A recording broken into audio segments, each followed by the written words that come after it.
Hello, hello, hello, hello. Ooh, we need lighting. Immediately forgetting things. Come on, Zara. There we go. How's that? A little bit better? A little bit better. A little bit crazy camera. Hang on. We'll do one of these.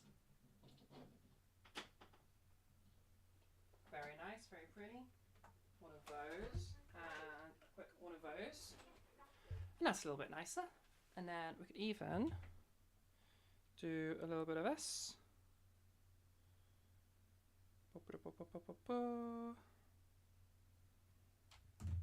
Get that loading to change the other light. Get this over there. A little bit of that. There we go. That's a little bit better lighting. And the last thing we can do is set the webcam up so that it is not doing the automatic exposure. There we go. Now we have nice lighting. Much better. Bit dark, but it'll do nicely. Fab. Okay, now we can get started properly. How are we all doing, everybody?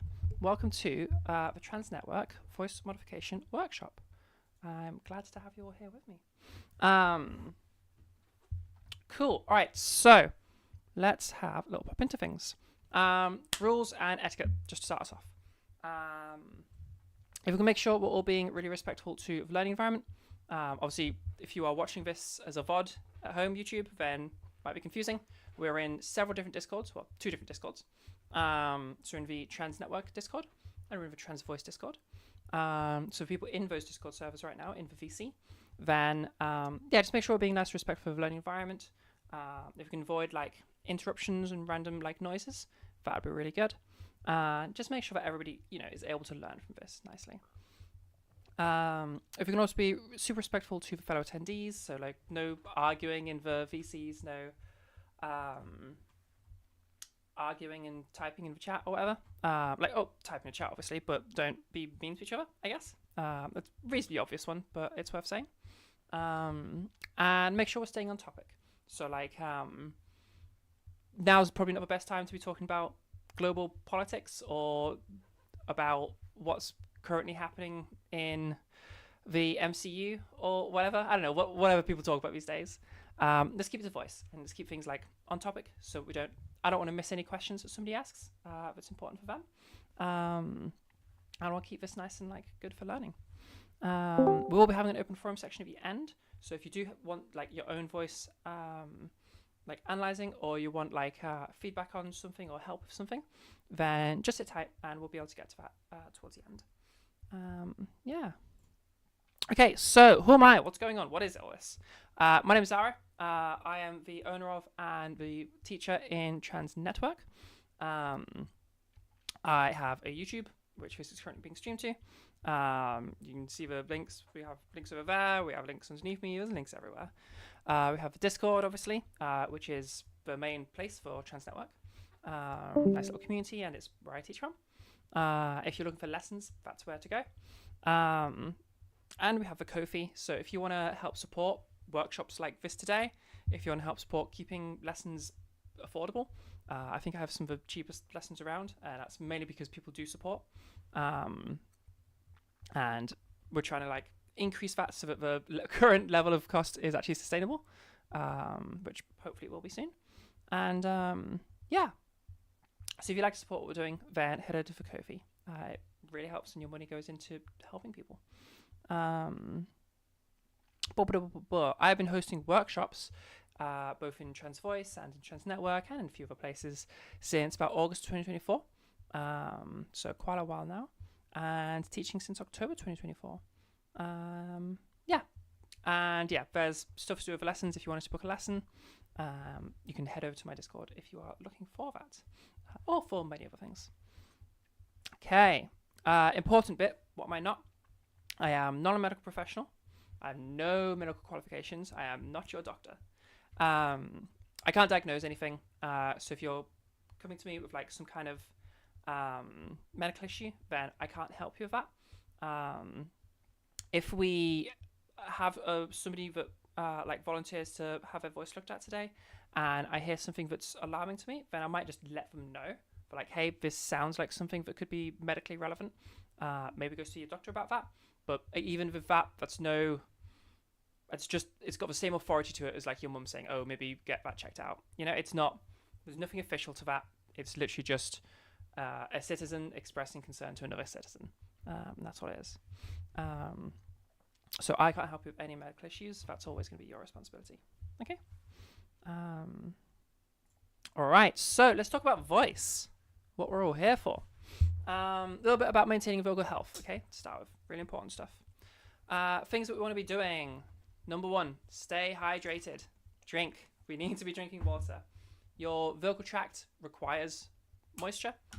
Everything we do is easier if you're more hydrated, and is more dangerous if you're not hydrated. And I will keep hitting my microphone continually through this entire workshop, so bear with me on that. So make sure you'll have water. If you don't have water, go get water now. You'll see me constantly drinking from this, constantly drinking from my cup of tea as we go through this workshop, because we want to be drinking lots of water. Water helps to hydrate things in general, obviously, but well-hydrated things within your vocal tract are more nimble, more limber. They can move around more easily. They can move around more safely, and get a lot of irritation when your vocal tract is dehydrated. So you want to avoid that. Again, that moves us towards injury potentiality and just discomfort, which nobody wants. So make sure we're staying hydrated. Everything will be able to move more freely. Your mucus production is going to be at a normal rate that it's supposed to be at. So if you find that you're clearing your throat a lot, could be that you need to drink more water. Again, that clearing your throat a lot could be causing irritation as well, which causes issues. So everything's just going to move more freely and more easily if we are properly hydrated. Okay, so drink water. Keeping relaxed. That's a really important one that is, people don't seem to know this enough. Everything we're going to be doing today, and everything about the voice process of like changing your voice from one gender presentation to another, so whether you're feminizing, masculizing, androgenizing, whatever it is you're doing, it shouldn't be more effort than speaking already is. Nothing we're going to be doing is physically effortful. Mentally, absolutely. And it takes like a lot of focus and a lot of learning, but physically speaking, nothing's changing. The adjustments we're making, muscularly speaking, are really, really small things. So it's just, there's no extra effort that's going to go into anything you're doing. So if you feel like you're putting physical effort in, something's wrong, you're probably doing the wrong thing. Okay? And you should ask me a question. So really, really important, keep everything super relaxed. It'll also give you the voice you want best. I have students come to me sometimes where like they are putting in extra physical effort, or like something feels difficult to do but they just push through, and they think that something comes at the end of that pushing through that's going to be good, and that like they'll get used to it or something. Never works out.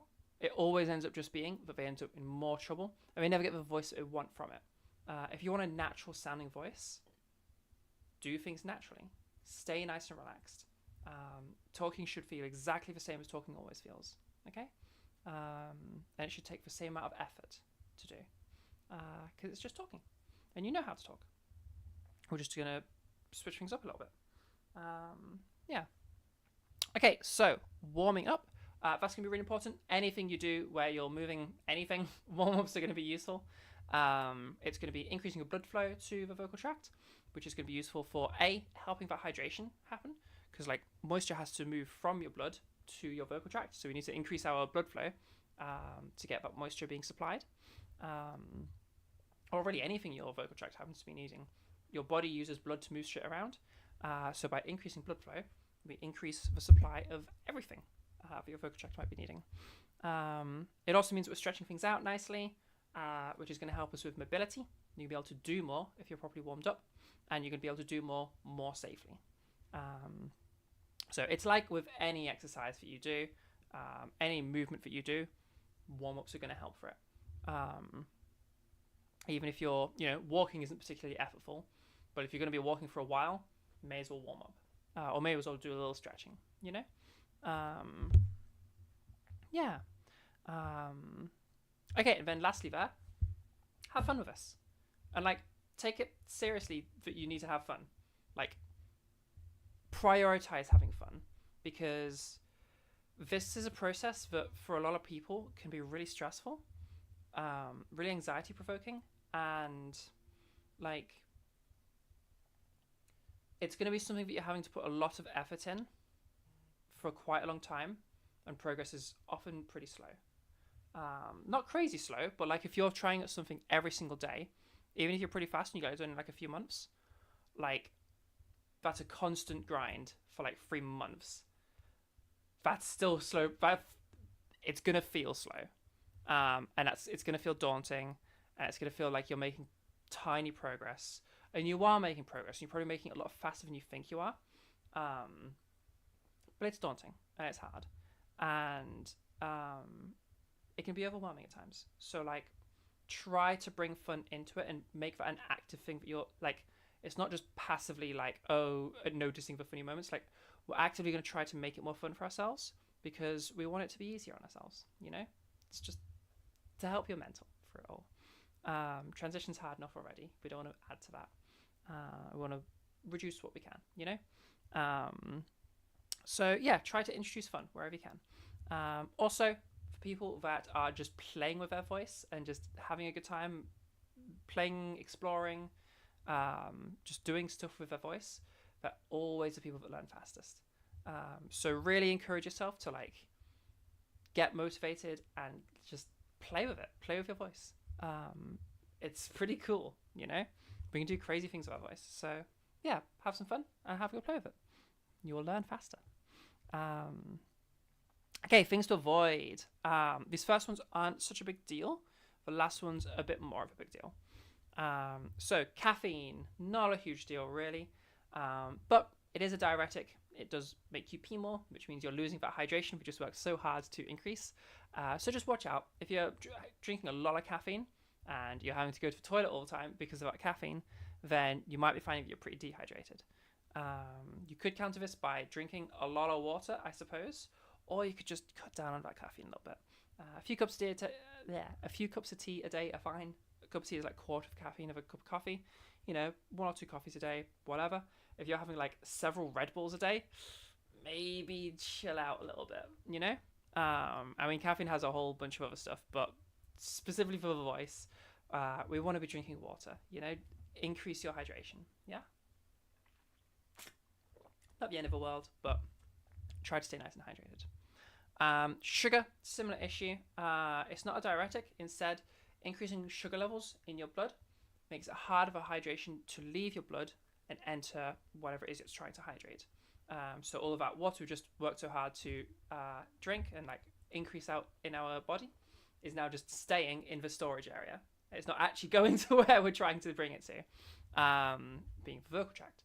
So if you're having a lot of sugar, again, might be worth reducing that so it's easier for your body to hydrate itself. That said, again, it's not that big of a deal. I'll leave it up to you, essentially. Live your life. Just don't be going too crazy. Smoking, vaping, obviously a bit more of a thing. We all know this by now. It's 2026. Smoking isn't that good for you. Neither is vaping. These obviously are not particularly nice for the vocal tract. It's just it's a lot of irritation. Breathing in any like high temperature air, regardless of the situation that is being created by, it's always going to be pretty stressful for your vocal tract. So smoking, vaping, not super helpful. Certainly smokers and vapors can change their voice and do what they want to do. It's just an extra roadblock. So sort of live your life, make your decisions as you want to. If you are able to cut down for smoking or vaping or even cut it out completely, it will help. And it will speed up the process for you. Yeah. Okay, straining of a voice, pain, discomfort, and tension. I'm going to group those together. These are the big ones we want to take quite seriously. These are what you need to avoid. Okay, these are very important. Any pain or discomfort, especially, something bad is happening. Do not push through the pain. It is your body telling you to stop. Okay?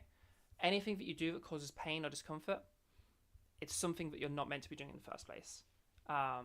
Cis people, don't hurt them when they talk. If it doesn't hurt them, it shouldn't hurt you. yeah, you already know how to talk safely. Stick with that. Yeah? We're going to be making some changes, but none of it should hurt. None of it causes any strain or tension at all. If you feel something, it's probably not meant to be there. This is we're making such small changes, and we'll go into the details in a bit. But the actual physical changes are tiny that we're making. It's just mentally, it's difficult because these are things you've never controlled before. It's like when you're playing guitar, the most complicated riffs in the world. Physically, they're really easy. It's your fingers moving like this. Like that's really easy to do, you know? It's just a mental task, you know? It's all in the mental area, and that's where the difficulty comes in. It's not overcoming some crazy physical thing.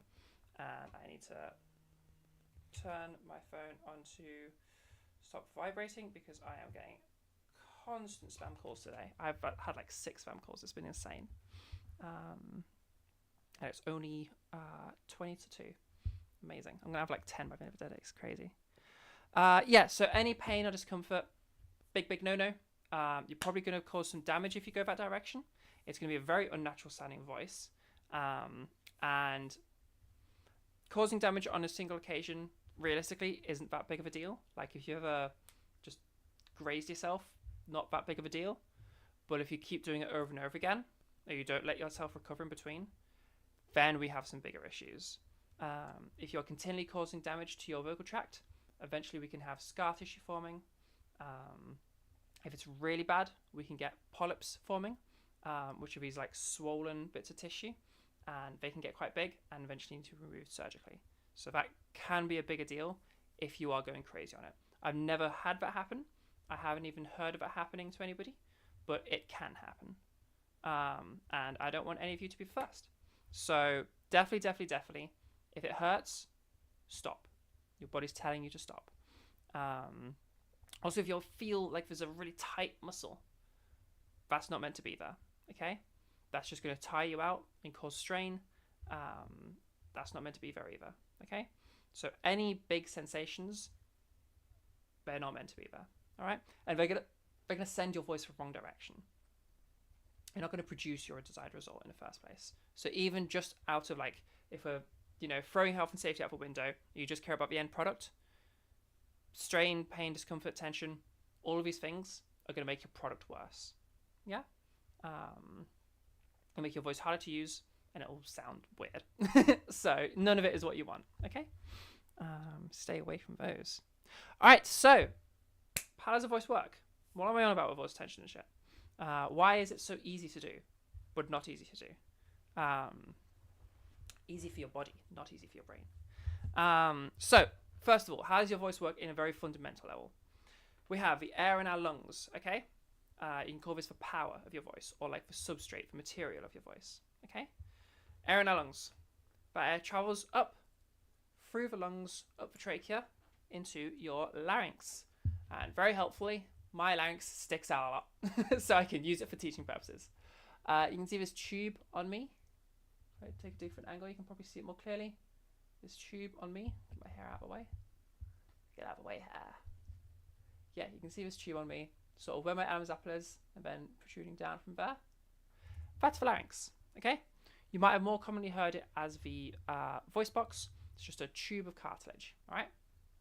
And near the bottom, just upwards a little bit from the bottom, your vocal folds, commonly called the vocal cords or the voice cords. I don't know where that term comes from because they're not cordy, but whatever, they're like flaps. But vocal folds, okay? These are just like a little fold of tissue. And those vocal folds, they open and close, all right? So as that air is going through, those vocal folds are opening and closing, which starts vibrating the air, okay? Now, vibrations in the air, in a very literal sense, so you have these little hairs in your ears, you pick up vibrations in the air, and then send that information to your brain, which perceives that as sound. So vibrating air, literally, is what sound is, okay? Your brain just translates it from one to the other, all right? So that those vocal folds vibrating are producing sound. So we call that the source. So you have a power, and now we have a source. But that sound of a moment, it's like a 2D object, okay? It's not. It still has to exist in the real world. Still, it has to become three-dimensional. So as you produce that sound, it bounces around the vocal tract. Okay, bounces around the larynx into something called the pharynx. Don't worry about it. It's just another part. Through your mouth, through your nose, until eventually it comes out as your speech. And all of that bouncing around shapes the sound, okay? Because sound takes on the shape of its environment, all right? And what I mean by that is as it takes on the shape, it kind of changes this filter upon it, creating words, vowels, consonants, phonetics, all of these different things, which is why you're not just hearing a bunch of notes from me. So when we have that source, that's just a note with like a level of buzziness, okay? But we shape that note into words, into language, into all of the speech you're hearing from me right now. Yeah, crazy. We can even demonstrate this with like, if I take this ukulele, okay, I'm just going to tap on it. Okay, so the tapping is our source, and then it bounces around. So sound is created, and then that sound is going to bounce around inside the box of ukulele. Okay, let me just see if you can actually see that properly by looking at my camera. Yes, you can. Okay. Yeah, so it's going to bounce around inside of this chamber, inside of a sound box, inside of a body, until eventually it leaves through this hole, and you get sound. Okay. So that's what you're hearing there. And I'm muting my strings there, so you're not hearing like the notes of the strings. So that's not like a relevant thing. Now, if I grab a guitar, we have a bit of a different size box. Okay, it's a lot bigger. And now if I give it a tap, very, very different sound. Now the note was different, but only a little bit. Most of that difference that you're hearing is it's a much bigger box. Yeah? Get that moved across. Nice. And so that's what we're talking about with this like shaping of a sound, okay? Sound takes the shape of its container. We can even do this with when you're brushing your teeth. If you have an electric toothbrush, if you make like shapes with your mouth, like make it, all those vowels that you're creating there, or don't make the sounds, just make the shape, and that sound you'll start to hear that, like an I start to be created because the toothbrush is vibrating the air, creating some sound. That's why you hear your toothbrush when you're brushing your teeth, an electric one. And then you start shaping the sound in your mouth, and you're creating vowels. You just artificially produce the sound. Yeah? Pretty cool. So if you've ever moved your mouth around, I'm sure many of you have tried it before, where you just go like when you're like brushing your teeth, making weird shapes with your mouth, it changes the sound, and that's the sound bouncing around, taking off a shape. Yeah. We can even I could do another way of demonstrating this. If I grab a little something to create a note on my phone, tone. Okay, so hopefully this isn't too loud. Probably need it a bit louder than that though. So these are all notes. Yeah, so that's like our source. Now what happens if I put it near my mouth?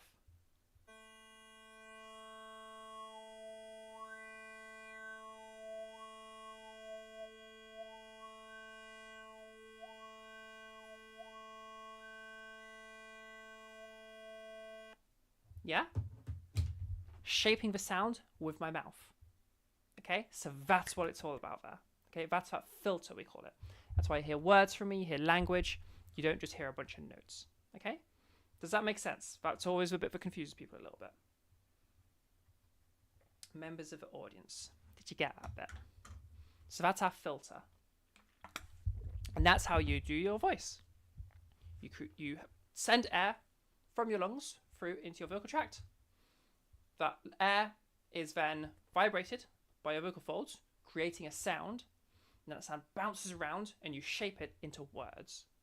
Yeah? I used to know someone who had their vocal folds destroyed. Wow, okay. Might have been from cancer. He carried a small vibrating device that he pressed to his voice box so he could speak in a somewhat robotic monotone. Yeah, that makes sense. So basically, he's just replaced his vocal folds with just a machine to just create a bunch of notes, and then he can still use his voice as normal. Because all you have at this point is just literally this thing, but like over here inside of you. Yeah? And that's all it's creating. And there's all of you moving your mouth around. You feel as you say words, you move your mouth around all the time. That is the shaping of sound, okay? That's the filter being applied. Yeah?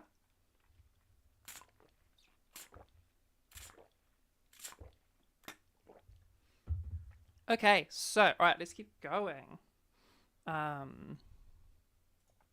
So, how does testosterone come into all of us? How is this relevant to all of us? Let's talk puberty. All right, fun topic, especially for all of us. So, as many of you are aware, during puberty, if you are exposed to testosterone, your voice changes. Woo, that's why we're all here today. Now, everyone, whether you are cis women or cis men, unless you have some like deviation from the norm, you are exposed to some level of testosterone. Obviously, people going through a testosterone dominant puberty are going to have a lot more of a testosterone exposure. But even if you are an estrogen dominated puberty, you're still going to have some level of testosterone exposure. So this happens to everyone, just more so to generally the AMABs, with obviously some exceptions for medical whatevers. So first of all, we have the vocal folds thickening up, okay, as they get exposed to testosterone. So those things creating that source of sound, voice cords, as they're commonly referred to, they start thickening up, okay? As they thicken up, that buzziness is going to start increasing. You're getting buzzier and buzzier. What I mean by this is you might start off like and then end up like where we have a much buzzier voice by the end of it. Yeah? Thicker vocal folds. They're like literally meatier, okay? And it sounds meatier. It sounds thicker. It sounds buzzier. Yeah? So this variable that's being moved around there, we call it vocal weight because it kind of sounds heavier or lighter. You could also call this like vocal thickness or something like that. It sounds thicker or whatever. It sounds meatier, sounds buzzier, sounds rougher. So there's our first little change that happens. We also have the vocal folds lengthening. As they lengthen, that drops the pitch by about an octave. We'll go into, well, yeah, in a minute we'll go into why that doesn't matter. No, actually, we'll do it now. We'll just do it now this time. Reason that doesn't matter is because while that is going to increase like your range, everybody has access to such a huge range that it actually doesn't matter at all. Because like, yes, you have access to more, but you could choose whatever you want to do. Like, everyone, unless you have some kind of medical condition, whether you're cis male, cis female, trans, whatever, we can all do higher pitched notes and lower pitched notes than anyone ever speaks at anyway. So it doesn't really matter what happens there because you just choose your pitch. And that's what we all do as children, as babies. We kind of just choose a pitch because you gotta choose something. And then it just goes from there. It's kind of just like throwing dart at a dartboard, like randomly. And that's kind of how we end up with our pitches. So none of that actually matters that much. And then on top of that, like gender perception of a voice isn't really changed by pitch. Like if I go for like a really low pitched feminine voice, people generally actually prefer that. It's quite a popular voice. I'm sure it is bringing all sorts of things to your mind right now as I use this voice because people actually quite like this voice. And then like if I go over to a more masculized voice, and I use something kind of high pitched, I don't now sound less masculine because I'm using a high pitched voice. I just sound like I am using a high-pitched voice. So, like, it doesn't really affect things. I can also switch back and forth between a more masculine voice and a more feminine voice. And none of what I'm doing right now is a pitch change at all. It just is everything else. And yep, it's still switching between masculine and feminine. Hopefully my masculine is at all convincing. I definitely need to practice it more because I have mostly forgotten how to do my old voice, but it is what it is. But you get the idea. Pitch doesn't end up having that much of an impact. Let me move my mouse out of your screen. Yeah, we can take more questions on that. If you've got questions on that, ask them away.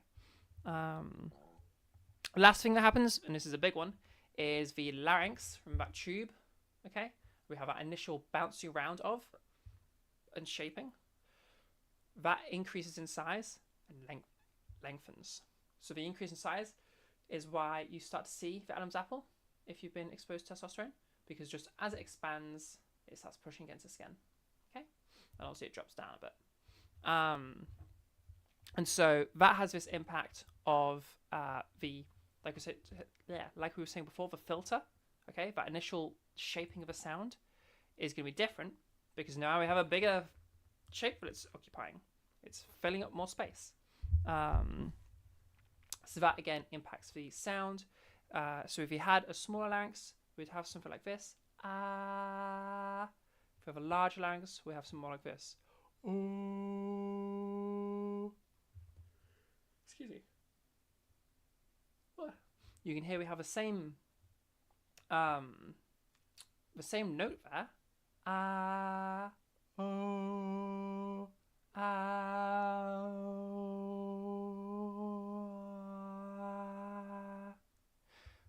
Ignoring a little bit of wobbling.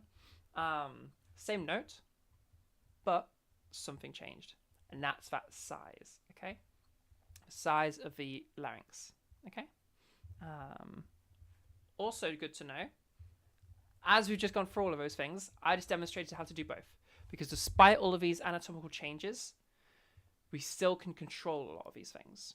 So yes, your larynx moved, but you have this awesome ability to just move it back again. And that completely negates the issue, okay? Your vocal folds thickening changes the way they vibrate, but you can just choose to vibrate differently, okay? And we'll be teaching you how. So everything that happened anatomically didn't actually affect things that much in like a permanently fixed way. We can move them all back again manually, all right? And it's not even that hard to do. It's a little bit tricky to do, but you'll learn it, okay? So, any questions about any of what we've covered so far before we get into the more complicated areas? This was the theory bit. We'll go into a practical bit in a minute. Does anyone have any questions on that though?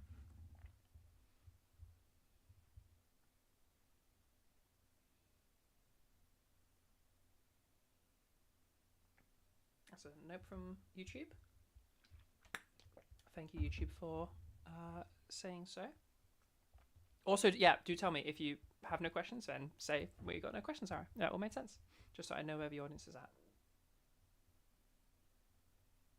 Oh, that's a good question. How are you today? Pretty good, pretty good. Happy to be serving you all a workshop. Help you with your voices. How are you doing? I can see people typing in the Discords, so I'll wait for them to finish and typing up their questions before we power through.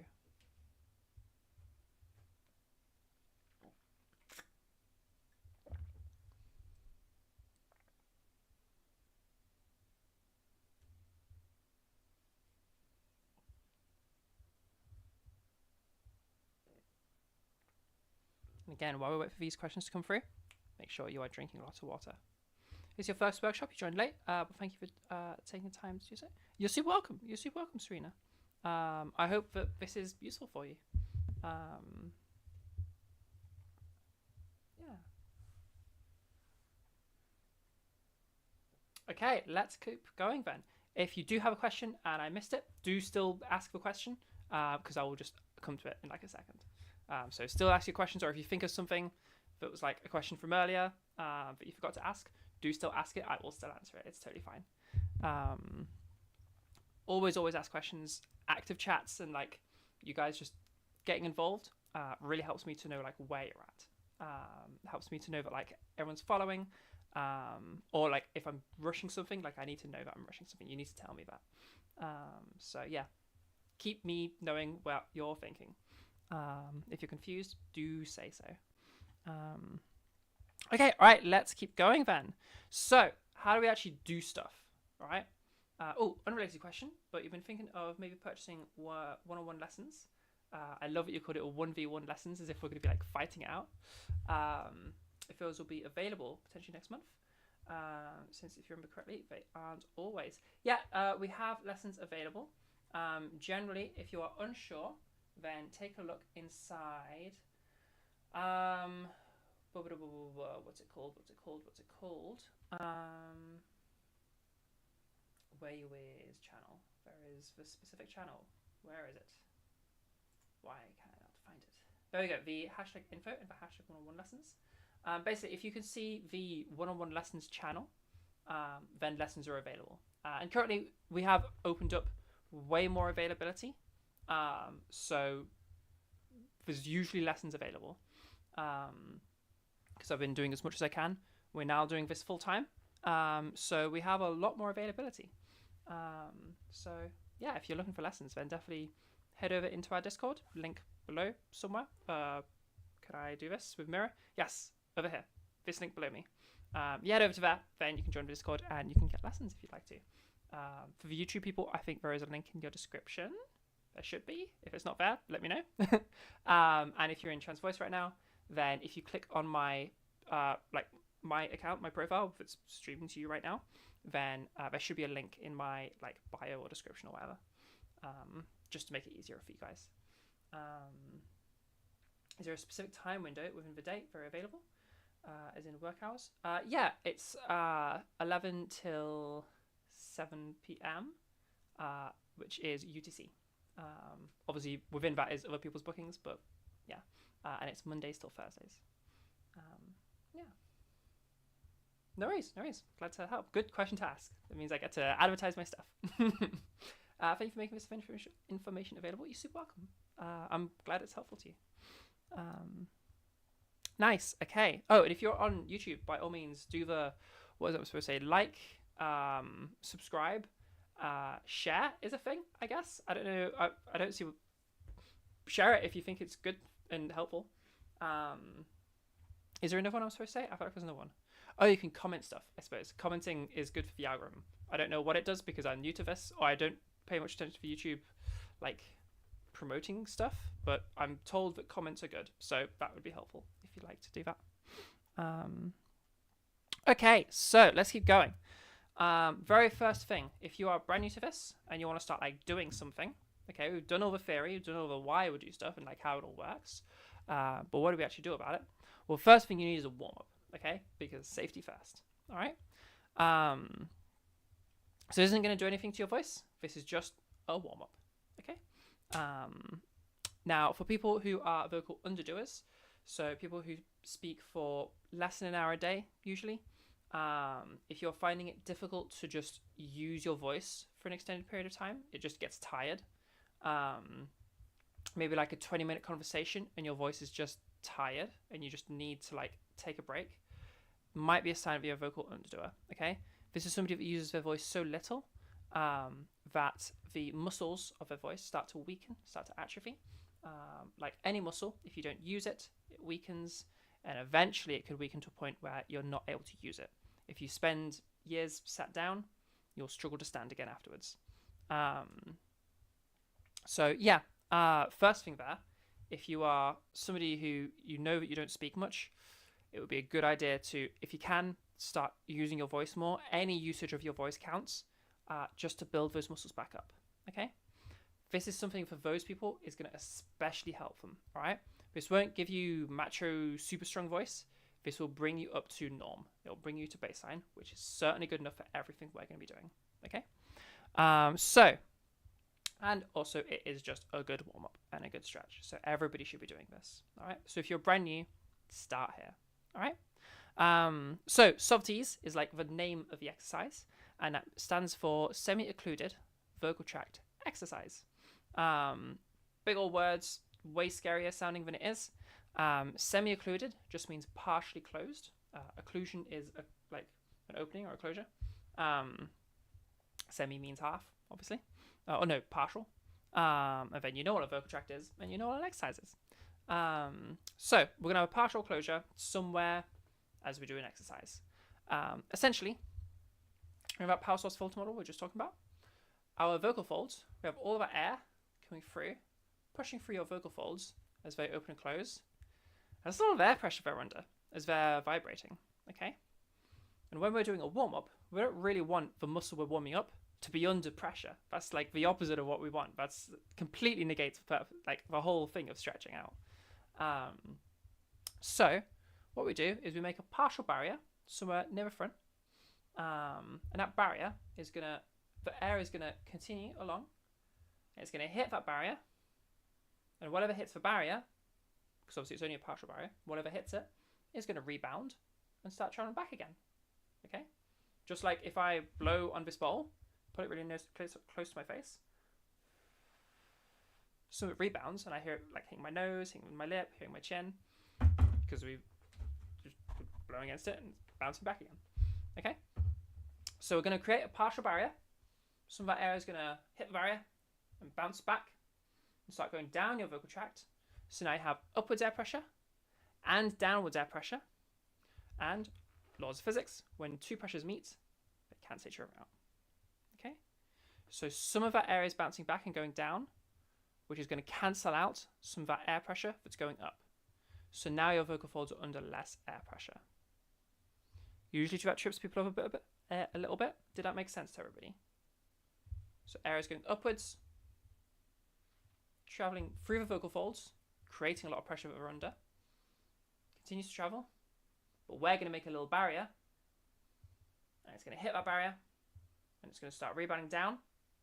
So then it meets that air pressure that was pushing on the vocal folds, and it's going to reduce it. Okay? So when pressures meet, they cancel each other out. Yeah? So your vocal folds will be under less pressure. And we're going to create that barrier. That's what the exercise is going to be. Yeah? Does that make sense? Is that like clicking for people? If not, do let me know. If yes, do let me know. Okay, we'll keep going with the explanation because hopefully that will help to click for more people. Just in case anybody is too scared to type. Don't be too scared to type, okay?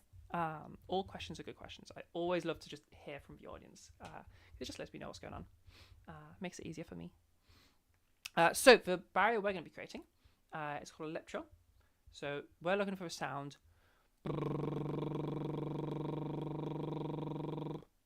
So your lips are just kind of waving in the wind and hitting against each other every so often. And so your lips there become the partial barrier. Some of the air is coming out, and that is vibrating air. That's the sound you're hearing. But some of it is just hitting my lips, bouncing back to cancel out some of the other air. So there's less air pressure, but we still get to make a sound. Does that make sense? So now we've created that barrier. We've created that lower pressure for your vocal folds. Now we get to stretch them out. So we're just going to do a little pitch movement. Nice little stretch.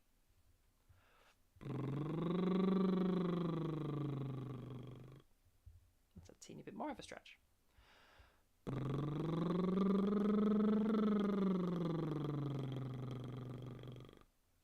That's a little bit more of a stretch still.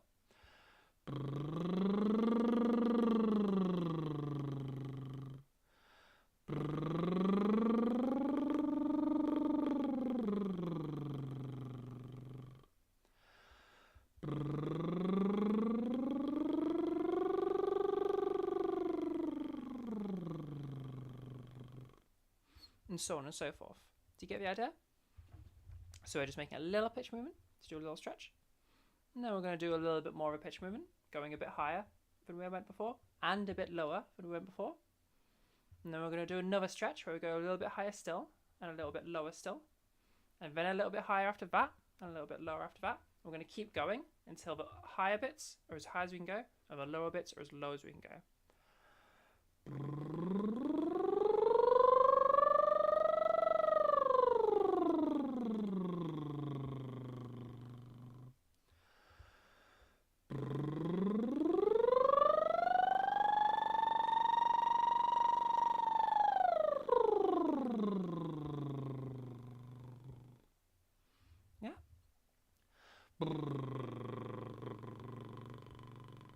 That's about as low as I can go. If I did a prop warm, I could probably get a bit lower, but yeah. Don't skip ahead to the end, obviously, like I just did. Do it a little bit at a time. Little movement, a little bit of a bigger movement, a little bit of a bigger movement, and just step by step make your way across. Okay? Is there a target or upper limit note frequency for a softie?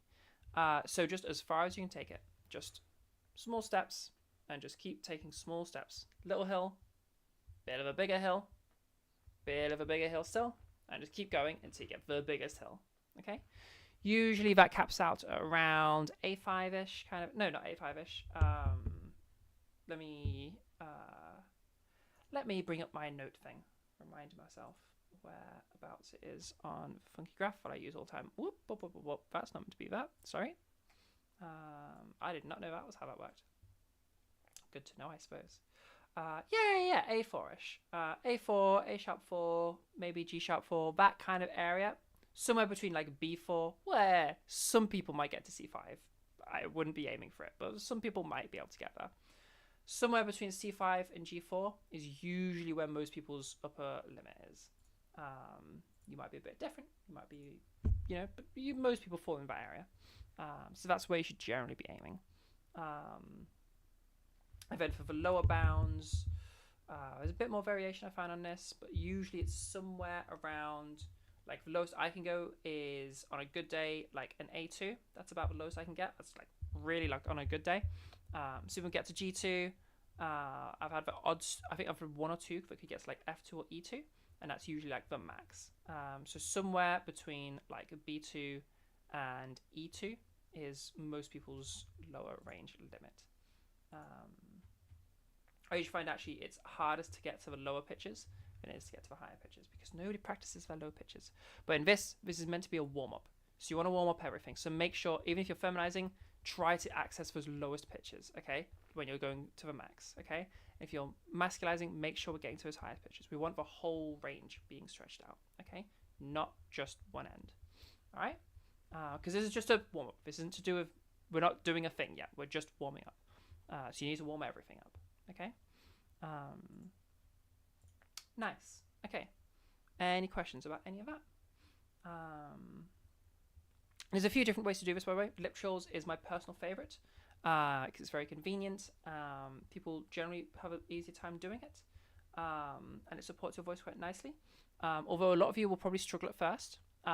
Usual culprits are going very blowy. If you're going like, usually people run into issue there. You're not blowing to make the sound. It's the same as going like ah, okay? Not ah, so not. Okay? You shouldn't be blowing air. That's where you run into issues. Okay? And then your lips should be totally relaxed as well. Those are the main two culprits people have if they're having problems. Have a good play with it. Yeah, other things you can do is like your semi occlusion could be blocking one nostril.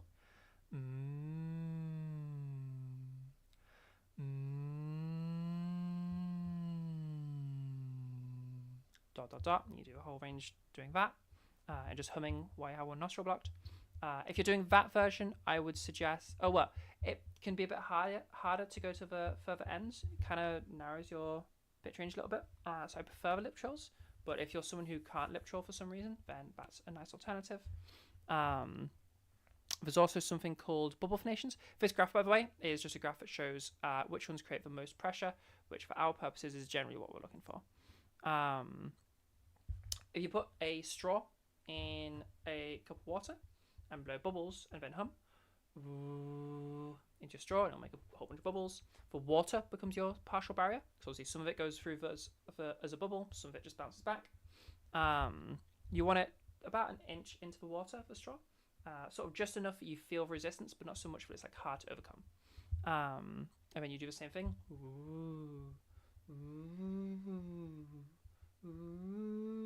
But obviously, with the bubbles. Straw and water is the best one. I've got bubble phonations. It's the best one, but it's really annoying to do because you need a straw and you need a bottle of water or a glass of water or something. And really annoyingly, it always makes a mess. Even if you have like a nice bottle with like a very small thing, it still makes a mess. It just always does. So like when I set people to do this as homework, if it's bubble for nations, you're not going to do enough homework. I know you're not. I wouldn't, because nobody has that level of discipline, because it's really annoying. But if you do lip trills, you will actually do them. So that's why I recommend lip trills. Speaking of homework, for anyone who is brand new to voice work, and this is your first little thing, here is your homework. You're being set it right now. For the next 2 weeks, I would like you to be practicing these softies. So doing a full set several times a day, every day for a couple of weeks. You can get through a full set of softies in a few minutes. Even if you don't have a few minutes, if you've got some time, use that time to start doing some. Just don't go like crazy with it. When we're looking to practice everything with voice work, I don't want you spending long on each practice. I want frequency over quantity. No, frequency over length of time that you are practicing. Okay? So the student that spends like an hour, like one hour practice every day, that student's not going to make much progress. That's a slow student. That's not a lot of practice. But the student that spends a few minutes, say like 5 minutes, 5 times a day, that's like what, 25 minutes total? They're going to make a lot of progress, okay? Or the student that spends like 3 minutes, like 10 times a day, that's like, again, well, okay, that's a lot of time. But like, nobody practices 10 times a day. That's a bit crazy. But like, if you're going like, 5-6 times a day, even if each one's a few minutes, that's like what, 20 minutes tops? They're going to make so much more progress. They're going to eclipse the student that practices for an hour a day, once a day. It's not about the length of time. It's about how often you're doing it in a day, okay? And this is a good way, because softies just take a certain amount of time and it's not that long. This is a good way to start building that habit. So A means that you're good at doing a warm-up. You know how to do a warm-up. B, if you have any vocal underdoing stuff going on, it tells me that you're going to be in a much better place, ready for actually doing voice work. You're going to have the strength you're going to be back up to just average level of strength and just able to use your voice for extended periods of time. Obviously, if you are a pretty significant vocal underdoer, you might need longer than 2 weeks. I'll leave it up to you. You know that you're good if you can handle talking for an hour or so. Like if you can if you can just have a conversation for like an hour where you're like a probably active participant in that conversation, then you're probably fine. Because again, these will bring you to like a base level of strength that most people have, which is good. And yeah, so a couple of weeks of this is going to build up a habit of practicing constantly. It's going to help you if you are a vocal underdoer, and it's going to mean that you are actually able to do a warm-up when you actually start needing it. So repetitions are more important because it helps you build the habit of doing it. It helps you build the habit of practicing, but also it helps you build consistency and like getting it rightness sort of thing. Because when we're trying to build, and this will be more relevant when we get to other things that we start learning. For this particular homework, it doesn't actually matter as much. But it's gonna like, when you're trying to build a habit, it's more about coming back to it regularly, okay? And like, or when you're trying to like undo a habit, let's say you run into something and you're like confusing one thing for another, regularly going over it individually, like individual times regularly going over, is where you're making that progress, okay? So like your first 5 minutes of progress, your first like 5 minutes of practice are your best minutes of practice, because that's where you're getting the most, and then you're gonna have diminishing returns from there, because you already kind of got the thing. Yeah, you need to like forget it again, and then go back to it and have to remind yourself, and then like that gets shorter and shorter, and then eventually you just have it. Yeah. Does that all make sense? Any questions on that? I feel like I rambled a lot of that. So if it didn't make sense, do say.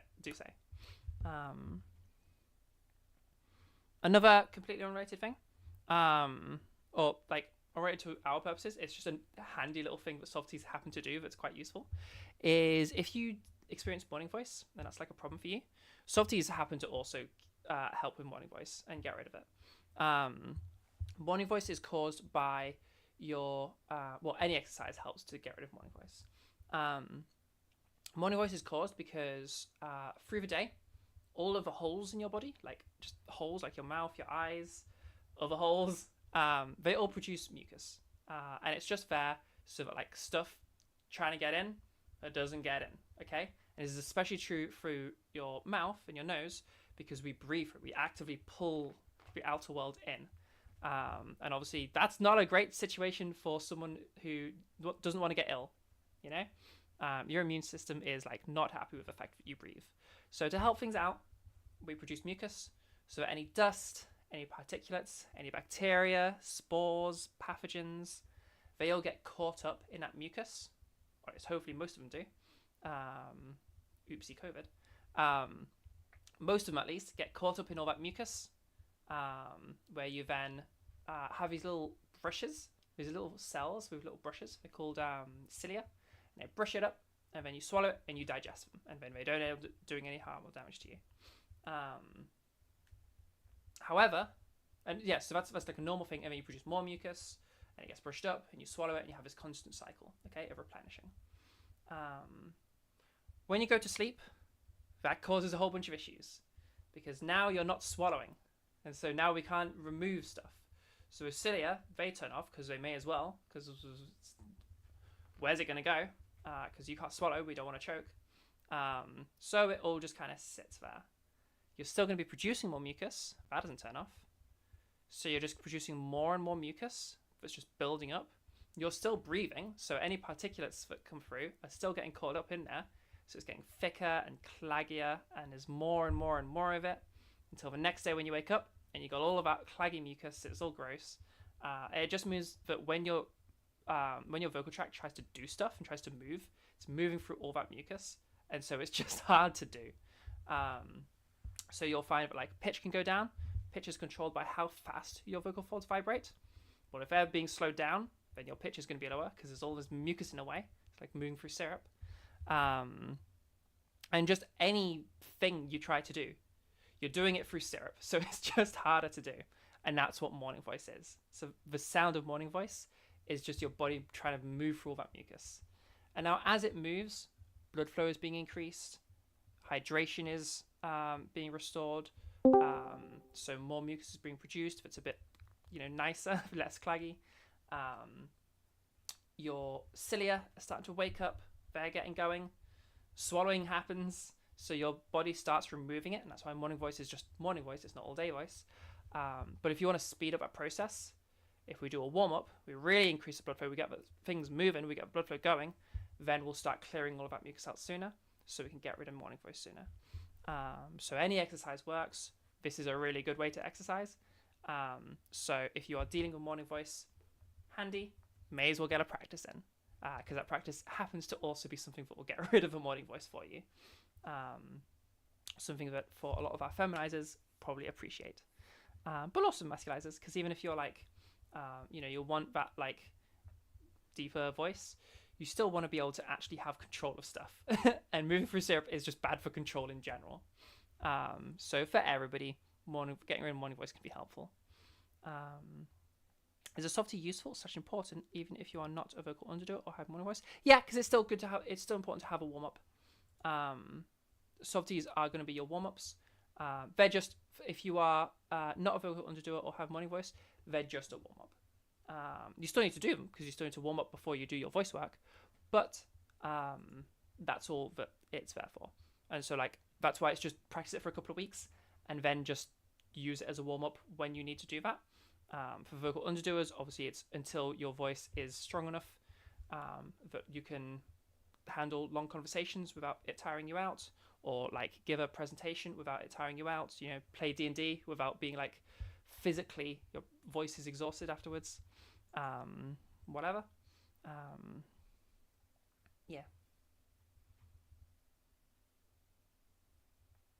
I see a whole bunch of questions being typed out. I knew I rambled here. I knew I wasn't very clear. That's good though. People are typing. Call me out on it. Ask for questions that I didn't answer clearly. Or ask me the information that I gave unclearly. Are they just warm-up, or do they also contribute to vocal range expansion? They may contribute a little bit to vocal range expansion, but not by a significant degree. I would also say vocal range expansion is not something that you need to worry about unless you are a singer. If you're a singer, you're going to be using a lot more of your vocal range. If you're just talking about changing for your voice for speaking, everybody already has access to all the range that you'll be using for speaking. I guarantee you the AMABs you've met with the deepest, lowest voices can still go all the way up to at least like, they can still do things like this. If I do over here, they can still do things like this. And quite a lot more. Everybody has access to quite a lot of pitch range, way more than you will ever need for speaking. So you don't need to worry about vocal range expansion. That's for other things like singing. Because obviously we do way crazier stuff when we sing than just when we're talking. And you don't need to be a world-class singer. Just be able to feminize or masculinize or androgynize your voice. Because we're just talking, you know? It's not that crazy. Don't have much time for daily practice, and you started some kind of voice training last week. I am doing swallow method. Is that enough for a start? Ooh, okay. Pause everything. Listen very carefully to my next words. Everybody that is here, listen very, very carefully to the next thing I'm about to say. If you run into the swallow and hold method, stop, throw it away. Whoever told you about it, don't ask him any more questions. Run away. The swallow and hold method is a very outdated method that has long since been abandoned because it's quite dangerous. It is a very bad method, and we stay well away from it. We'll talk soon about way better methods, okay? Anything where you are holding a muscle, that's not going to be good. That's very likely to lead into injuries. The swallow and hold one specifically, the main issue with it, there's a whole bunch of issues. So the idea is basically, when you swallow, your larynx moves up. And that is true. And we want that in the feminization process. However, a lot of other stuff happens that you don't want happening when you're talking. When you swallow, so your tongue raises up. We'll talk about eating, I guess, for a second. When you eat, you chew up the food, obviously. And in the very first stage of swallowing, you feel that tongue movement. What's happening there is it's collecting all the food, and you can kind of feel it like move up to the top, and like you have this little gap that forms right in the back, like right in the back. And that's it mushing the food into a little ball, okay? A ball of mushed up food. Nice. That's called a food bolus, okay? That food bolus is then pushed by your tongue through to your throat, and your throat does this kind of like, think like a snake, okay? It kind of like, how do I best display this? You'll have to imagine the food bolus in like this gap, but it kind of opens an area and then like does this, okay? To like move, can you imagine the food bolus being like squeezed and like pushed along, yeah? Through the tube. That's a lot of shit being closed when you're trying to talk, and it should be open, okay? Literally, in every stage of a swallow, somewhere in your vocal tract, we've just closed it. Not good. Sorry, somewhere in your really your food tract. But during that, the bit where it says to hold, your vocal tract, so that you don't choke, closes. You have this little flap called the epiglottis, and its main purpose is it stays open for when you're breathing, and then when you swallow, it closes so that your food goes down your food hole, not your air hole. So if you do the swallow and hold, you close your epiglottis as part of that, and now your vocal tract is closed. And then they ask you to talk through that. Not good. Big chance of damage. Lot of muscles straining up. Lots and lots and lots of muscles straining up. There is so much that happens during the swallow mechanism. And you're wanting like 2 of those things. Really, really, really dangerous. I watched like hundreds of tutorials and always for girls. With best voice recommends swallowing method. Even for, yeah, it really sucks. A lot of this is people that learned independently. They just kind of like stumbled upon it just by playing with their voice, usually as like teenagers and stuff, and then wanted to teach other people, but didn't really know how because they never actually had like a method. They kind of just did it playing around, and then heard about this, and so teach that. It's a really old method. It's very outdated. It was made, sadly, by the medical wing. It was made by speech language therapists, but like 20 odd years ago. Really, really avoid it. It's so dangerous, and there's way healthier ways to do this, which you'll actually be able to control. Like instead of just giving a voice, you can have any voice. So A, that's really dangerous, and B, we have way better ways to do this now. Yeah, just to take a little aside for that one. I recommend it helps to practice mixed voice positions and navigating the passage. We'll talk about that in a sec.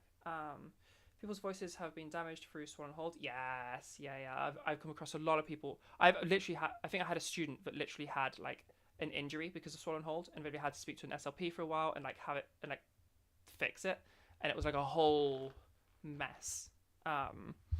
Yeah, a lot of victims to the swallow and hold method, unfortunately. Like, do take what I'm saying seriously there, because you could have a really serious issue there. Like, you could potentially. There's so many things that could go wrong there that would require like medical attention. Stay away from swallow and hold. Not good at all. You'd imagine that it helps to practice mixed voice positions. So first of all, this is more singing stuff. For those, if you're not a singer, don't worry about what I'm talking about here. Mixed voice is actually made up. It's not a real thing. What happens in mixed voice is either you're using, so we have our normal speaking like this, and we call this M1. Okay, it is your vocal folds are vibrating in a normal way where they kind of like flow. Okay, then as we go up in pitch, you heard there was a little switch there. As you go up in pitch, eventually this just isn't a good shape for going fast. Okay, so your vocal folds kind of change position a little bit, and when we start doing like they stretch out and start vibrating really, really fast. And that's how you get to faster, higher pitches, okay? Because again, pitch is controlled by how fast your vocal folds open and close. And we call that M2. And it sounds, kind of like this. And most of you will be familiar with this kind of a voice. You've heard it before, you could probably do it before. It sounds kind of goofy. Nobody actually talks over here, obviously. But it's used in some singing things. Mickey Mouse. I'm Mickey Mouse. He kind of sounds like that. And we call that M2.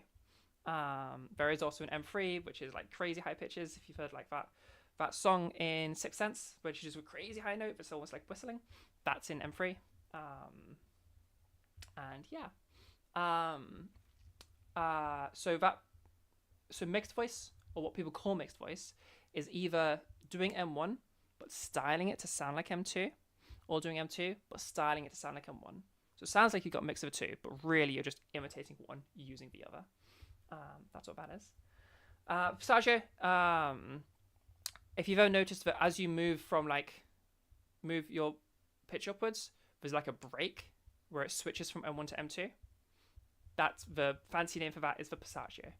A lot of us just call it the break because you just don't bother with fancy Latin names. And you don't need to worry about it. You will hear from people that you need to like smooth out the passaggio or smooth out the break or like remove the break. You can never remove a break fully. And they are wrong. In traditional Western opera, which is where a lot of our singing stuff formed in Western society, traditionally for that you would smooth out the passaggio, you would smooth out the break because that's what we did over here, I guess. But other cultures have done totally different things. In a lot of African American singing, you'll like really amp up that break and use it in a stylistic way. It's just like a tradition thing. It's kind of like how people say that French cooking is like the right way to cook. It's like it's just a way to cook. It's cool. I like French cooking, but I also like ramen. You know. So you do whatever you want at that break. It doesn't matter. For our purposes, you can just, whatever it is what it is, and you don't need to worry about it at all. Yeah, so if you're doing these warm-ups, you notice there's like a little moment where it's like funky.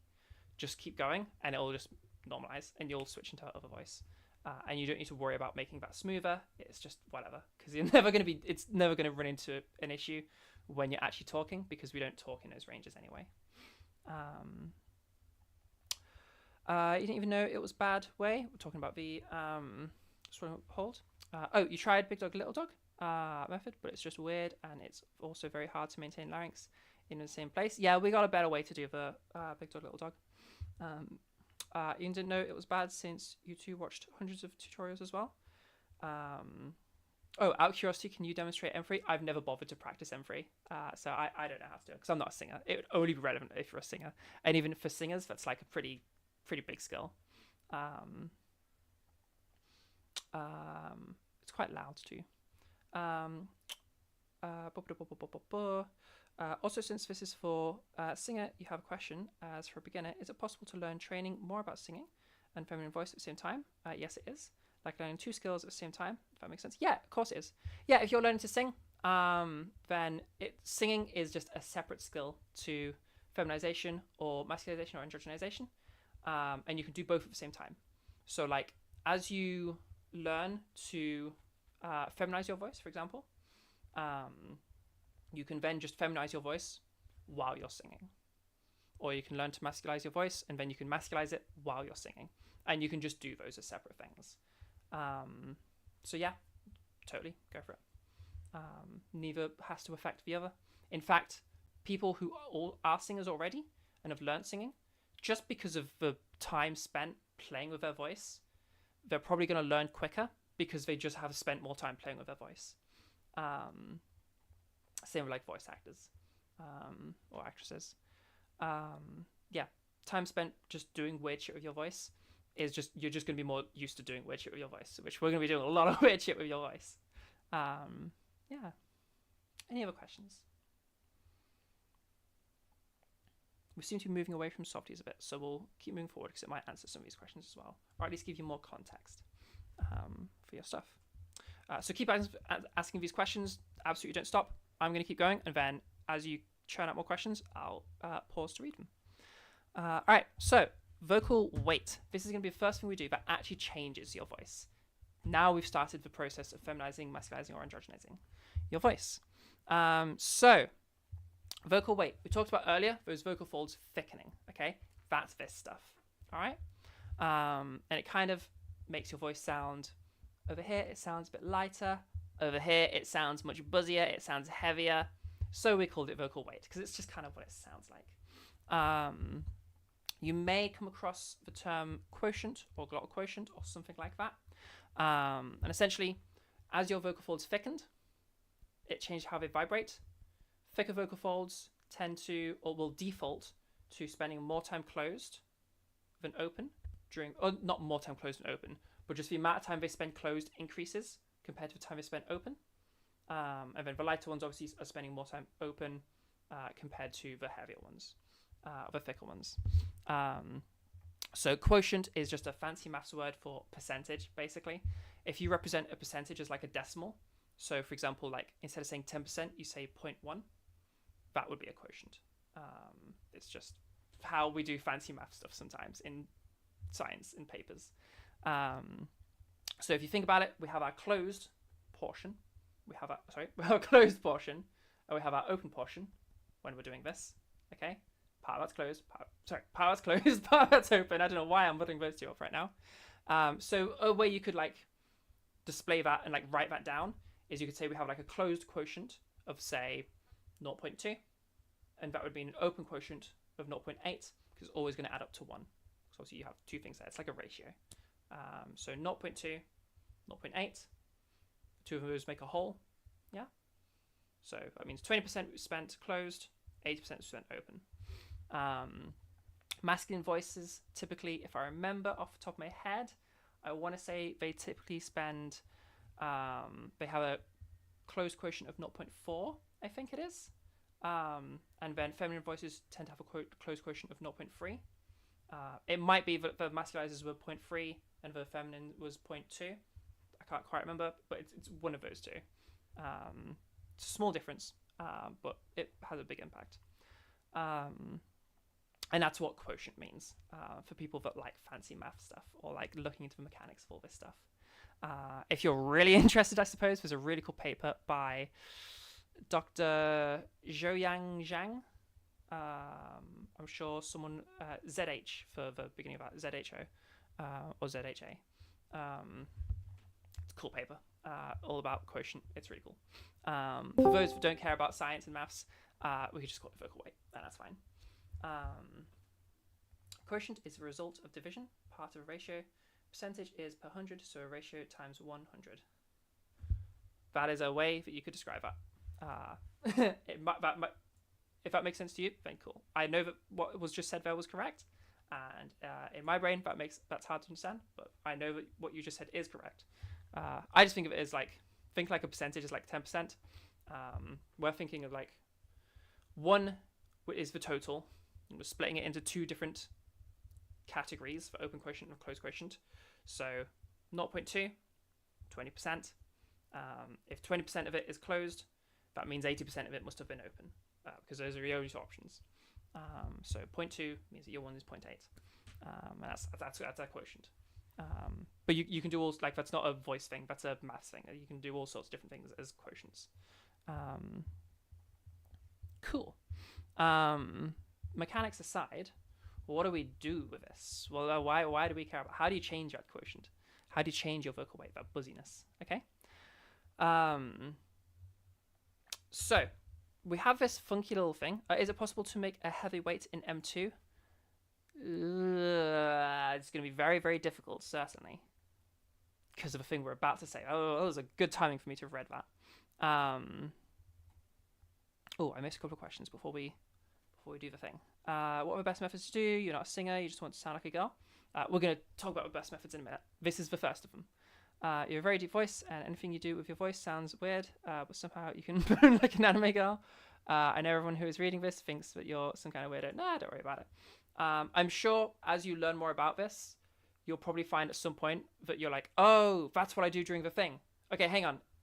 Let's do those things and apply it to voice. I imagine you're probably going to like get halfway through this process and then suddenly realize you already know how to do this. So it's probably actually going to speed up your progress. That. Okay, cool. So yeah, interesting question for M2 thing.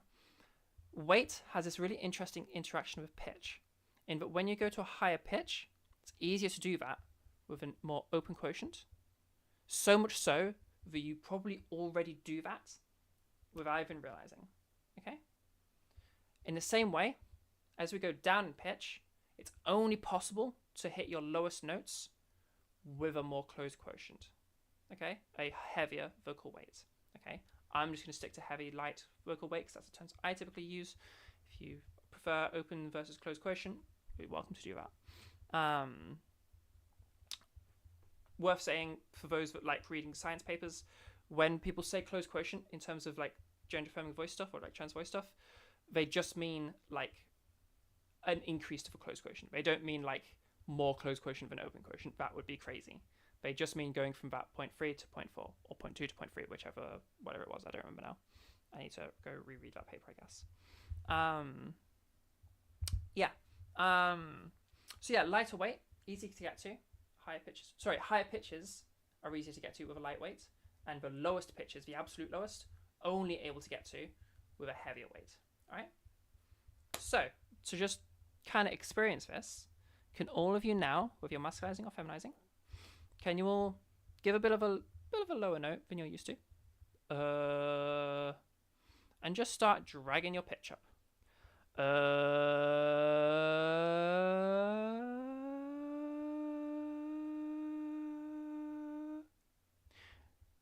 You might notice, probably noticed it in my voice, probably noticed it in your own voice. Wherever you started, you were very light by the end. Notice how I had a very, very thin, very, very soft voice. I'll start off really heavy to like really give you something to contrast against.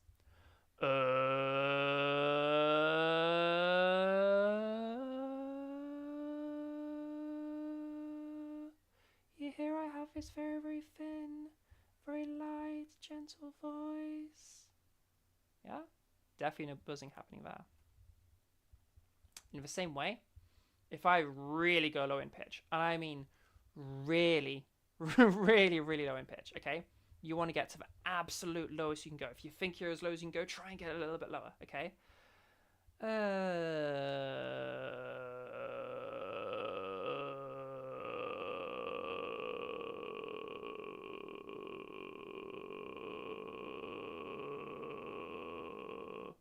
Now we have a lot of vocal fry in there that gets in the way. But if you listen behind the fry, there's some really heavy weight, okay? Just to really show that, so we've done our first step. We changed our weight. Amazing. That was our first thing. For vocal fold stuff, for thickening, we just completely changed that manually. Amazing. But now your pitch is in a completely weird place that you're never going to speak at. Problem. So we used our pitch. Say we moved our pitch up to help lighten our weight. Now we've got to put our pitch back again so that our end product is just a weight change. Because we don't actually want to speak at a crazy pitch. Or the same way, if you used your pitch, you put it really low to change your weight. Now we've got to pull our pitch back again because otherwise our pitch is in a crazy place. But keep the weight stable, okay? So if you're feminizing, we want to go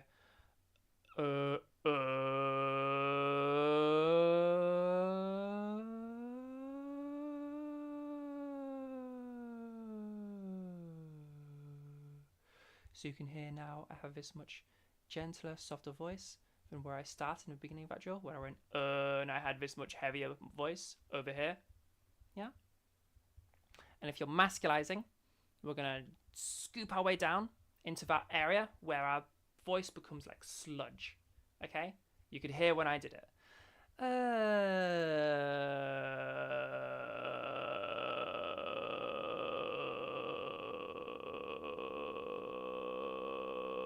We have this really, really thick and heavy voice, and we're going to drag it up.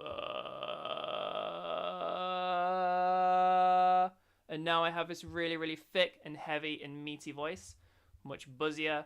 It's going to be typical of thicker vocal folds. Yeah? That's going to be your first thing. The reason it sounds so crazy down there for the masculizers when you're doing that thing is for the feminizers, as we go up, we enter our M2 eventually. We've got a switch, and we get a very, very light and thin over there. Okay? For the masculizers, when you're going down, enter this little sludgy area, and it's called the grave extension. It's still part of M1, but it is just way heavier. It has a bunch of vocal fry in it as well. At first, if a fry comes up with you, that's fine. Just get good at doing it and get good at scooping that grave and bring it back with you. But in time, work on dropping the fry. So yes, the fry will be there when you initially go down, but as you bring your voice back again, keeping those same qualities, you just have the weight coming in with it. Just so you like, and like if you want to bring in the fry later, you can do that, but get good at just controlling the weight. Okay. Certainly at first though, just drag anything out from that grave zone while you're getting better at this. Yeah. So we've moved our dial. We've moved out both our dials, pitch helping us out. Then we put the pitch back again. So we've just made the change we were actually wanting to make. Does that make sense to everybody? From a signal processing standpoint, what is the difference between a heavy/light voice? From a signal processing standpoint, this is still science that is being figured out. So it is difficult to answer your question there. Basically, we're still working on that. That paper by Zhou Zhang answers a bunch of those questions. And that I've seen so far is the best answers we've got. It depends on how heavy you want to go into this, how sciencey you want to go into it. Because like technically loudness has changed, but notice how loudness wasn't changing when I was doing that. And you guys might run into this where you get louder or quieter, like for a lighter voice going quieter, for a heavier voice going louder. And we don't want that to happen, okay? That's you doing it wrong. Technically speaking, that would be correct. Loudness is controlled by as your vocal folds are vibrating. When they're closed, obviously there's also air going through. When they're closed, you've got air pressure building up. Then you release it, and then it comes out. And that's the sound being created. The more air pressure there is, like the bigger the release, the louder the sound. So obviously, you spend more time closed, then we're going to have more air pressure building up, and there's going to be more coming out, and so it's going to be louder. But your body, and without you thinking about it, don't try to do this consciously. Just worry about the sounds of the drill we're just doing. On its own, your body, your subconscious knows how to like regulate loudness, and that's why you don't have constant fluctuations, even though there's constant fluctuations in all of this stuff, because it just maintains a balance between your quotient and your airflow. So like, don't try to do this intentionally. Your body will do it on its own.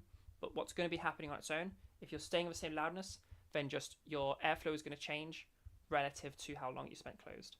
Again, that'll happen automatically. Don't try to do it intentionally. But so yeah, from a signal processing standpoint, like that's one of the things. But you live in a body. You're using a whole body, a complex instrument. So there's a lot of like things being done to counteract things. So it's really difficult to answer that question.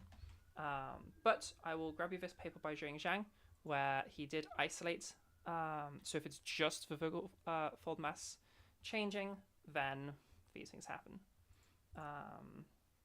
And that paper is, if I can find it for you, there we go. Copy. Will this copy the link? Let's see. Yes, there's a link to that paper. For people in Trans Network, you can also have it. And for people in YouTube chat, you can also have it.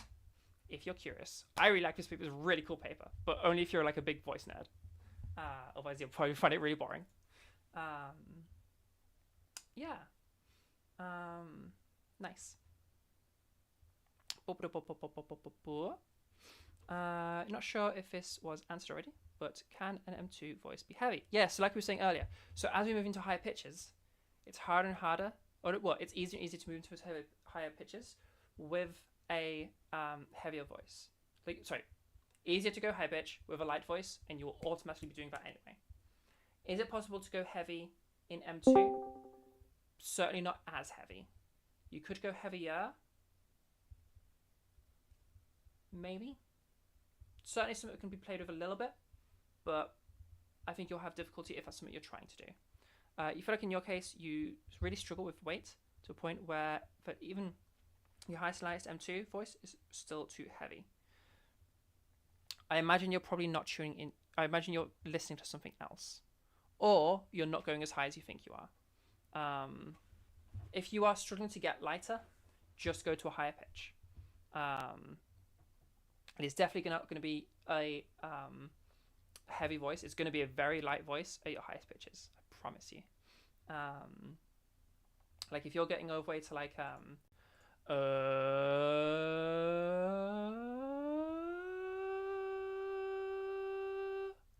at G4 there.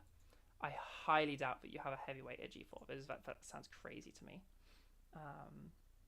Remember, what you're listening for is that buzziness. So like, this is my voice right now. This is a pretty lightweight. This is my voice right now. This is a much heavier weight. Do you hear all that buzziness in my voice right now? That's going to be your heavyweight. Pitch isn't really a problem. You can go to 600 hertz. But to my ears, it feels still pretty heavy, even if fifth octave. Send a little clip in. We'll have a little listen to it. Or if you want, actually, Alba, being as this is topical, feel free to unmute and we'll just have a little listen if you want. If you feel comfortable doing that. Preface before you do so.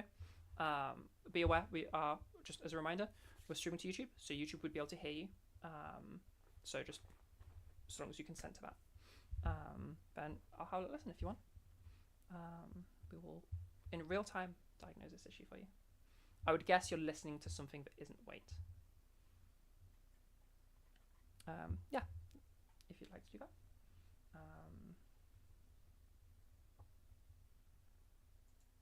Any other questions while we wait for Alba to decide if you want to do that? You have a hard time conceptualizing how you drag the weight down from M2 into M1. Listen for the sound. Yeah?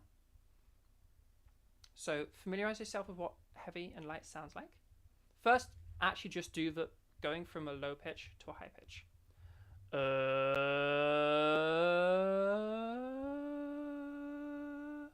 And listen to that weight change.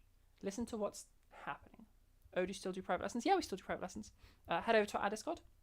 So for you, Serena, if you click on, there's a link over here you can use. It's so hard to point at things when you've got a mirror.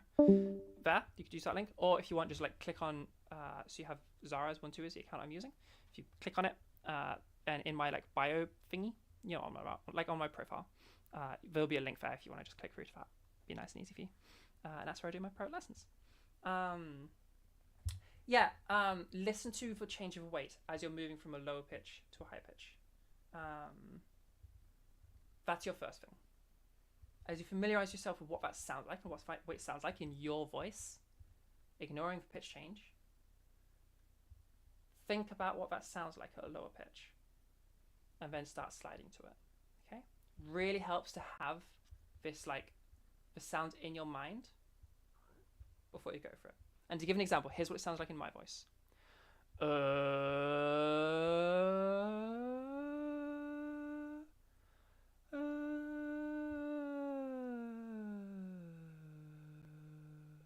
Do you hear that change in my voice? How I have this much lighter sound? Compared to where I started over here, where I have all that buzziness. That's what you're looking for. You can hear it, you just can't imagine how you'd execute it. Great question. I'm so glad you asked that. Okay, everybody listen. This is going to be another really, really good question and answer. Okay, everybody listen really carefully. Do not worry about how to execute it. You don't need to know how to execute it. Don't worry about what your muscles need to do or how to move your body. Because actually, that's not how you do anything ever. For example, I'm going to pick up my tea, which I made earlier, unfortunately, put in a thermos because I'd already forgotten about it, and now it's 2 hours ago. A little bit colder than I'd like, but not too bad. Can anyone tell me what muscles I used to pick up this cup? Or to put some of the tea in my mouth? Or to swallow it? Do you know? How did I execute that? Any guesses? Anyone know? Don't worry, we'll get you two in a minute. I'll resolve.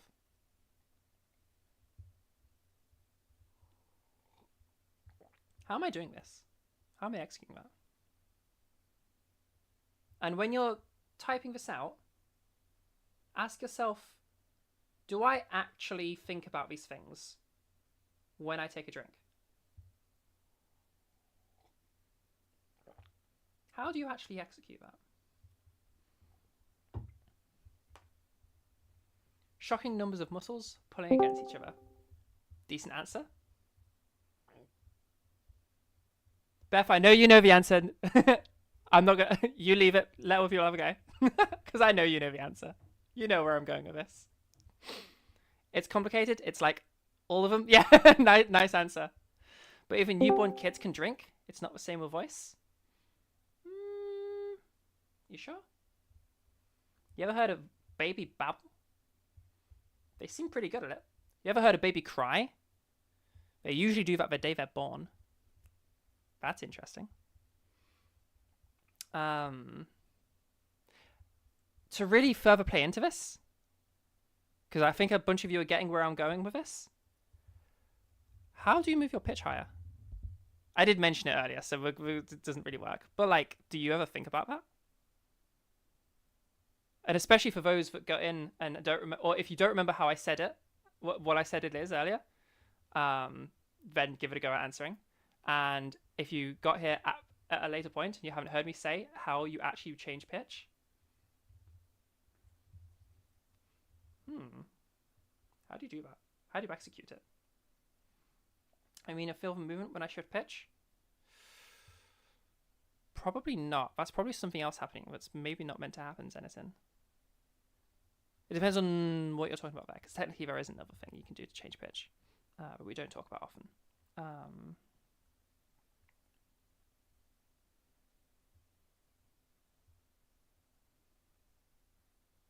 The point I'm going for here is you don't actually control your body like that. It's a really good when we talk about hands. That's the best way I can make a analogy of this. That's why I went for like the holding cup example. But swallowing is a good one as well. Hands, fingers, finger movements, complicated as shit. I don't know how I have no idea how I'm doing this right now. I know when I'm intending to do something and then it's happening, but how I'm actually executing it, I know there's tendons that attach to muscles in my hand. Something, I can do this. And that's about as best as I got. And that's how you control your entire body. Your brain, consciously, just sends these like macro level executions. So like, move pitch up, move pitch down, make voice light, make voice heavy, move thingies, do the thingy things, take a drink. That's the level of which you control stuff. Then there's a different area of your brain, somewhere in the cerebral cortex, which I believe is just all of the surface area, I think, or all of the top surface, or something like that. Somewhere, I did ask my neuroscience friend, and he said it's kind of complicated. We don't really fully understand it, but whatever. Point is, in unconscious areas of your brain, that has been broken down into the actual muscle movements, but you don't consciously think about any of that, and that's for all movements you do, all control of your body. Because like if you think about like if you had to consciously control every individual muscle movement, your brain would explode. Like how would you focus on anything if you had to be doing that all the time? It'd be crazy. So evolution, we're very good at being efficient. We move that shit into subconscious areas because fucking hell, that'd be nuts. So when you say you feel movement when you shift pitch, that's probably movement was not meant to be there, I would guess. Technically, your larynx can rotate a bit, and that helps with pitch changes. So you might feel that a little bit. That would only be at the extreme ends, though. Odds are that's actually a movement that's something else happening that isn't pitch and wasn't meant to be there. How do you build unconscious skill? You practice, but also you learn, like, you do a thing you already know how to do, but also impacts this thing, and you just notice it being impacted. Familiarize yourself with the sound and familiarize yourself with what you're actually trying to do. So how do you do, like, it? What we're trying to teach you is what this sounds like. And when you know what it sounds like, you can just decide to do it. As crazy as that sounds, you kind of just do it. And trust me, as we go through this, we're going to... So, for example, for this exercise, for the feminizers, what I'm telling you to do, notice I'm not telling you to move your weight. Okay? I'm telling you to move your pitch. Because you already know how to do that. And I know you know how to do that. So the step one is just move your pitch. Because you already know how to do that.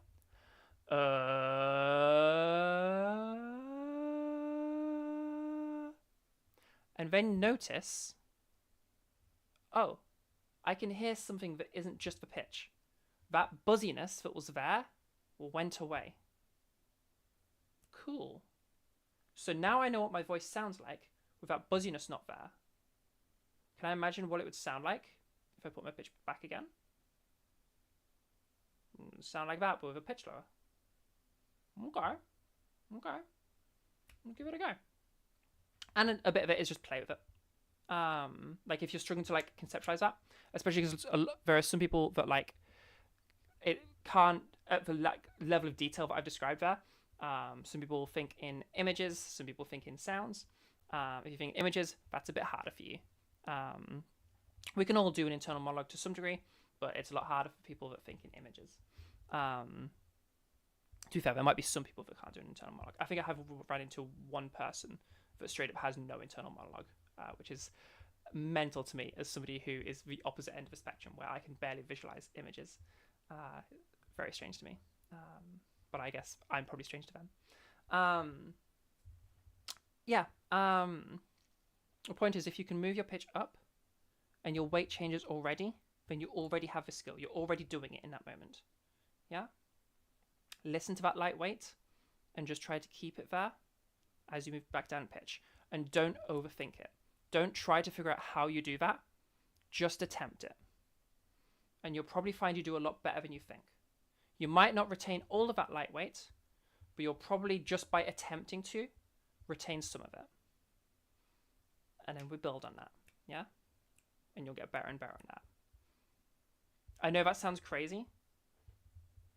Trust me, as a teacher who's been teaching for a while now, every single student I've had do this, you just get them to do that first attempt, something happens.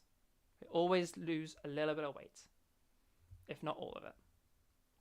And then you just, now that you've like, oh, I did it. When you successfully do it, you kind of get a bit more of a sense of it. You do it again with that extra bit of sense. You do a bit better this time. And then you do it again. And as you keep going, as you practice it, you'll develop more and more control. Yeah? Just like, I can't really tell you how I grabbed this bottle, but I've done it enough times that I can do it consistently. Yeah? Or I can't tell you how I say the words I say. I mean, I can probably tell you a bunch of it, but I bet you can't tell me how you say the words you say. I just saw Eric said a question. How do you say Eric? Like, how do you actually execute that? You probably know bits of it because you can kind of figure it out, but like, you probably don't know the details of it. And that's the point. But you can still say it because you've just practiced saying stuff. Yeah? As a baby, you literally made random ass sounds until people responded. Yeah, by the way, that's how you learn language. You just make random ass sounds, and then you suddenly notice, oh, mum responded when I said mum. Let me do that again. Whoa, she smiled. I like that shit. Mum. Whoa, she did it again. Freaking did it again. Cool. Dad. Oh, he responded. Crazy. I like that. And that's how you learn as a baby. How to talk. That's how you learn your first language. It's a bit weird, but yeah. Or at least that's how you learn enough of it to get by. And then obviously sometimes we learn new words, but you know what I mean. That's how you learn the basics. Most people can't practice daily. Oh yeah, sorry, we missed your question about earlier. Thank you for bringing it back up, Humaya. If I miss a question or I don't fully answer a question, please remind me of it, okay? Even if you notice that it was someone else's question and I missed part of it or I missed the whole question entirely, please tell me that I missed a question, because that will happen sometimes and I'm really sorry about it. And like, it's really helpful for me if you can just remind me of that. So yeah, sorry, I missed that earlier, talking about not being able to practice daily. Seems like you can't practice daily. I guarantee everyone has moments where they can practice. Because let's talk. I didn't even finish practicing properly earlier. When we're practicing, so this applies to this stuff, I want you to be practicing. When I say little and often, I mean like, don't actually change anything about your day. Literally, if you make changes to your day, then I don't want that. I want your day to not change in the slightest, okay? Because that will help you be more consistent, especially if you got ADHD. I got really bad ADHD, and I only recently got medicated. I'd long since feminized my voice since being medicated, so I had to do all that shit without even knowing I had ADHD. I, at that stage, got suspicious, but yeah. Best way forward. This applies to everybody, but it's really important if you got ADHD. If you are making changes to your day, that is an inconvenience. That is a barrier that will make it harder for you to practice. Instead, look at what you already do. Could you be practicing at the same time? So like Humaya, most people can't practice daily, even if they want to, because of parents/roommates. Oh, that is an extra element, to be fair. So for people, I'm going to split that question into two. People for time reasons, and then people who for parents and roommates. And I promise I'll cover that bit. For the time reasons, I bet you at least shower. And if you're showering, you may as well be voice practicing. And if you ever eat, you probably cooked that food to some degree, even if it was a microwave meal. That time it was microwaving, may as well be practicing. You're just waiting around. Getting dressed, you probably get dressed. Could be practicing. Making a cup of tea, could be practicing. Walking somewhere, could be practicing. Cleaning, may as well be practicing. Why not? Anytime where you just don't happen to be doing something with your voice, that's an opportunity to be practicing. So that's when I want you practicing, okay? Don't like stop what you're doing and dedicate time to practice, because it's really hard to do that consistently. I mean, like, I guess if you actually can do that consistently, then go for it and more power to you. But like, for a lot of us, that's really hard to do. That's impossible. That's so hard for me to do. I think I'm a teacher, and I think I've done that maybe 4 or 5 times in my life. It's just so hard to do. But just as you're going about your day to day, you happen to notice, oh, I'm not using my voice right now. I guess I could be. Just do some practice while we were doing whatever it is that we're doing. That's really good. In your car is great.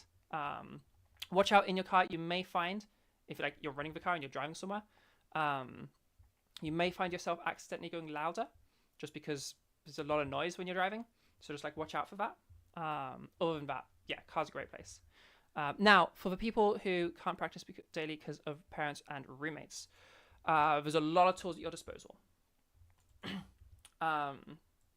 My first and most powerful tool for you, most useful thing, is make up some bullshit. I'm not feminizing my voice. What are you on about? I'm just practicing for a D&D character. Jesus, chill. I'm learning to sing, and this was just some exercises I ran into. Because all they hear you going is,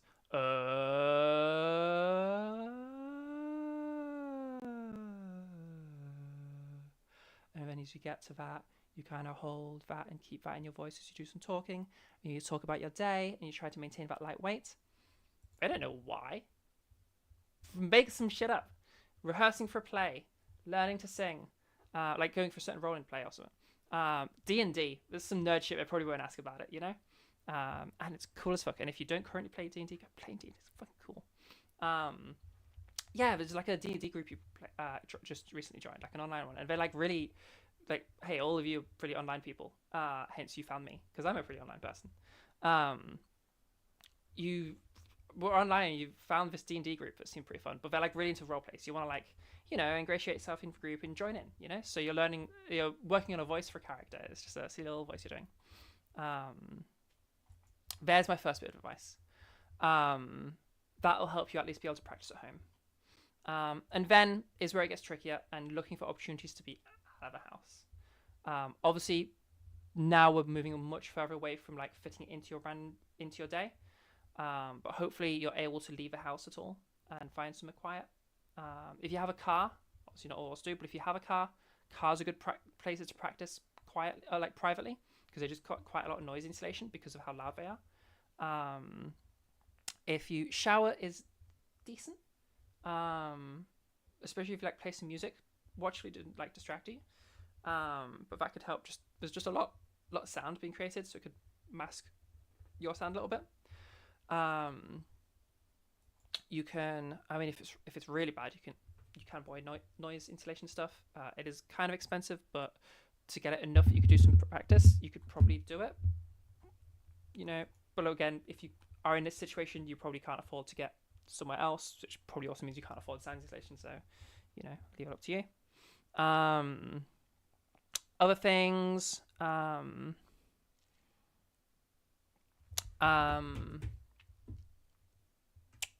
What other sessions we got? Yeah, just finding private spaces. Obviously, everything gets harder if you can't practice at home. But certainly, like, the best thing I'm going to suggest for people in that situation is make some bullshit up. You know, as far as I'm concerned, a little lie to somebody who is already somebody that is going to be like causing you big issues if you come out as trans. I don't mind you lying to that person. They don't sound like a fun person to be around anyway, so fuck them. You know?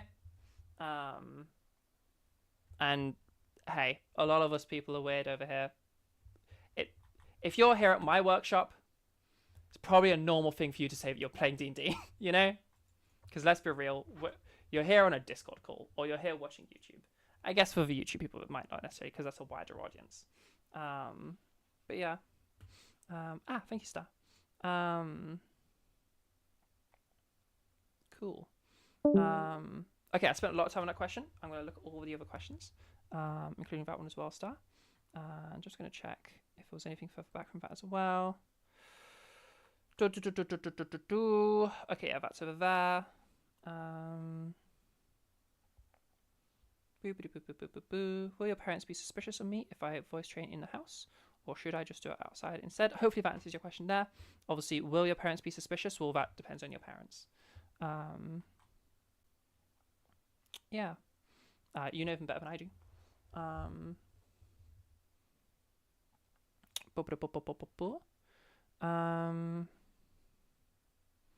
Can you practice to the point you strain your vocal cords? Is that something to look out for? If you are a vocal underdoer, potentially. Well, okay, that's actually got a bit more of a... there's more to answer that question. Oh, yes, Laurie, thank you for pointing that out. If you actually want like an actual D&D group to practice with, over in my Discord, one of our normal members, it's not like a staff member or anything, just a normal member, just requested to start doing D&D and like running it for people. So I set up like a whole thing for them, because that's super awesome of them. So if you head over into my Discord, it is in the off-topic section. You head to, I guess I'll just grab the link. Head to the social events, and if you want to make a different social event that isn't the D&D, then like do so. Everybody can do that. I super like that'd be awesome. I love the idea of you guys all having little social events that you do regularly. Like if you want to do a regular gaming group or whatever, set something up in there by all means. That sounds really cool, and I super encourage it. And if there's something you want from me that will help you do that, let me know, because I'm super encouraging of like community share. It's really, really cool. It's just cool seeing you guys do stuff like that. But yeah, I've just put it in Trans Network. Obviously, you would need to be joining the Discord anyway, so I'll just put it there. But if you want an actual D&D group to practice, just to play D&D, but also you can practice your voice while you're doing that. So like the excuse is going to really work there because you're actually going to do it. There's a little D&D session that's happening there every Friday. Is it, Laurie, is it every Friday or is it every other Friday? I don't remember. Let me know. Okay, can you practice the point you're straining your vocal cords? Yes and no. If you are experiencing strain, well, no, pause. If you're a vocal underdoer, and your voice just tires quickly, then yes, because it would tire in the normal amount of time you'd expect it to tire when you talk. That said, so if you're a vocal underdoer, obviously we need to build up enough vocal strength so you actually are able to practice and like have that stamina bar that's the same as everybody else's stamina bar. And that's just going to be regularly doing those softies every day, multiple times a day.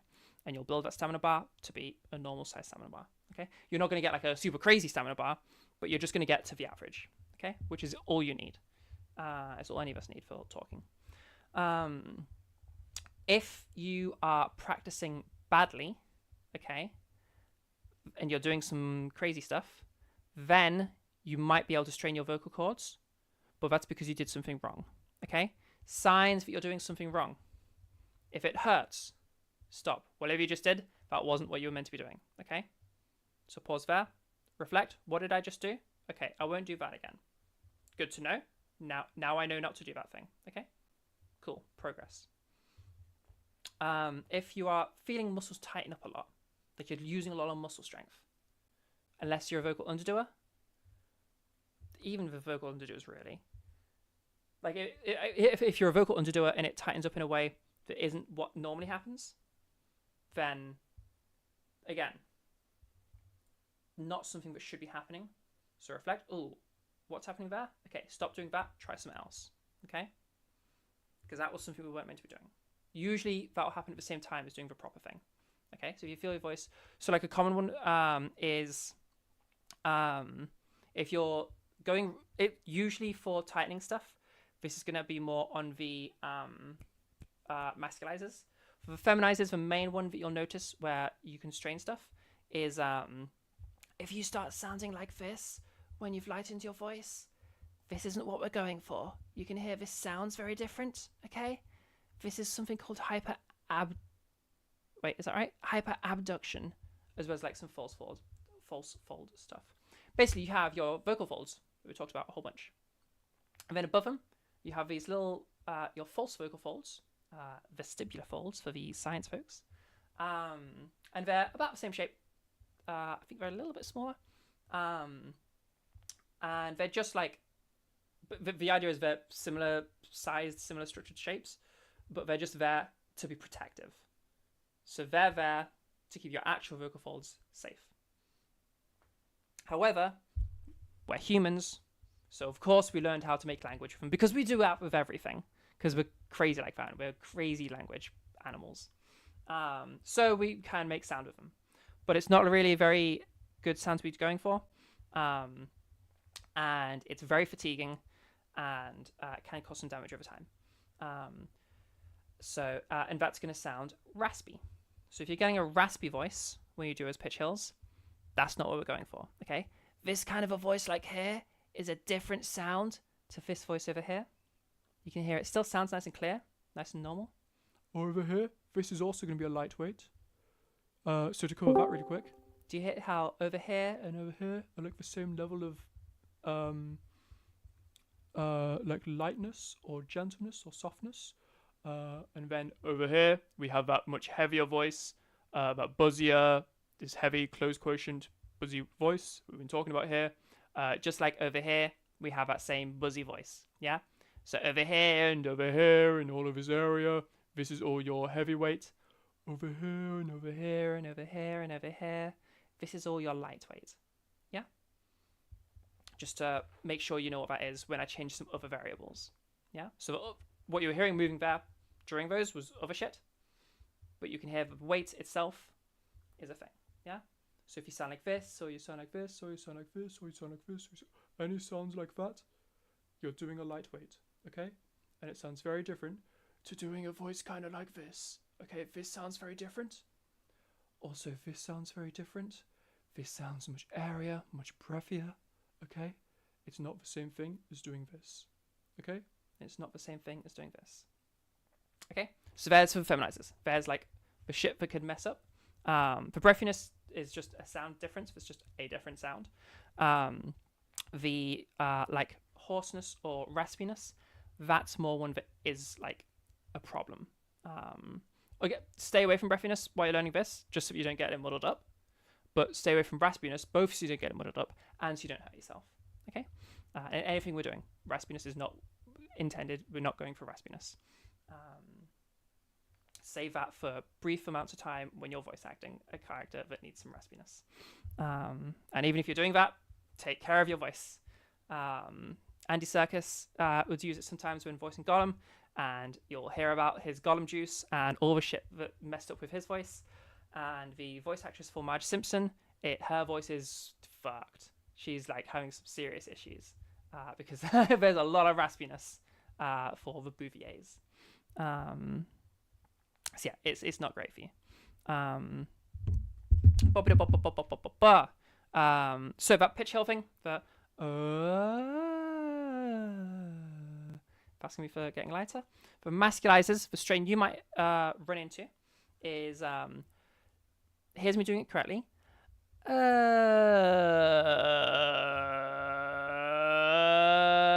And we have this heavier voice over here.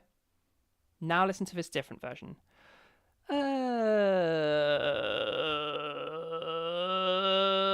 And now we have this voice over here. Do you hear how it sounds much more like held, and like this is also impacting my breathing a bunch, where I'm having to like exhale to then be able to inhale. That's hyperadduction. That's your true folds tensing the fuck up and really pushing into each other, okay, when they close.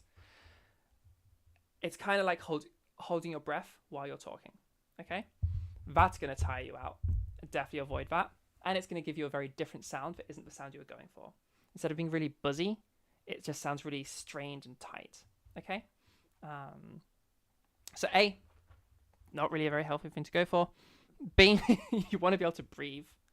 And C, it's not going to make a sound you want. So don't go for it. But yeah, these are things you can run into and just like watch out for them. The other thing is like your loudness could change. Like I hear a lot of people when they go for lightweight go really quiet. Don't want to do that. That's a different thing. Okay, we want to stay loud. Well, we will say normal loudness. Hey, be able to shout. Hey, I'm over here. Can you hear me? You hear me okay? Do you hear how this is a lightweight still? We still have that lightweight. I don't sound it like I am over here. I don't have this really, really heavy weight. I still have this lightweight. Or if I'm over here, do you hear how I still have this very, very light weight? I don't sound like over here, where I have this really, really heavy weight. I have this really, really light weight. But hey, I'm still yelling, yeah? And I can still yell. Yeah, so we can do a lightweight while still being really loud. And if I go for a really heavy weight, I can still be like reasonably quiet while also being able to have a heavy weight. Or if I go, excuse me, all that raspiness and straining earlier is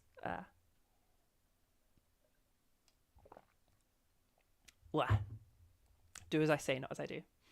Demonstrating the bad things is always a lot. Yeah, if I use a heavier weight over here, I can still be reasonably quiet while having a heavy weight. Obviously, if I keep going quieter and quieter, eventually my voice will cut out, and if a weird bit, you'd end up with a bit of a lightweight.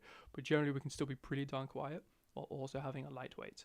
Like, you probably can't hear me from the next room over. Yeah. So we can pretty darn loud while being pretty darn light, pretty darn quiet while being pretty darn heavy. That makes sense? Oh, talking about the D&D thing earlier, for those who are interested in that. Apparently they've changed it to every other Saturday, so fortnightly on Saturdays. Times and availability are flexible and can be discussed in the channel. There you go. And thank you, Laurie, for that. That's really helpful. Again, head over to my Discord for that, as well as for private lessons, as well as for like a bunch of other stuff. So all my resources are at. Our resolve. I'm so sorry. I missed your thing. We've got a very active thing going on. We've got a very active day today. Really sorry. Okay, Trans Voice, you guys are the most active right now. Can people have a little look for if I've missed anything other than our resolves, who I'm going to get to next? Out of curiosity, can you still post it? Yes, I'm really sorry, our resolve. Yeah, there's been a lot of activity. Does somebody mind just having a little sweep through of any questions that I've missed? I would really appreciate that while I do this out resolve. And again, if you have questions in the other chats, especially if I've missed a question, let me know. I'm gonna quick look. Nice. Okay. All right. Let's get to our resolves. Clips. When the sunlight strikes raindrops in the air, they act as a prism and form a rainbow. Oh, in Trans Network, you won't be able to hear this right now. I can do this, and it might make some echoing happen. To people in Trans Voice, tell me if this makes an echo for you. I don't know if it will or not. People in YouTube as well, tell me if it makes an echo for you. Again, I don't know if it will or not. When the sunlight strikes raindrops in the air, they act as a prism and form a rainbow. So I can do sort of like the rainbow passage, but I still feel like once I start actually talking, my voice is still like really bad. When the sunlight strikes raindrops in the air, they act as a prism and form a rainbow. Okay, first of all, for Trans Voice and YouTube, did that echo? Could you hear that clearly? Was the audio messed up there? Let me know. Let me know if that's a thing that I get to do. Outside of that, our resolve. Your voice was light in both of those. Is that what you're going for? Are you going for a lightweight or are you going for a heavyweight? I think earlier you mentioned that you were feminizing. These are all very lightweights. Like entirely lightweight. Yeah. Lightweight vocal feminizing. Yeah, that's super light. Like, your voice doesn't sound like over here. The sunlight strikes raindrops in the air that act as a prism and form a rainbow. We don't sound like this at all. Do you hear all of this buzziness in my voice? Do you hear how that's not present in your voice? You sound more like this. Yeah? YouTube had echo? Okay, thank you for letting me know. Okay, that's interesting. Trans Voice doesn't. YouTube does. Huh. I don't know how. For people, I guess to explain for people who would know techie things to do with voice stuff, I'm using Voice Meter, and I just channeled my desktop audio through my mic so that you could hear my mic. Because YouTube is hearing both my desktop audio and my mic audio, whereas Trans Voice obviously would. But yeah, of course. So I was playing a voice clip there from the Discord, and in YouTube it was playing both through OBS picking up my mic because I was sending it through my mic, and OBS obviously hearing my desktop audio because it was the desktop audio was going through both channels and going through. If there's a better way I could have done that, can someone let me know so that like both servers that I'm in would be able to hear the clip that I was only playing in one server, or they'd be able to hear like what I'm hearing. If you know a better way I could do that, that'd be really useful. We've been just trying to solve issues like that for ages. I haven't figured out a solution. If you know it, I'd really appreciate a help with that. Yeah. Good to know though. Thank you, people in YouTube. Yeah, does that make sense, Alba Resolve? Do you like get what I'm saying there? I feel like you're pretty bad at judging the qualities of your own voice, but can't seem to pinpoint the quality you're hearing if it isn't weight. Yes, okay. Let's take another little detour, another little talk about something else. Can you tell, guys, that I have ADHD, even though I've taken medication, but whatever. Okay, Alba Resolve. I have a little theory about the way you've practiced. Can you tell me, what's your goal? And when I say your goal, I don't want an answer of I'm trying to feminize, or I'm trying to sound feminine, or I'm trying to sound like cis passing. What kind of feminine voice do you want?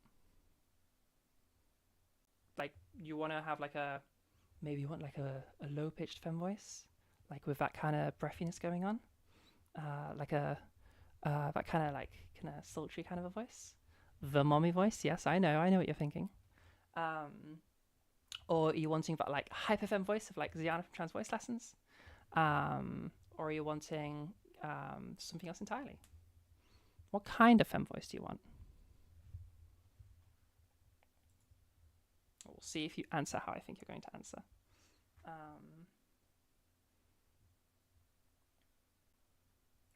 Something like light mask voice androgynous leaning for a person on YouTube. Sorry, I won't say your name for obvious reasons. No offense, sorry, but do what you want to do. I want to carry my old singing skills to a full range of singing. Cool. Yeah, okay, so if you're going for androgynous, wherever you started, so like if you're AFAB and you want a more androgynous voice, do the masculizing things. I probably should have said this earlier, like at the start of a workshop or something. But whatever, we're saying it now.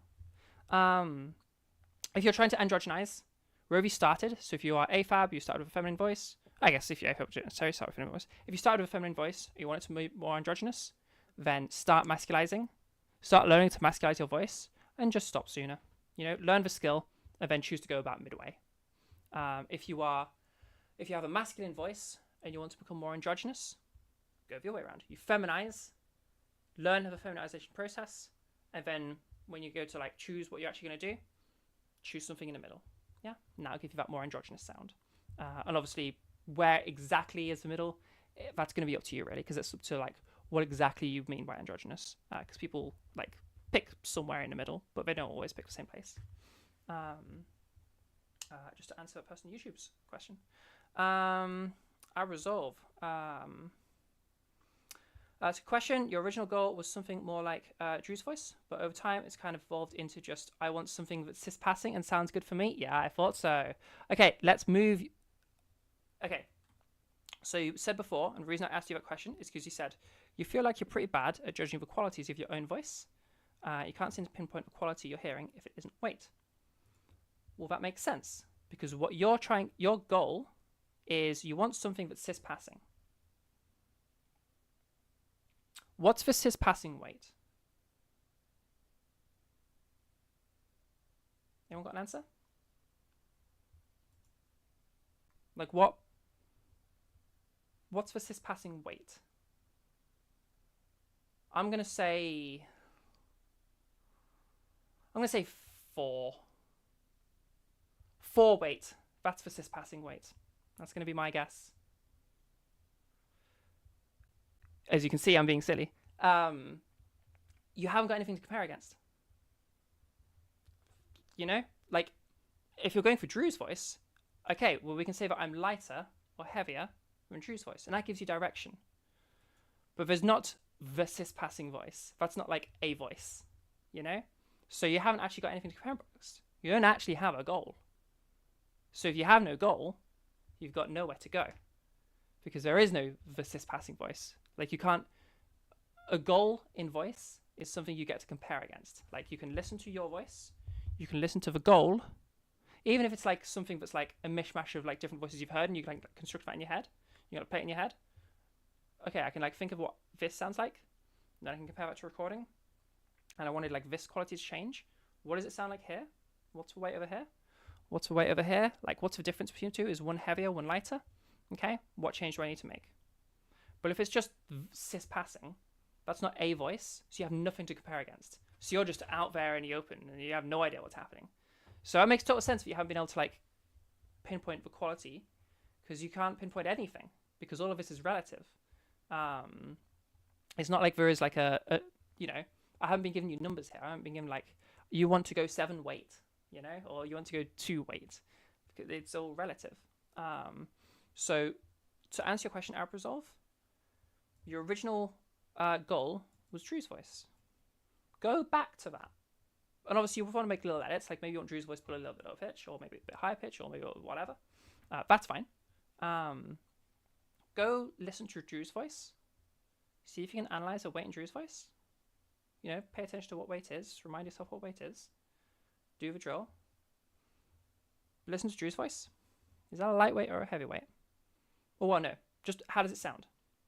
Then listen to a recording of you and compare the weight in those two things. And now you have an answer. Does that make sense? Does that answer your question, I'll resolve?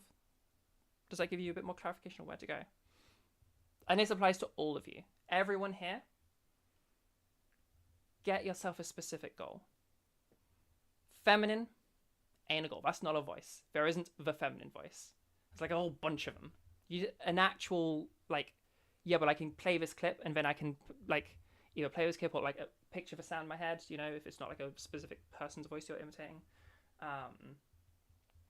Like, have an actual, like, thing that you can compare your clip against. That gives you somewhere to go. Yeah?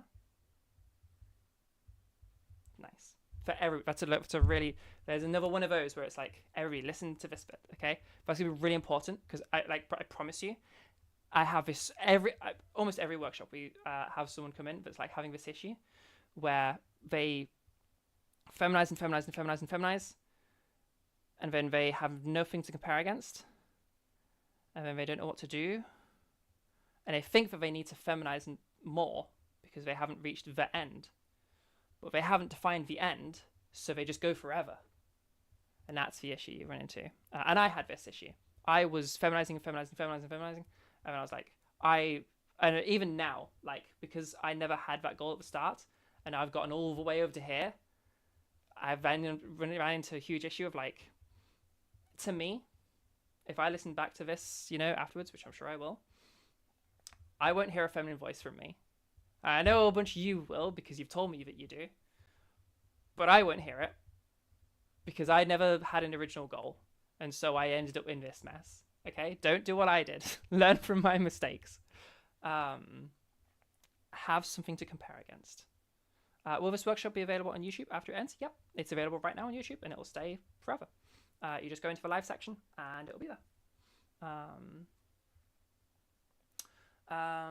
Also, how to find a specific goal. Let me scroll up to.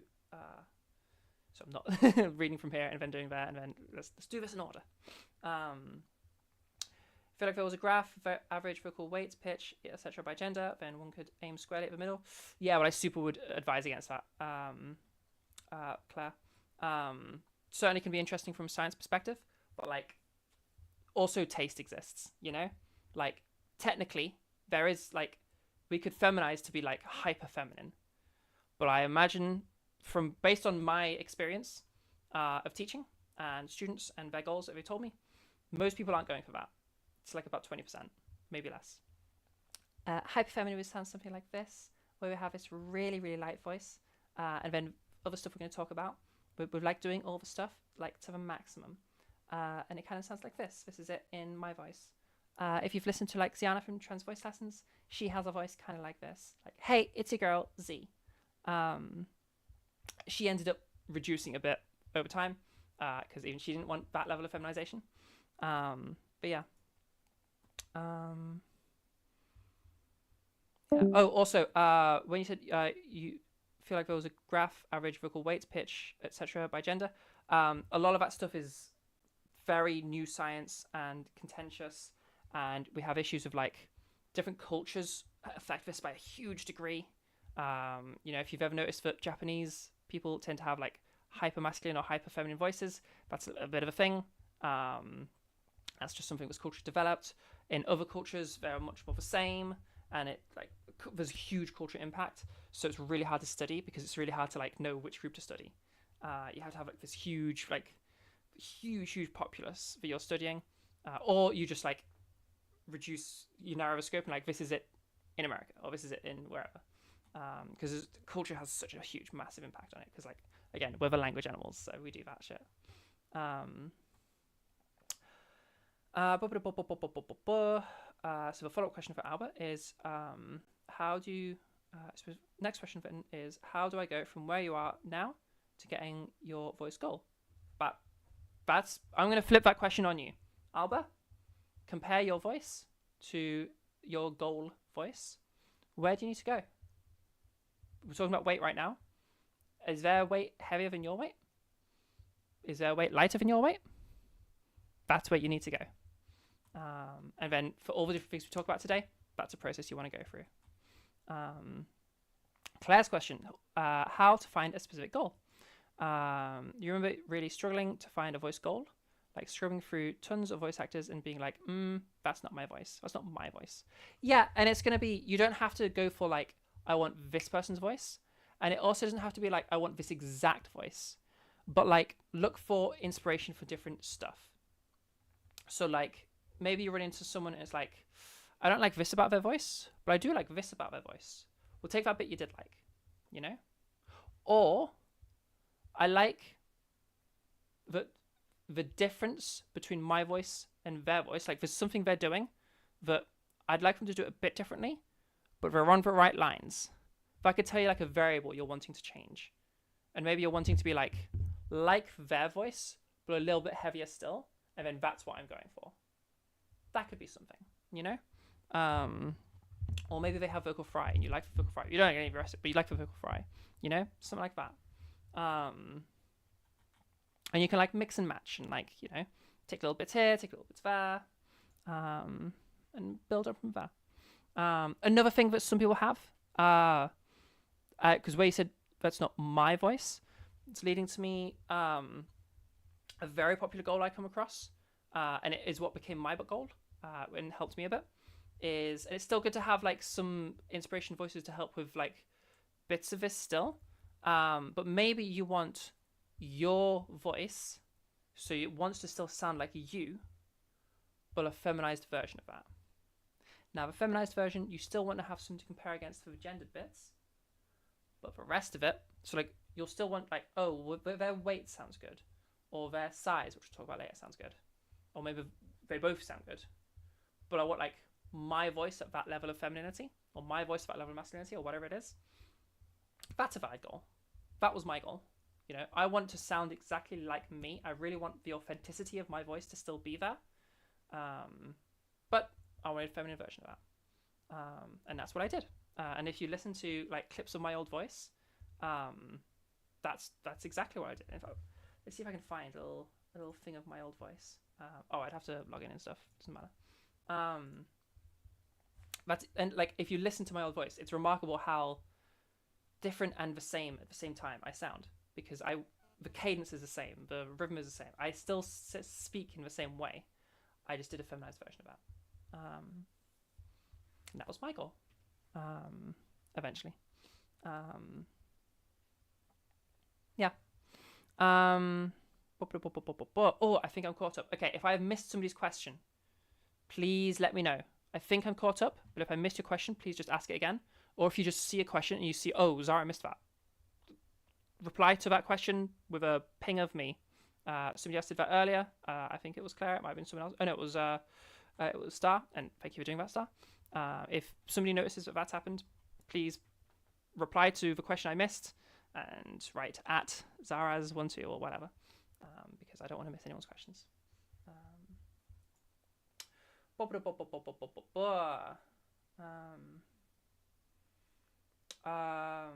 Beth said there's a whole range of cis-passing voices, and what passes weight-wise depends on other things. And Mia said such as what? Such as individual, like, subjective experience. So, like, what passes to one person might not pass to another. You know? People read things in different ways.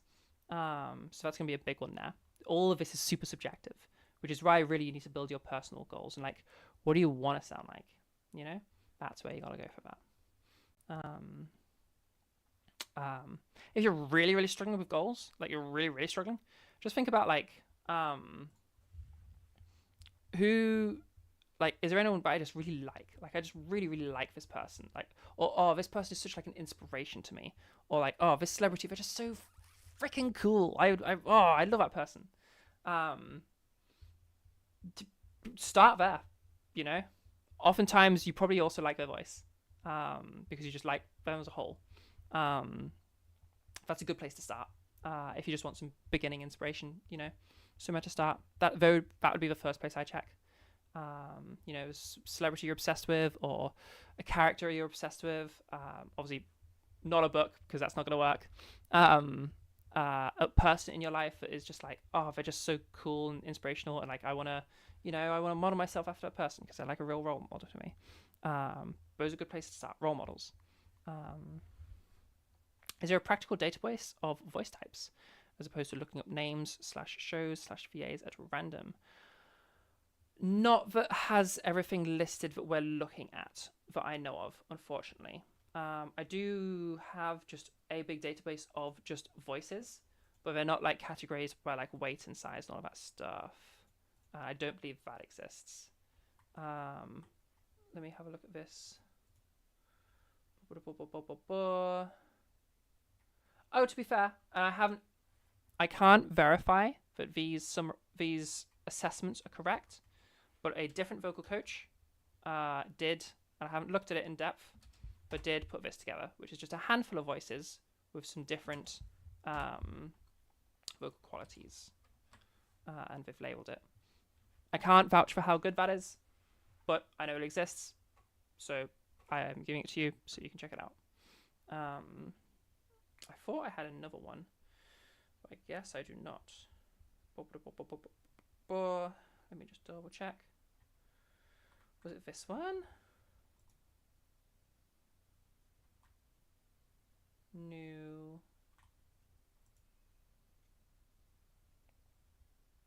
Yeah, I'm afraid I don't have something like that. That one there is the best I got for you.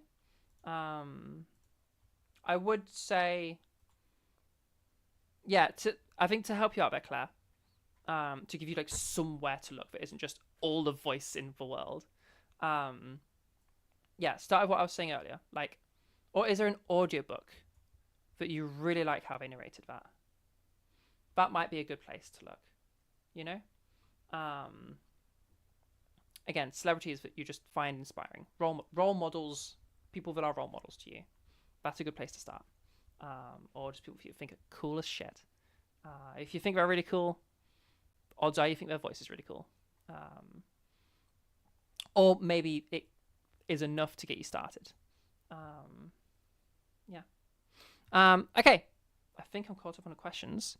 And I think I talked about vocal weight a whole bunch. Does everybody feel like they understand vocal weight stuff? The pitch hill is the feminizing one. Pitch trough. So you're moving up in pitch and back down. And pitch trough, moving down pitch and back up. We'll skip talking about the other ones because we spent a long time on this already. Generally, those other ones are a bit rubbish. I always use a pitch hill and pitch trough when I'm teaching students, and that's what I recommend you do. That's the one I talk about. Yeah. I'll give a few minutes. Just, does everybody understand vocal weight now? Do they know how to get started? Did I miss anything? Because we had a lot of different questions, and I've probably gotten distracted. Yeah.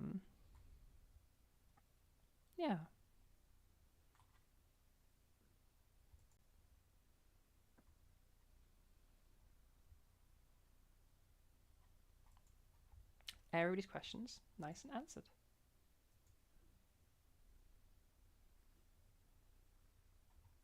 before we move forward. Think you get it? You'll learn more later? Absolutely. And just to give one last example of drills. So, pitch hill, if you're feminizing, start at a lower pitch. Drag it. Or if I start in a more masculized area, because that's, if you're feminizing, you probably started masculized. So if we start over here, so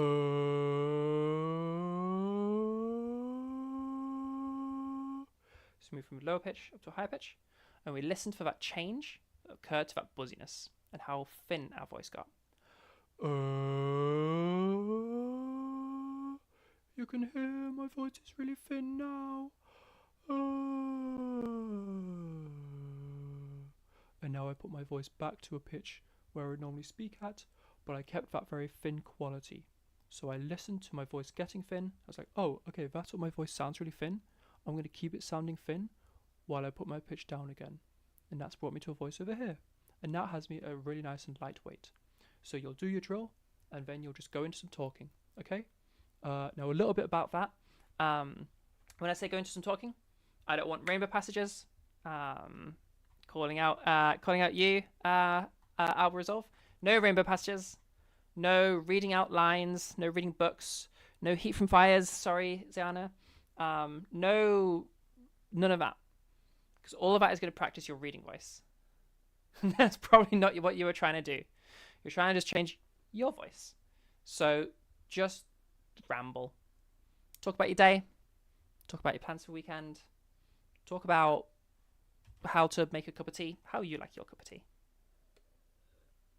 It's just cold now, even though I put it in a friggin' thermos. Talk about how to do a strategy you're doing in your video games. Talk about your D&D campaign. Talk about your favorite book, whatever. Just ramble about whatever. That's the best way to practice. Because that's just your baseline, ordinary talking. Yeah. That's your normal voice. When you just ramble about shit. So that's going to be what it's most like when you're actually using a voice in the wild, like talking to people. Yeah. My native language isn't English. Will learning all of this in English translate one-to-one to your native tongue? Yes. This works for every language, because language isn't a relevant thing here. Everything that we're doing happens before you actually make words. This is happening like all the way down here in your vocal folds. So speech production, by the time you've made this change to your voice, speech production hasn't started yet, because we haven't done the filter bit yet. So yeah, it'll absolutely work. You can practice in your native language, you can practice in English, do whatever you want. You may find that if you practice only in one language, that you're just not in the habit of doing it when you switch to the other language, and that can be a bit weird, because like humans learn, not like computers, you don't just like store information and then retrieve it whenever you need it. You learn in like this branching pattern. So you'll have like associations. You might associate English with voice practicing if you always voice practice in English. And it's not that they have any actual relation, just your brain is built that association. And so when you go to another language, those associations aren't there, so it's harder to retrieve the knowledge. And like you know how to do it, but you just can't grab the knowledge because you haven't been practicing in the other language. And that's not anything to do with like mechanics or with like how voice training works. It's just how humans learn. It applies to all sorts of different stuff. Normally it speeds things up, but for our purposes, it can cause some issues. So I would recommend just switch up your language regularly when you're voice training. It'll help to add curveballs anyway, because you're like trying to think of this thing, of like the languages switching over, and you're trying to think of weight at the same time, up the difficulty level in terms of like your cognitive load. That's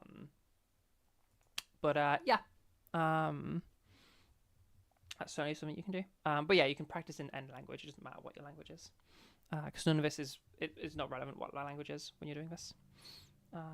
By all means, practice in your native language if it's not English, or practice in English, or practice switching between two. It doesn't matter. Okay, all right. Moving forward from vocal weight. For the masculizers, we're starting maybe at a slightly higher pitch. We'll bring our pitch down, getting into that grave zone where it gets all groggy and finding that vocal weight.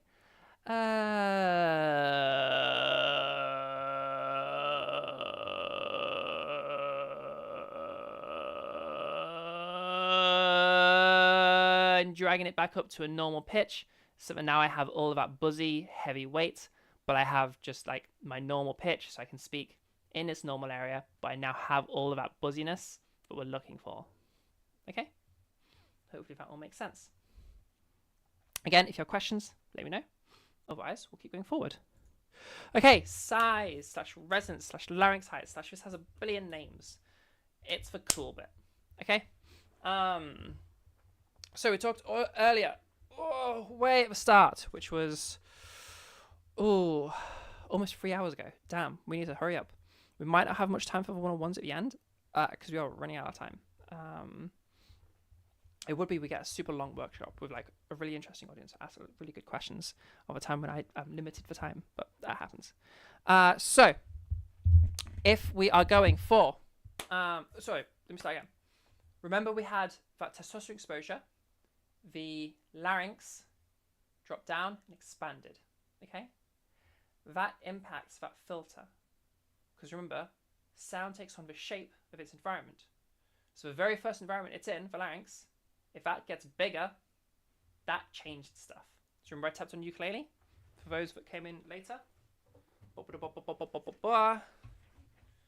I tap this ukulele, makes a sound.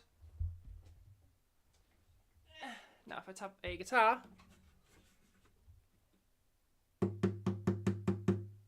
yes, that was a different note, but it was also a bunch of other stuff. And I bet you could tell which one was the bigger one, intuitively. In fact, let me tap on a couple of things. There was one. I'm going to show you which one it was. And just to make sure we're not cheating, I'll tap a different instrument that you haven't heard yet. It's right at the back. Sorry, ignore all of those ones, that wasn't it.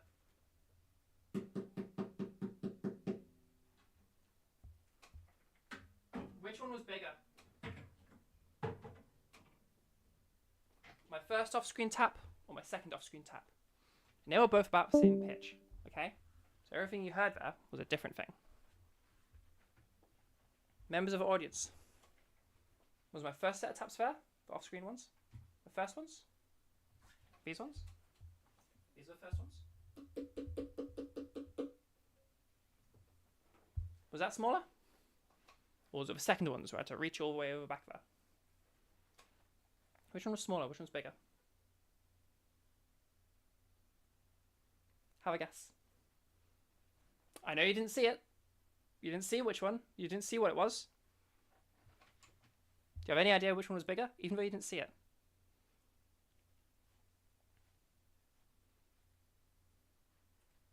Oh, we've got a guess over there. Give her a proper guess, Claire. Which one was bigger?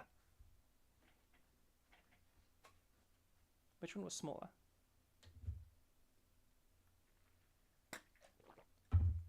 Come on, I have a huge audience here. I've only got one person who's guessed. Claire, yours doesn't count.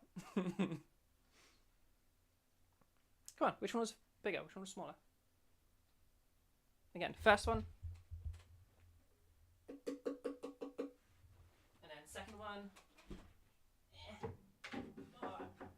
I'm gonna, while we're here, I'm gonna rearrange this so I can grab that way more easily. All my guitars and stuff are in front of my boiler, and I had to access the boiler for boiler inspection. Okay, here's the second one.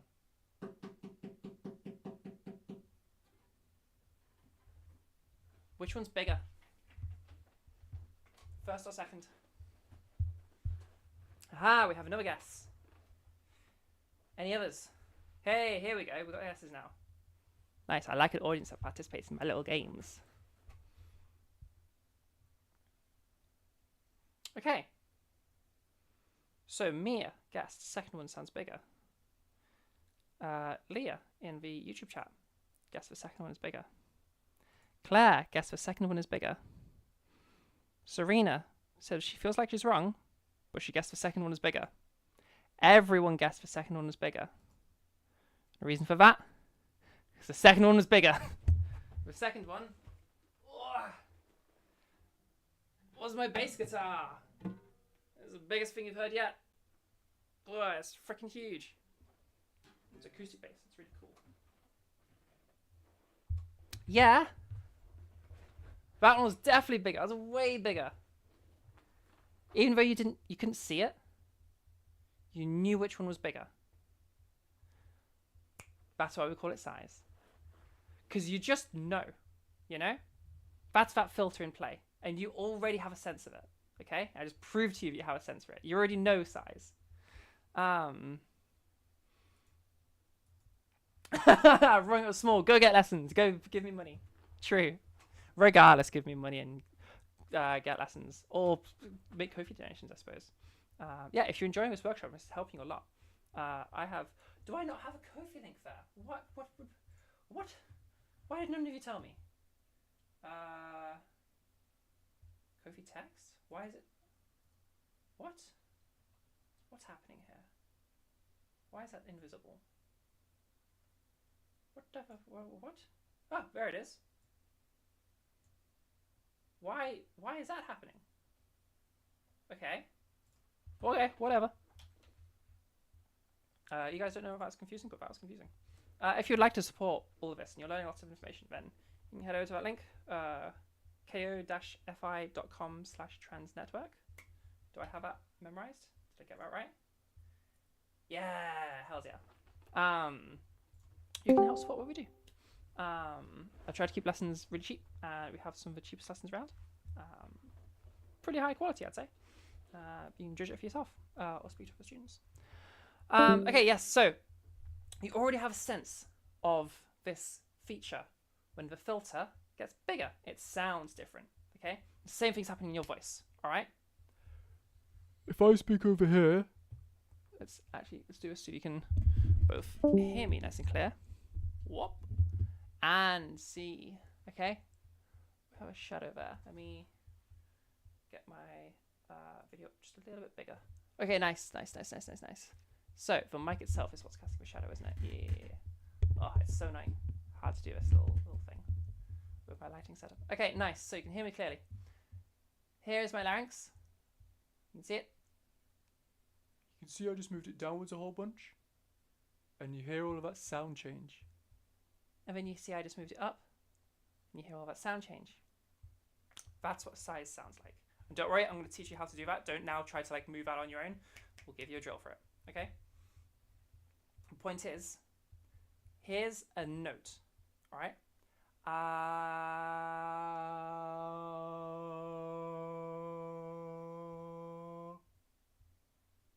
Did you all notice how the note didn't change? It was the same note. It stayed totally monotonous. But something else changed. That's size, baby. Okay? That's what size sounds like. You might also have heard the term resonance. The reason people call it resonance is because that filter thing, the sound bouncing around and taking on the shape of its environment. The technical term for that is the sound resonating. Okay, which you might have heard that word before. We can also, following on from that, you could call the larynx a resonator because it's a changeable container. I don't know. I don't even think it being changeable is relevant. It's just a container with which the sound is bouncing around. So we call it a resonator. The body of my ukulele is a resonator. It's a resonator in the instrument. The body of my bass is a resonator. Your mouth is a resonator. It's a really complicated resonator. So you can change it loads of different ways to make different words. Your larynx is a resonator. So that's where resonance comes along. It's just like a word for all of this stuff. The filter. It just means the filter bit, basically. And some people call this larynx height because you control it by moving your larynx up and down. Okay? Does that all make sense so far? Again, if you're getting lost, ask questions. There are no stupid questions. If you are thinking a question, probably somebody else is too. And if you ask it, you'll be helping them out as well. So yeah, definitely ask questions. And also, it just helps me a lot. If I miss anything, then you asking a question means that I didn't miss it. So that's helpful for me as well. Nice. So, yeah, we have this thing going on. How do we do it? Size equals resonance? Yeah, basically. Yeah. Just two words when we're in this context for the same thing. I like to say size because it's really intuitive. Like, it just sounds bigger. Like, if you're doing an impression of a giant, what was a giant? Well, it's a big person that's so big that they're like a fantasy person. They're giant. They're a huge, like, magically big person. They're enormous. How do we do a giant impression? Well, we do this with our voice. I'm fee, fi, fo, fum. I smell the blood of an Englishman. For British people here, Ho, ho, ho, green giant. so that's an old reference for people that were watching TV about 15 years ago, and had sweet corn advertised them. This voice over here is like the giant voice. And the reason it's a giant voice is because it just sounds big. And if we're thinking about what's happening, have a little look. My larynx is way down there. We've made a lot of space. Literally, we've made a bigger size for the sound to where it's initially been created to bounce around. So literally, it sounds bigger. So size. Mechanically, that makes sense. We made a big space. And also perceptually, it just sounds bigger. So let's call it size, and let's say that's bigger. Literally true, figuratively true. It just works so well. It just works. Okay, so that's why I like size. Just by preference. If you want to say resonance and like brighter and darker, that works too. Or you want to say high larynx, low larynx, that also works. So how do we do this? All right, I'm going to make this way easier for you because this is kind of difficult to learn. For all of you that played with weight just now for the first time and nailed it first time, that happens. Weight is usually for people a lot easier than size. Prepare for this one to be the difficult one, okay? Size is really hard. It takes a long time. Expect this to take a while. Be patient with yourself. Allow yourself to like struggle, okay? So we're gonna make this a lot easier because it's very difficult to do. What I want you to start off doing, give a little whisper. Hey. Hello. Hi. Now see if we can do a giant impression while whispering.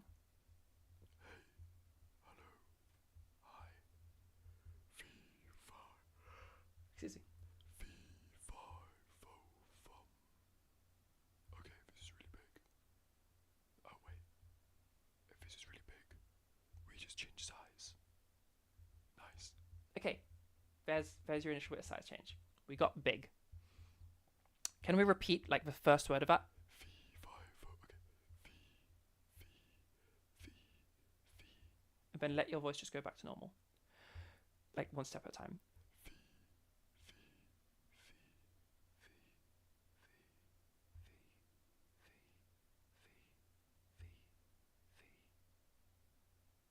Changes happened. Well, we did the giant impression, and we know the giant impression is just go big. So if we went from go big to go normal, then we just move smaller. Nice. So now we've learned to start moving things, okay? Keep going with that.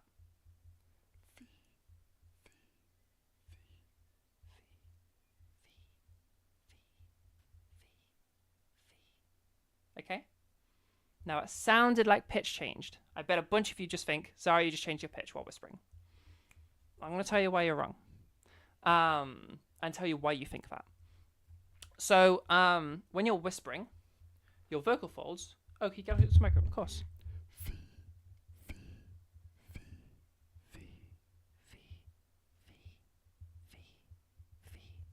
Is that okay? I'll check that my stuff is also on the right balances and levels. Should be. Yeah, was that okay? Is everybody hearing that okay? Is everybody hearing my whispers? Totally fine. Yeah, so when you're whispering, yeah, okay, brilliant. Thank you, Beth.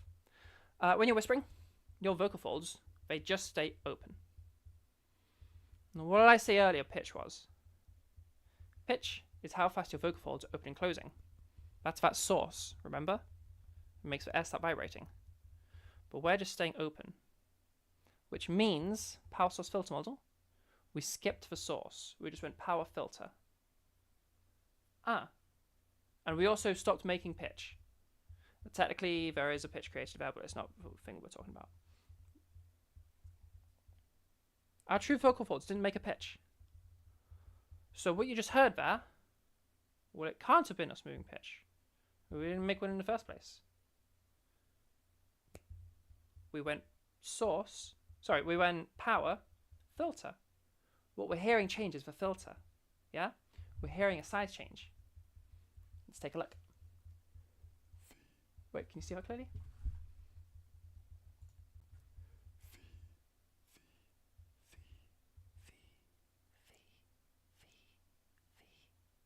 Did you see the whole time? That was moving. We're making size happen. Amazing. So there's your first thing. If you're struggling with that a little bit, that's okay. Another bit more intuitive way to do this, just to give you an initial step. Some of you heard of Big Dog, Little Dog. I like it as just a beginning step before we do something a bit better than Big Dog, Little Dog. But it's nice to just initially introduce you to it. So we talked about like how size is really intuitive, okay? How's a big dog pant? No, I'm not going to do it. I'll let you guys at home, everybody at home right now. And even if you don't even know how to do this, just give it a go. Give it a go now. Everybody at home. Pant like a big dog. Just try it. Pant like a big dog. I see you not trying there. Try it. Do it. You want to get results? Try it. Give it a go. Okay. Cool. You probably just made a sound something like this. Yeah. Can I speak? Yeah, if you've got a question. No, no mind. No, it's okay. If you leave it muted for now. We'll be doing a like feedback thing later, and we can like review your question if you want to. Thank So you. I need to whisper like a dog, make a sound. So big dog whisper, big dog pant. Yeah. So everybody at home, big dog pant. Now pant like a little dog, like a little chihuahua or something like that. What do you do? You know, little dog pant, little chihuahua. Give you all a second to have a go at that. Yes, you at the back. I see you. Give it a go. Even if you're embarrassed, you're on your own right now. It's okay. I'm not judging you. I can't even hear you. A little dog pant. Okay. You probably just made a sound kind of like this. See the big dog? And then the little dog. Cool. We just changed size, baby. You did the thing. Okay? Now, there's a few issues with that. You might have noticed the example I did there, because what I bet a bunch of you did, was... And that's good. We did do size change. But we also changed something else about the filter. We changed around a mouth. And we don't want to change that one, because you need that for talking. So we don't want to go ho ho ho, ha ha ha. We want it to be the same. Okay? So we can use some words to keep the same. So think about what we just did there. And then try to say hello. Oh, wait a minute. When I'm doing the panting, I'm just going, oh, but I'm whispering, oh. Like, oh as in hold, oh as in hot. Panting is just whispering. Okay? So your big pant, little pant was a big whisper, little whisper. Okay? So now we're going to pick a word. Just a little word that's got a vowel in it, like a single syllable word. For example, pot. Pot, pot, pot. Pot, pot, pot. Big pot, little pot, like we did for big dog, little dog. Okay? And let's do it in a few steps. Pot, pot, pot, pot, pot, pot, pot, pot, pot, pot, pot, pot, pot, pot, pot. Now we've moved size. Or if we're going the other way, if you're masculizing, pot, pot, pot, pot, pot, pot, Pot, pot. yeah. So if you're feminizing, you want to go small to imitate not having your testosterone exposure, the larynx being higher up. And if you're masculizing, you want to imitate having that larynx lower. Well, your larynx is literally going to go lower. You're imitating the testosterone exposure. So you want that bigger sound. Yeah?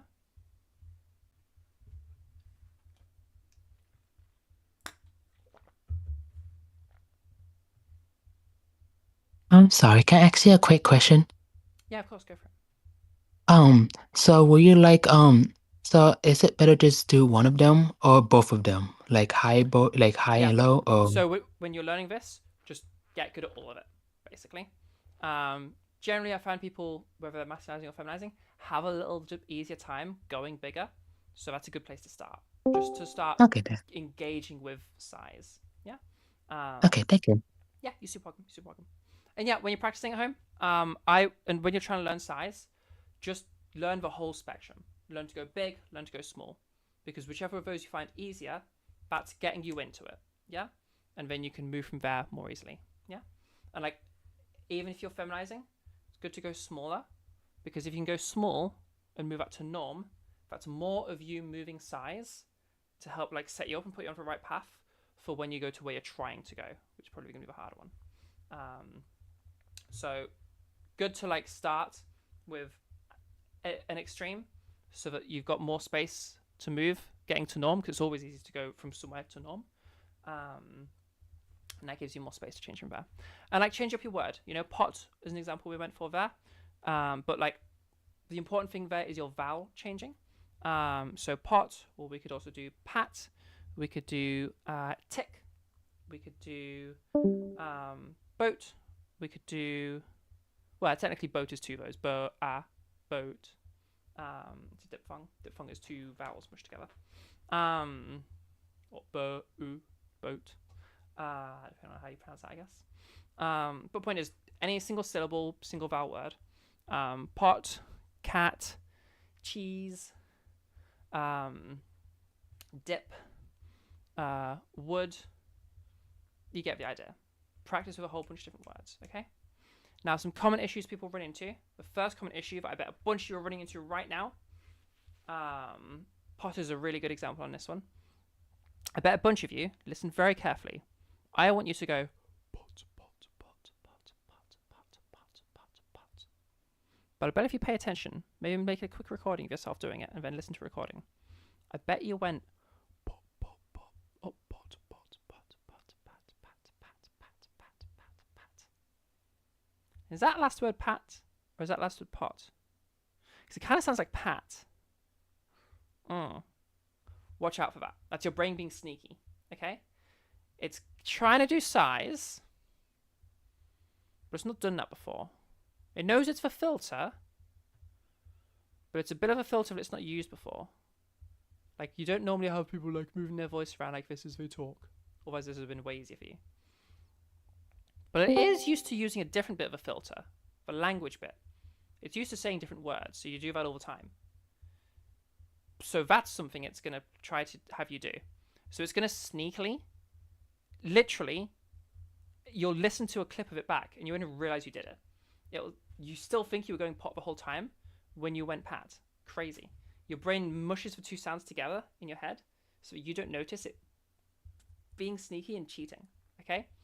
So if you find yourself like, oh, it's turning into a pat and I'm not even noticing it, one, be on the lookout for it. And two, as it happens, as you're going through, if you're ever in doubt that you are the same word that you started on, so for example, pot in this case, if you're ever unsure that you're saying the word pot, okay, we're unsure now. So let's make ourselves sure again. The thing we're changing to, we know it's pat. So pot, pat. Pot, pot, pot, pot, pot, pat, pat, pat, pat. Oh, bencher, pat, pat, pat.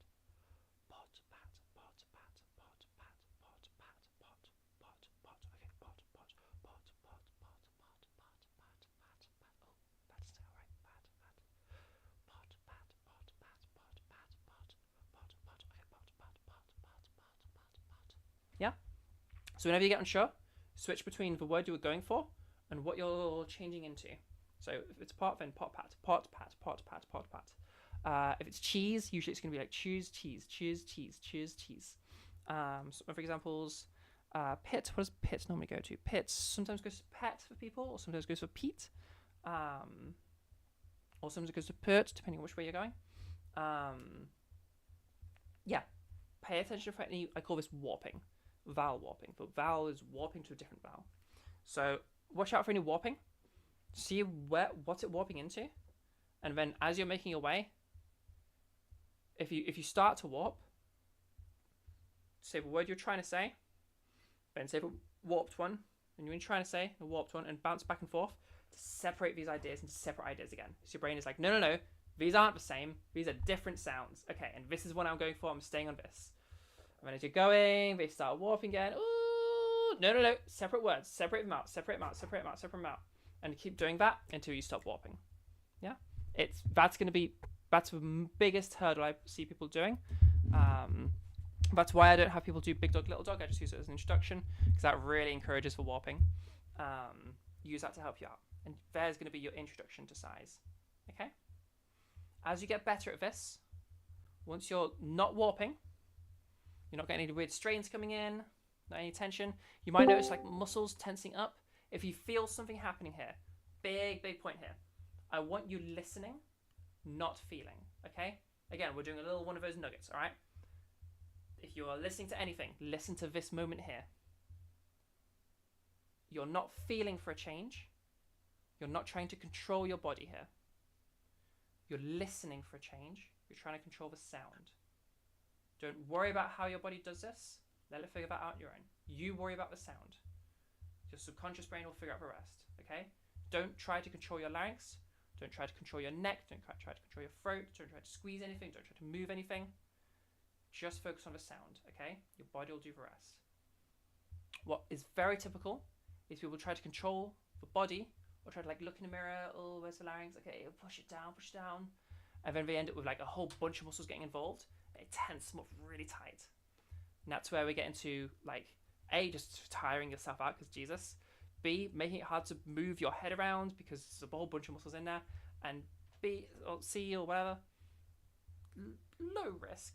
I rarely have people go this extreme, but in theory, potentiality for injury. Okay, we do not want tension in your muscles. Nice and relaxed. Okay, remind yourself, cis people don't strain. Talking should be just as it normally is, nice and easy. Okay, physically, this is easy to do. You're just learning how. Yeah. It's a learning process, not a building your body to be ready to do it. Body can already do it. You just need to know how. Yeah?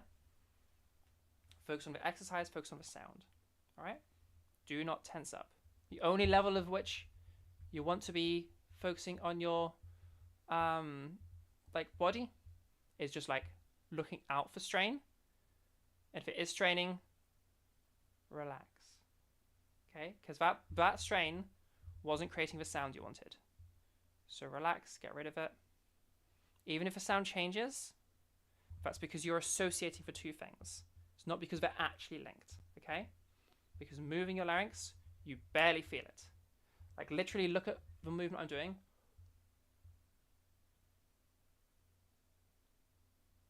What's that movement? So we're over here. Hey, I'm over here. This is my absolute smallest. There we go. This is my absolute biggest. Where's that? It is here. Okay, that's how much movement we're doing. Is that 2 inches? Maybe? I'll give you something for scale. Here's... No, I won't do my driver's license. That's a terrible idea. Here's some lip balm for scale. A little bit less than this lip balm. That's got to be about 2 inches. I don't know. First up to scale so you can figure it out for yourself. That's a really small movement. Like, get your arm out, move a couple of inches. You probably barely felt that. Your body isn't really paying attention to a couple of inches of movement. This is a big movement, okay? You feel that. This is a tiny movement. You barely feel it. You know? So you're not going to feel this very much. So if you're feeling something, it's probably the wrong thing. Yeah? I'll come back to that question in a moment, Giz, because that's a really good question. Trans people don't strain either? Yes, exactly. Yes. Yeah. Nobody does. Nobody needs to strain to talk. Unless you have a medical condition. Nice. Are you still going? Hells yeah, we're still going, Soul Strings. Thanks for coming by. is the harmonics tool? Both these are some great points. You're super welcome, Serena. I hope it helps. Is the harmonics tool in Voice Tools app good/accurate for brightness tracking? Absolutely not. No app can track your size/resonance.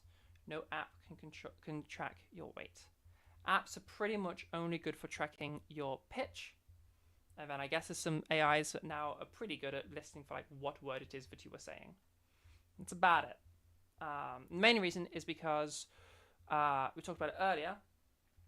The science is still kind of like being studied on what's actually happening, like in terms of the physics. And if we're talking about an app, a computer figuring out this shit, it needs to know the maths. It needs to know like what is actually happening in the sound waves and shit to be able to figure any of this out. It needs to take that electrical signal and know what the fuck it is. And if we don't know what it is, how can we tell the computer to know what it is? Science ain't there yet. We just don't have a tech yet. It's not even that we don't have a tech. We don't even know what tech we need yet. You can't make a calculator if you yourself don't understand the concept of addition. We got to figure it out before we can then tell a computer how to do it. And this is it's hard to study voice because like you can't exactly dissect somebody's vocal tract and have them use it at the same time and like look. So it's really hard for us to actually figure any of this shit out. Because it tends to hurt when you dissect vocal tracts. Just a little bit. And they stop being usable afterwards. And yeah, so the Voice Tools app is only tracking your pitch. It's the only thing Voice Tools does. Voice Tools as an app, I kind of hate it. I uninstall it, honestly. Everything Voice Tools says about gender, all the pinks and blues, all the analysis stuff it does, I hate that they put that in the app. It's just wrong. Like, it's completely wrong. It is way off. I'm going to prove to you it's way off, because I have it installed here, and the only thing I use it for is to just play a sound, like to play a note. And even that, I barely ever use Voice Tools. I tend to use pitchreader.com, because it doesn't have stupid colors. Let's do an analyze right now. Analyze voice. So I'm going to go for a feminized voice, and I'm going to try and get this to read as masculine, okay? When the sunlight strikes raindrops in the air, they act as a prism and form a rainbow. The rainbow is a division of white light into many beautiful colors. These take the shape of a long round arch, with its path high above and its two ends apparently beyond the horizon. There is, according to legend, a boiling pot of gold at one end. People look, but no one ever finds it. That'll do. Okay, so we have they've changed how it looks. So we don't have, it does actually say pitch things more. I guess I can't actually show you this very well. I'll just read it out to you. Female range, 15%. Androgynous range, 62%. Male range, 80%. Did I sound like a dude there? 80% masculine. What do you think? If you think not, I agree. Because voice tools is trash. Voice tools can't do that. It just can't. It sounds like in the latest update they have made that a bit clearer because they're just saying pitch. Also, there's not a masculine pitch or a feminine pitch. That's also made up.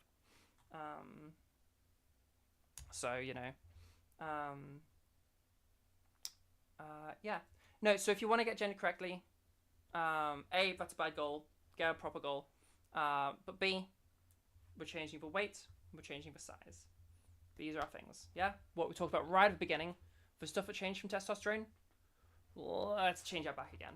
If we want to feminize. Or let's emulate those changes if we want to masculinize. Focus on what testosterone actually did. And that's what we're going to aim at.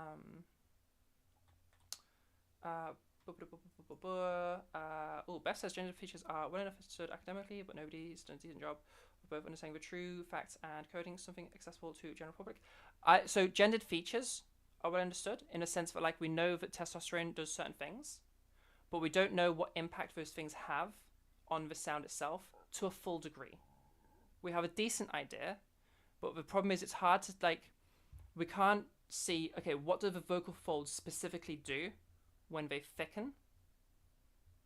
And how does that impact the sound as an isolated variable? Because we can't go into somebody's voice and change that without killing them. Because you also breathe from there, you know? Same with like, we can't just change the larynx height as an isolated variable and study that and measure that.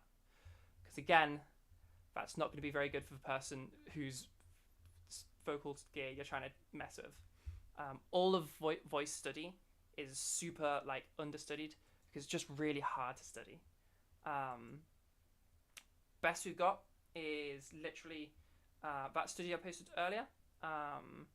Is a dude who has been doing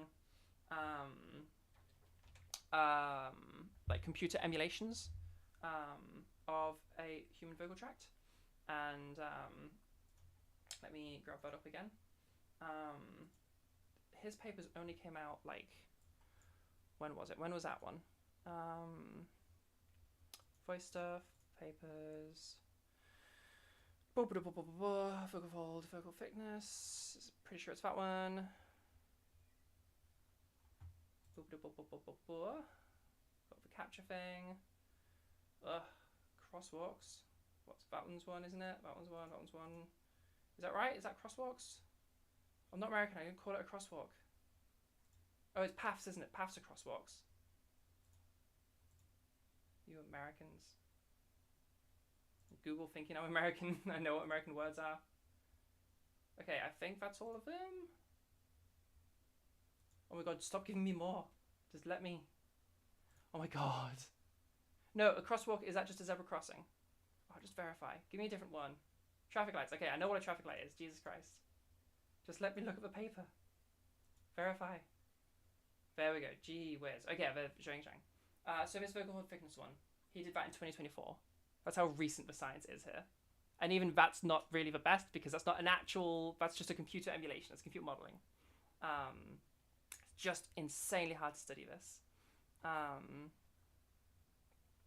But yeah, so like, being as that's so hard to get from numbers, trying to get a computer to learn that, like, we don't even know that. How are we supposed to then code that, you know? Yeah, that's the problem we've got. Can I ask a question? Of course, yeah. How do I know if my voice sounds too peachy? Too peachy or too pitchy? Yeah, Like peachy, like I what do you mean by peachy? like like that. I would need to know more about what you mean by peachy. Peachy high tone, like Mickey Mouse. Mickey Mouse. So like, if it's like really high pitched, then you need to bring Yeah, it high down. pitched. Yeah. If it's How do really I know high-pitched, if it then, sounds? How do I know if it sounds too peachy? well, do you think it sounds too pitchy? I'm used to that. Is it too peachy? If you think it sounds too pitchy, then it is too pitchy because you're deciding how you want your voice to change, to sound. Does that make sense? Okay. Yeah. Yeah, you want to be the judge of that because I can tell you how to get my voice, but you might not want my voice. You might want like you might want a voice over here. If you want a voice over Of here, course I want. then I want mine. yeah, exactly. Your voice. Yeah, exactly. So you want to like have your goal and compare against your goal, and like, you know, here's my voice, here's the goal. Do I sound more or less than this goal when we're talking about a certain thing? And that's how you know where to go. Yeah, but you decide the goal because like it's your voice, you know. Okay. All right. Any other questions about size stuff? Oh yeah. Okay. So once we've been doing for whispers, you want to practice mooning around. When you get good at it, if you're feminizing, make your way to the smallest, and then we're gonna do like a long stretched out one. Like say we're doing, I don't know, we use pop a bunch of times. We'll do a different one. Cat. Okay, this is about as small as I can get it.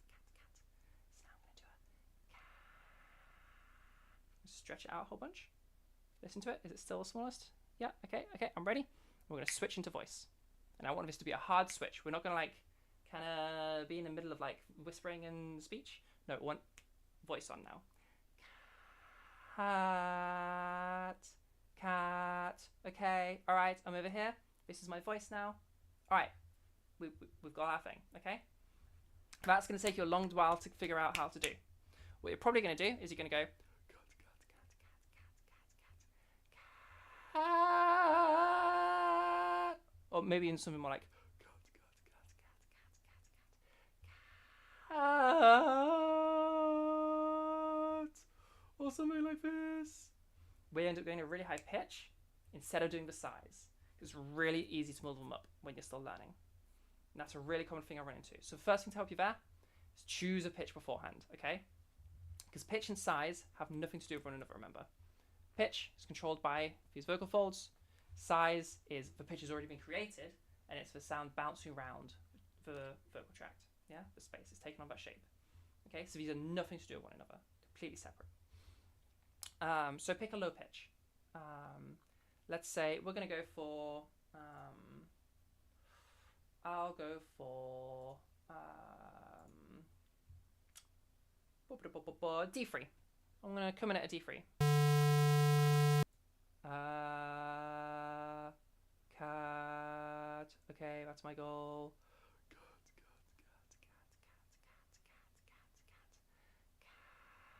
Cat. Okay, alright. I've got it. Here we go. And there's your voice. Again, you're not going to be able to do it as easily as I did it there, but it's going to take a lot of practice, okay? Like, a lot, months of practice. That's really hard to do. But you'll get there in time, okay? Just keep building on it. Look for, like, ooh, did anything happen that wasn't a size thing? Did, like, my pitch change? Did the word change? Did I do some weird voice at the same time that's, like, a totally different thing? Get rid of all those things, because, like, what's going to happen is you're going to be going along the path. This is the size path. Oh, we're going to make a little detour. And like, oh, no, we don't want to make a detour, but our brain just made a detour. Oh. So we're going to bring that back. Get back on our path. Okay, we're on a path again. And oh, the brain made a little detour. Oh, no brain. Stop being silly. Get back. And we'll keep going on the path. And oh, it made a little, and it's kind of like whack-a-mole. So like, oh, pitch went off. Oh, no, we don't want to do pitch. We want to do pitch. And oh, the vowel warped. Oh, no, we don't want to warp the vowel. We don't want the vowel. And then, oh, I did this thing. Oh, I don't want to do that. You know, and like random vocal features will start happening. And that's the process you need to go through. It's very slow and it takes a while, but you'll get there in time. This is where lessons are obviously very helpful for people. But just keep practicing that and you'll get better and better. Main things to watch out for are vowel warping, pitch going crazy, and tensions coming in. It's like one of that, like, oh, going off, might not even actually be impacting the sound, and so you end up sounding the same as you did before, but you feel your neck is really tense. And that can be a thing. So you need to like relax again and get back on a path because the path is already relaxed. Yeah. Okay. Is it about size? If I can control my voice decently? Well, unless I have to scream or speak loudly. I don't think I understood what the question was, but yeah. Are you able to reword that somehow? I think is it about size? If I can control my voice. Don't worry. Okay, I won't worry. Yeah, I don't think I understood the question. If you can reword it, I'll give it another go. If you get resonance right, it will compensate for a lot of variability in the other features. If you get resonance and weight in the firm range, I would say, okay, weight and resonance, or weight and size, whatever you want to call it, they're going to be two you need to focus on. Yeah? Those are your main two gendered components. Or really, those are the two gendered components. Yeah, because those are ones that testosterone changed. We talked earlier about, like, yes, pitch changes, but because it's so culturally impacted, it doesn't end up mattering because everybody has access to the whole pitch range. And so, like, it ends up being a cultural thing of, like, where you end up being and just randomness as well. Like, if we speak at low pitch with a feminine voice, it doesn't sound more masculine. In fact, a lot of people think this sounds pretty nice. And then if you speak at high pitch masculine voice, it doesn't stop sounding masculine. It sounds like masculine voice at high pitch. We change these things and these things do get weird. Yeah. Okay, so you may find when you're practicing this size stuff that you seem to hit a wall partway through. And that's normal. Not everyone's going to hit this. Some people will take this to the moon. But a lot of you are going to hit a bit of a wall. Now, make sure you really have, like, this is actually a wall and not just you needing to get better. And that's just going to take you practicing, okay, and you figuring it out. But if you really, like, I'm pretty certain, Zara, I've hit some kind of wall here. I know I can, I know I'm trying, like, I know the goal is to get further in this, but I've definitely hit a wall here.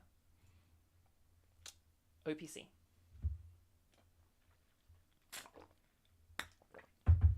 Larynx height ain't the only thing that affects size. There's this other cool little thing we can do, which I haven't found scientific evidence that testosterone exposure changes this. Although, when we look at cops and stuff, we find that on average, this change does exist physically in between males and females. Basically, you have. So we talked about larynx. Yeah, there's that little tube. All right. Hey, Keep Laura. going. Hey, what's up? Laura, Sarah. What was the question there? I missed it. Was there a question? If we can keep interruptions in a minimum, while we aren't, while we're going over things, that'd be helpful. Mute mics when you're not asking a question. That'd be helpful. Okay, so OPC. Okay, we have our larynx. We talked about. Okay, all of this tube. Now, as the vocal tract continues, we have this little like junction, this little roundabout. Okay, and it just kind of leads everywhere. So we have larynx, and we call this roundabout the pharynx. Okay, and one exit leads towards your mouth. It's like, Called by the oropharynx. it sounds like that. It sounds like that. What are you asking for? It sounds like that. Wait, sounds do I like need to? Is that it? I didn't know. What are you asking right now?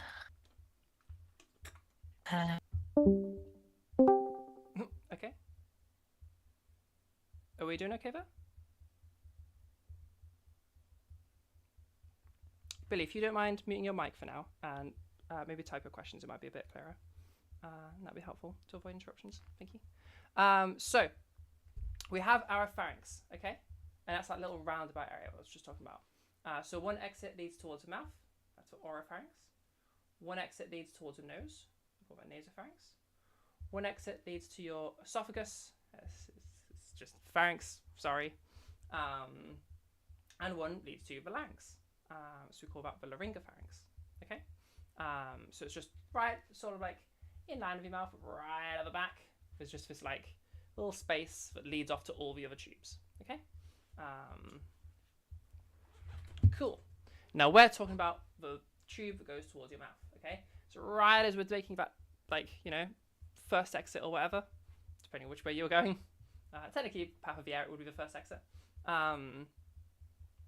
Towards the mouth, okay? Just as we're getting over, just as we're moving into that direction from like the gap, all right? That's going to be your oropharynx. That's where that's the area where stuff's going to be happening here. Now, if you all take a little look at that GIF that is on my camera right now, or YouTube, but it is on your screen. There's a little GIF there, and the dude is moving his mouth around, all right? Now, if you have a look, there's two little claw things, okay? And they're kind of doing this. Ignore that. A little bit further behind, up top, you have this little dangly thing. It's kind of up and going down, up and going down. That's the uvula. Ignore that. We're further back from that, okay?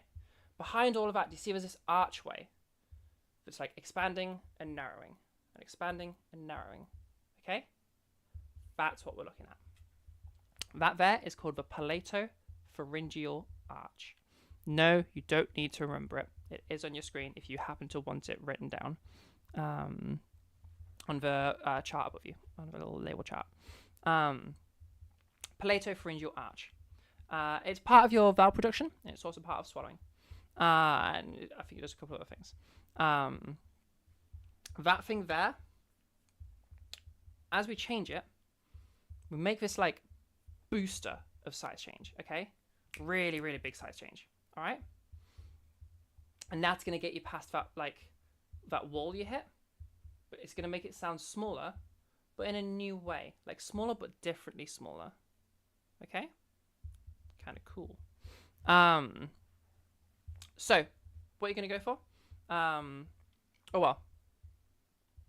The reasoning for that is it's part of your vowel production, in that as you've been practicing playing with this or all this stuff, you might especially have noticed in the previous exercise, but you'll probably just also just have a sense of this. If I was to say that like a, e, I, these are all kind of small vowels, and if I was to say like o, u, u, these are all kind of big vowels. Do you know what I mean? Just like intuitively. O, u. It just kind of sounds bigger in some abstract way. And like a, I, it all just kind of sounds smaller in some abstract way. You guys pick up what I'm putting down there? Like, do you have, even if you can't really explain it, would you agree? Do you like, yeah, I kind of know what you mean there, Zara. They kind of do sound bigger and smaller. What do we think? Do we have a sense of that? If you don't know why, just like a yes or no. Like, do you have a sense of that?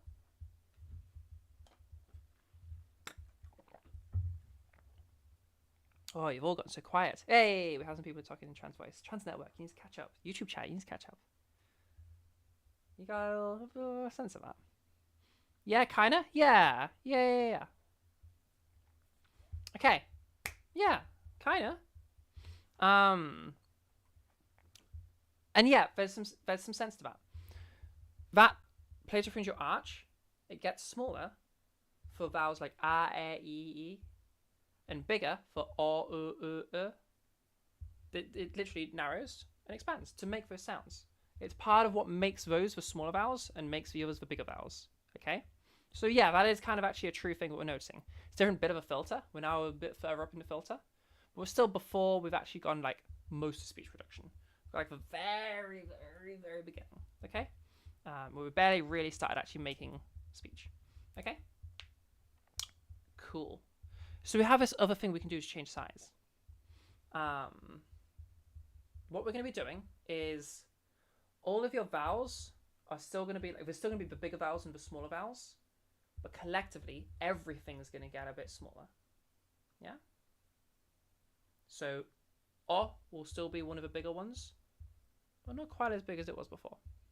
Now, how do we do this? This is probably going to be the trickiest thing you learn. All right. We're going to use the sentence E speaking from E. Now, E is the smallest of the vowels. In terms of this palato-pharyngeal arch stuff, it gets the narrowest when you say E. Okay? So that's the one we're going to use. So E speaking from E has a whole bunch of E's in it. And what I want you to try to do is I want you to try to just literally say that sentence. Don't try to do anything special. Just say the sentence in an ordinary way. And then see if you can, like, something about that E, that, like, smallness of it. Like, the sort of keep speaking in the same color as E. And I'm intentionally chatting some nonsense there. Have a listen to me doing it. See if you can notice that, like, everything I say after the sentence is gonna kind of, like, something about that E is gonna be there, but you can't quite put your finger on. And, like, intentionally you're gonna be like, I know what you mean, and I agree. I don't know what that means. That's gonna be the correct answer. Okay. E speaking from E, and then can you hear in my voice? Something about that E is still there. Do you hear it? Something's there. And I'm not saying words.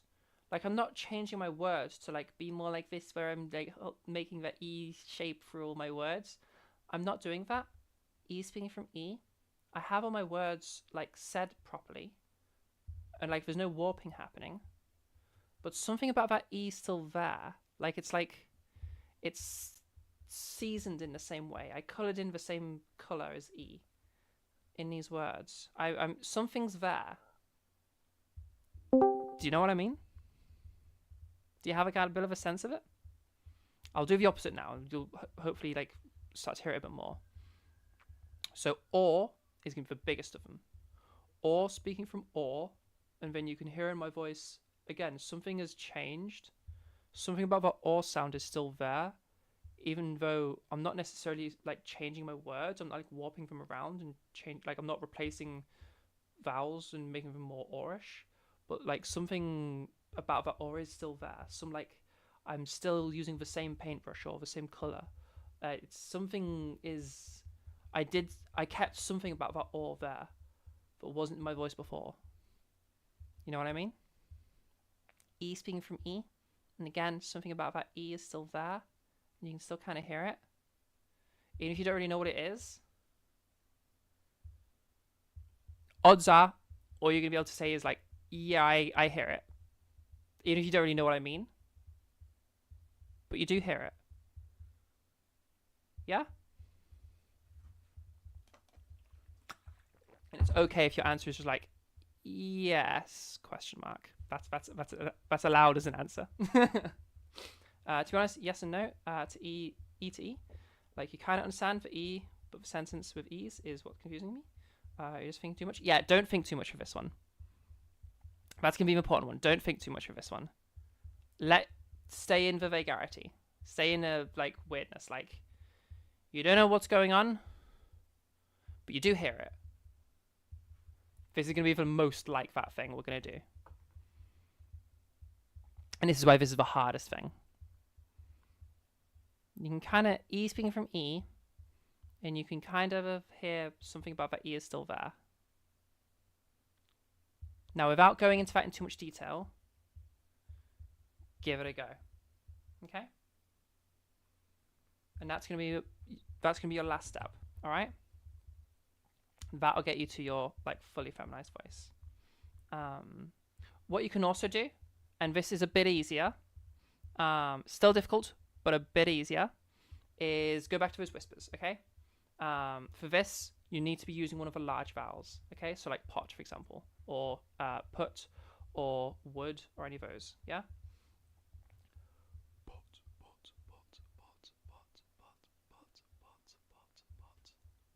Around here is probably where your your wall was. Wherever that wall is, make your way to the wall. Just go as small as you can.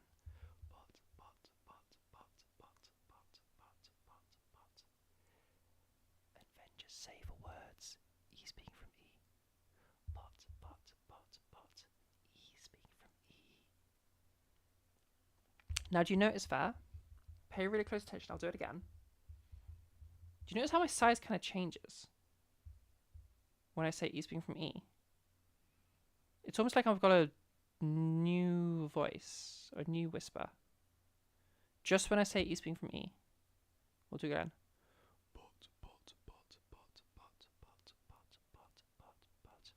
E speaking from E. You notice that?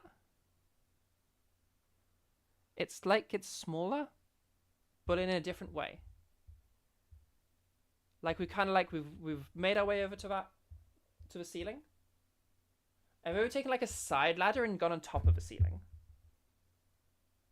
in this weird kind of way that doesn't make sense. Yeah, and like kind of yeah. That is kind of what happened, because we did this OPC stuff. We made a different bit of a tube smaller. Starting to understand in a way? Yeah, exactly. That's the kind of understanding we're looking for here. Don't need to know about how it works, because it's really complicated, and that's physics. But like, we're kind of hearing something happen here.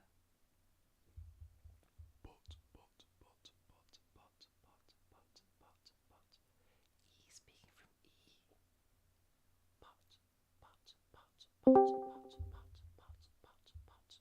Wait, we just got way smaller.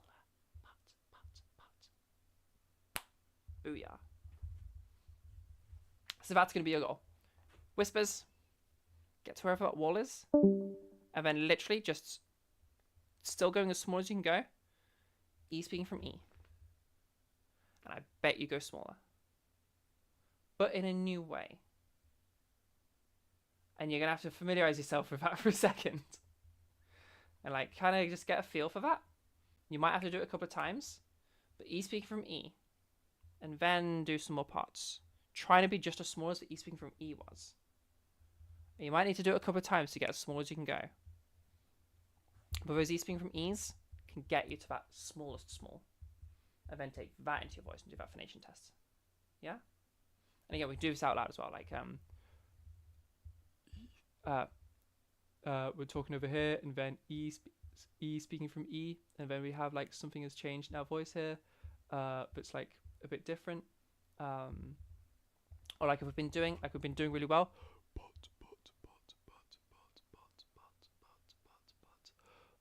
And then we have our voice kind of over here, which we've changed a bunch of the size, and then E speaking from E, and then we're going to try to retain that as much as we can, and then E speaking from E, and we're going to try to really, and we'll start like, okay, we're getting a lot of that E sound coming through. E speaking from E, sorry, I'll go up in picture. E speaking from E, and we really have a lot of that smallness. And oh my, wait, we've gotten really fucking small here. Yeah, you might have to do the E speaking from E a few times to like get yourself all of that across. And yeah, so the combination of larynx height going as far as you can go, and this OPC, this E speaking from E stuff going as far as it can, that's gonna get you your small size. Okay. Now, the OPC edition can get you all the way to a hyper femme, almost childlike voice. And I would say actually make that the goal at first, just while you're figuring out how to do this, so you know you're good at it. And then choose like, if you want to scale back from there, you can scale back from it. Like I don't do maximal OPC here because that's not what I wanted in my voice. Yeah. I just wanted like a little bit to get me over the hump, and then that was it. You know? Is that making some sense to people? Remember, this is the hardest thing. So it's okay if you're struggling. And you'd want to be doing all the steps before this. So you've already mastered weight before you got here. You've already mastered the larynx height, the core size. I call that core size. Before you've gotten here. Only when you've gotten all of that down, you mastered your softies. Only when you've gotten all of that down, and like you can do that shit, do you even touch this? Okay? Because this is hard to do. Okay? Yeah, Serena's starting to make sense. Nice. Good.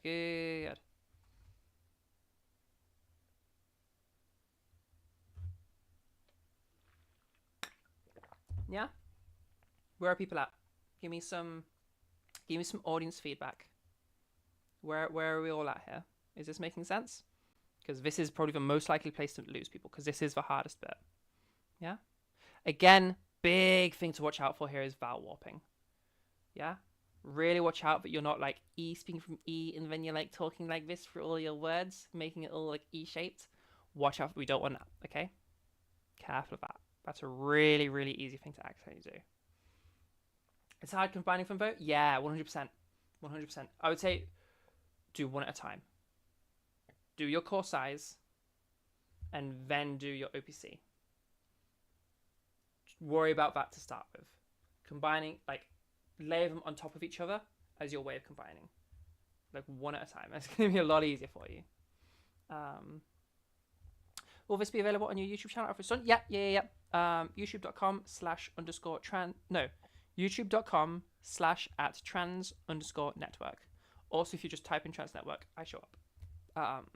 With a little logo, which my logo's not there. Oh my god, we have had a terrible setup. Where's the logo? There it is. It'll have that little logo. Yeah, it'll be on YouTube. It's on YouTube now, and it'll stay on YouTube as soon as the live stream goes down. Like we finish the live stream. So yeah, the whole time it'll be on YouTube. Yeah. Honestly, I'm understanding this workshop way more than videos I've been watching, or maybe watching them is helping with your workshop. Yeah, I hear that a lot. There is a lot of rubbish teaching out there, and I try to do a bit better than that, I guess.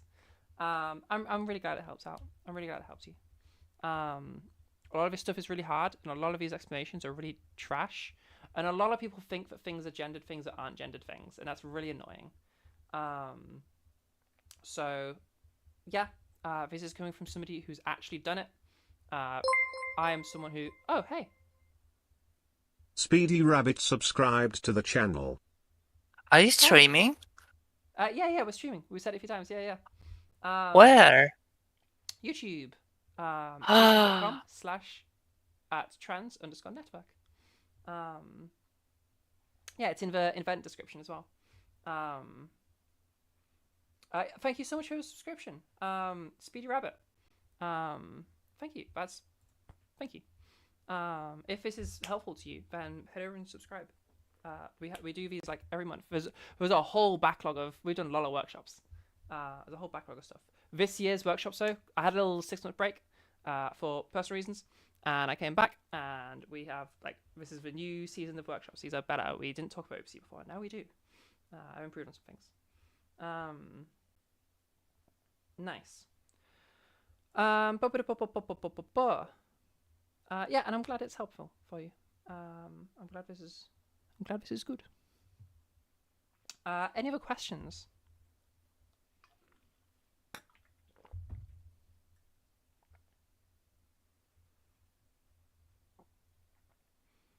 Doesn't look like it. All right. If you'd like, Zara's 1-2 might be able to give you some one-on-one time toward the end of the seminar. Yeah, I probably actually won't have time for one-on-ones today, because we had a very active workshop today, and I'm just short on time today. So we probably won't be able to do it this time around, but certainly swing by to the next one, or join the Discord, join my server, and there's all sorts of resources in there. Certainly, it sounds like Beth is going to stick around later, so head over into the Trans Network server, and after all of this is done, Beth, who has feminized her voice, says that she's down to help out where she can. So, by all means, head over. Yeah. Also, everybody say thank you to Beth. It's pretty cool. Thank you. There you go. Okay, so we've mastered the softies. So we moved on to weight, mastered that. So we moved on to size, core size, mastered that. We even went over to OPC and mastered that. What's next? Okay, so there's this weird thing called fullness. And it's not like a real thing, it's more like an interaction. You may notice that if your size and your weight, size being like a combination of core size and OPC, if your size is out of sync with your weight, like if you have a really light weight and you just have a somewhat small size, it might sound a bit weird. Or if you had a large size and a light weight, it does sound a bit weird. And then if you have like a heavy weight with a small size, it also sounds kind of weird. Like if I go over here, we wouldn't really call this a masculine voice per se. It doesn't sound, most masculine voices don't sound like this. And I wouldn't really call it feminine either. It just sounds kind of odd. It sounds like you're doing like a silly voice. And that's because I've got this sort of really hollow quality, because I have this light weight and a large size, which is kind of out of whack. Like if you think about testosterone exposure, it's in a single person, it's going to be the same amount of testosterone exposure because it's the same person. So it's all going to move in sync. But if we're playing with things, we might not play with it in sync. So if you're finding that you sound too hollow, moving this, obviously this is about as hollow as you can sound, but if you're like, if I'm moving this over to here, if you're like kind of sounding a bit like this is still sounding a bit hollow, and then if I go over here, maybe it's, be up to you where like the line is. And then again, if we're over here, you don't really hear many feminine voices that sound quite like this. It sounds a bit like a silly voice. Doesn't really sound like a masculine voice either. It sounds a bit odd.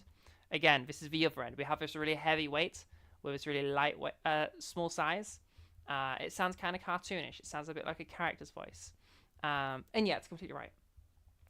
Usually when we are voice acting cartoon characters, if we want them to sound a bit silly, we'll do like a voice over here or like a voice over here, to like add that cartoonish aspect to them. So if you feel like you're just like something sounds off, like if you sound like you've done your weight stuff, you've done your size stuff, but it's like there's like something like lacking in your voice sounds lacking or hollow, or like there's just something not present that should be present, That's probably a sign that you're a bit hollow, and you want to either get a bit smaller with your size or get a bit heavier with your weight. Usually, actually, it is a bit heavier with your weight. That's what I find. Most people manage to get very, very, very light, but they don't go to the extreme of very, very, very small. Because they're not necessarily going for like a hyper feminine voice. They just wanted like a normal level of feminine. So they end up kind of sounding somewhere like this, where we have this like really, really like super lightweight, and it's just like it's like there's something like missing to the voice. Like, hey, I can still go really loud, but like it's not. It sounds like it's kind of quiet and lacking, but it's not quiet. Like I can still go really loud, but it still sounds like there's just something missing in my voice, and that's a little smidge of weight just to balance it out. And that balancing is going to be that fullness level. And again, if we're going for a more God, I'm moving around so much, I'm getting like my brain confused. Hopefully this sounds masculine enough. My brain is like losing its sense of gender. That often happens in these workshops. Yeah, if we're going for a more masculine voice, but we kind of sound a little bit, maybe like a little bit like there's like just so much buzz in there, and it's like really, really like muddy, and like it just seems too muddy. Maybe we're just going for a little bit too much weight, so we just need to like scale that back a little bit to get to a normal area. Or often this way around, It is people going for a little bit too much size, where they're just like, it sounds a little bit goofy and like a little bit too gianty. And usually we just need to like scale back that size a little bit to get to a more normal size. And then that'll be where we need to get to. So typically I find my masculizers go just a bit too big. And I typically find with the feminizers, they go a bit too light. If they have an issue. To be fair, most people don't run into an issue here. But those that do, usually that's the issue they run into. Yeah? So if you feel like your voice is pretty lacking, like, and you don't really know what's going on, it just, something seems missing, probably need to go slightly heavier. When I say missing, I mean like literally, like there's something missing in your voice. But was there before and now isn't. Probably needs a tiny little smidge of extra weight, just to balance it out. And then if you feel like you're just too like booming and like silly, when you're masculizing, probably you're slightly too big. You just need to scale that back a little bit. Play around with it and find your balance. For most people, this isn't relevant, but some people occasionally find it. A good sense is if it sounds in some way cartoonish. That's going to be a really good suggestion, but it's a fullness issue. Okay? So, we've done everything we're doing. We even managed to get a full weight. You kind of did it. You feminized or you masculized your voice. Well done. Nice. Now, the only task you have left, like you've mastered all the skills for feminizing or masculizing a voice. Now you've got to just make it your own. You know, we talked about goals. Actually pursue the specific goal as opposed to just having these skills. Like, put them into practice. So, there's way more stuff in your voice than just the gendered shit. Gender stuff is what we were thinking about, but like, there'll be some people who wanted to just retain their voice as just their voice. Just the feminized version of that. And if you got into that stage, have you done it successfully or has something changed? Have a little listen. Have a little pay attention. If nothing changed, great. You did it. You got your goal. Awesome. If something did change, have a look. Maybe your accent changed a little bit. Oh, let's move that back. Maybe you accidentally introduced breathiness. Oh, I didn't mean to do that. Let's bring the breathiness out. Or, like, you did all these things, but like the voice, the actual goal you had, they're kind of breathy. You really like that. Let's start practicing breathiness. It's not gendered, but you just happen to like it. So let's add some of that into the voice. Nice. Okay. Or maybe you like have a lot of fry in your voice and you're like constantly speaking with fry, and maybe you're not a fan of that. Some people aren't. So maybe you decide, oh, I actually want rid of that as well. I know it's not. I just want rid of it. So you start learning fry. You learn how to do it intentionally. You know how to remove it intentionally. So you can start working on not having that fry. All of these things There is no right or wrong. It's just personal preference. Is there something in a voice?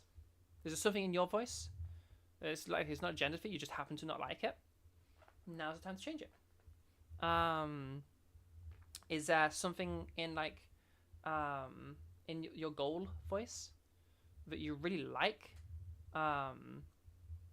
It's not necessarily a gendered thing. Now's the time to start working on that thing. Yeah? Pitch. What pitch do you want? Maybe you actually just want to sound really high pitched. Like, ah. Maybe you actually want to be speaking like over here and having like a pitch over here. That's totally cool. Go for it. And start like implementing these changes where you're not just making a femme voice because you chase that goal forever. You're like actually going for your voice. You know? That's pretty cool. It's pretty freaking cool. Can I find this presentation anywhere? Yes, I set that up for people before, and I don't remember where I put the link, but I will. Let me finish this, and then absolutely, horse eating. If I sound like I'm about to close down and I haven't sent the link, remind me. Everybody, if there is a little end screen, okay? If I get to the end screen and I haven't sent you a link, remind me. Absolutely, I'll get you that link, horse eating. I'll have to just like make a new one because I don't remember where I put the old one. If anyone has a link to the workshop, because I know I've sent that out before, I absolutely don't remember where I put it. Go grab it for me, please, and we'll share it around for everyone. Good question. Fries are cool. Yeah, a lot of people really love fry. I find fries like Marmite. You either love it or you hate it. Some people absolutely hate it. Some people really love it. I quite like it. I have a little bit of it in my voice, and I decided to keep it. But yeah, there's like this is just some of the common ones you run into. But there's like an infinite amount of these because it's just like every other thing in your voice. Anything that can be changed. So yeah, make it your own. You know, choose your voice instead of just a generic feminine voice or a generic masculine voice. And that's your last step there. Any questions about anything we've covered so far?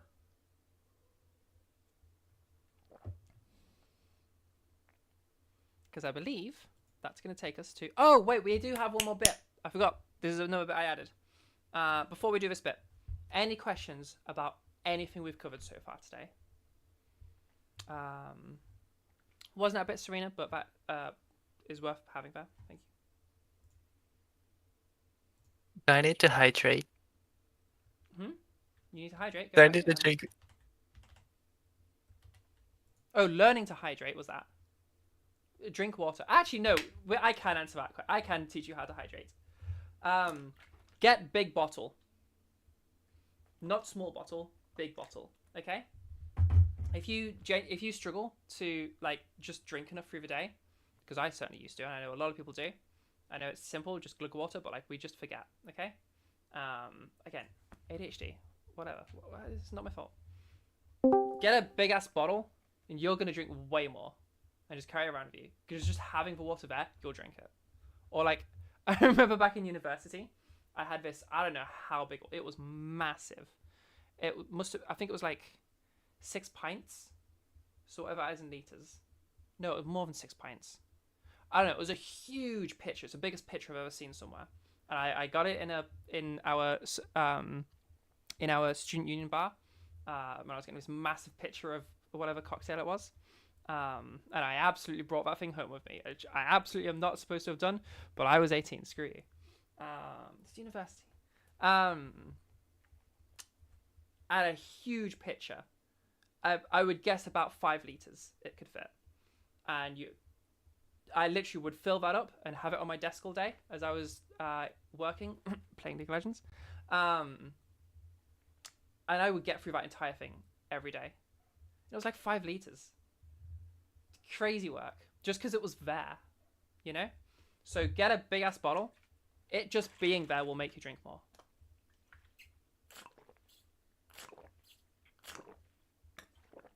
Okay, just like that. Like, hey, I brought this here. I filled it before the workshop. 2-liter bottle. I'm just over a liter into it. Turn around. I have drank about 1,200 milliliters, 1.2 liters in the past 4 hours, and actually that's pretty. Usually I've already finished this, and I'm like wishing. Oh, I know. I've also had this thing of tea. Normally, I'm wishing I had more. Sometimes I get my roommate to get me more, and like I often drink like 3 liters in one of these workshops.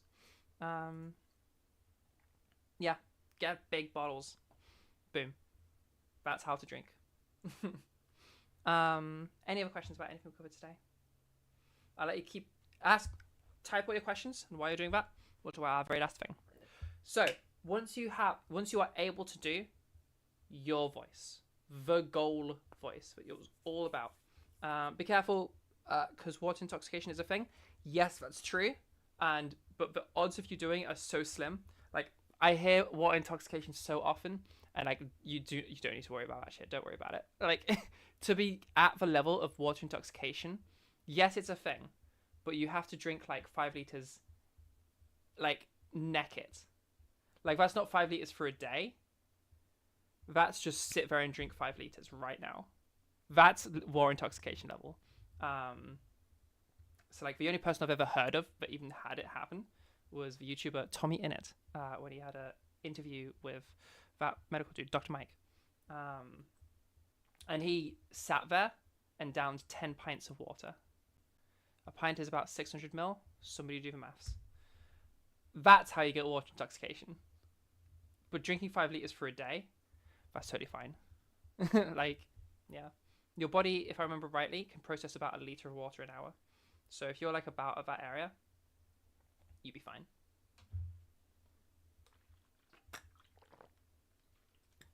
Like you gotta do some actually crazy shit. You can get electrolyte imbalance if you drink 5 liters a day and not enough salty food.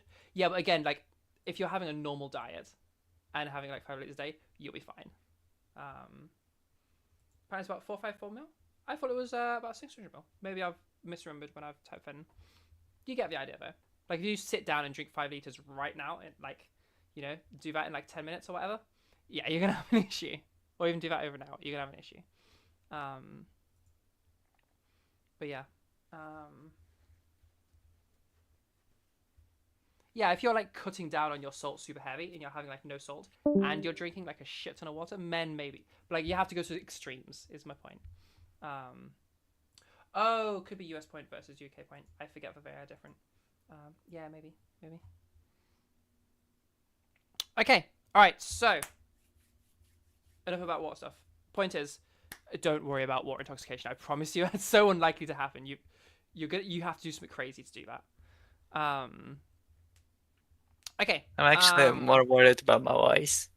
Yeah, exactly. Yeah. So you've gone through this entire process that we've gone over in this workshop. Awesome.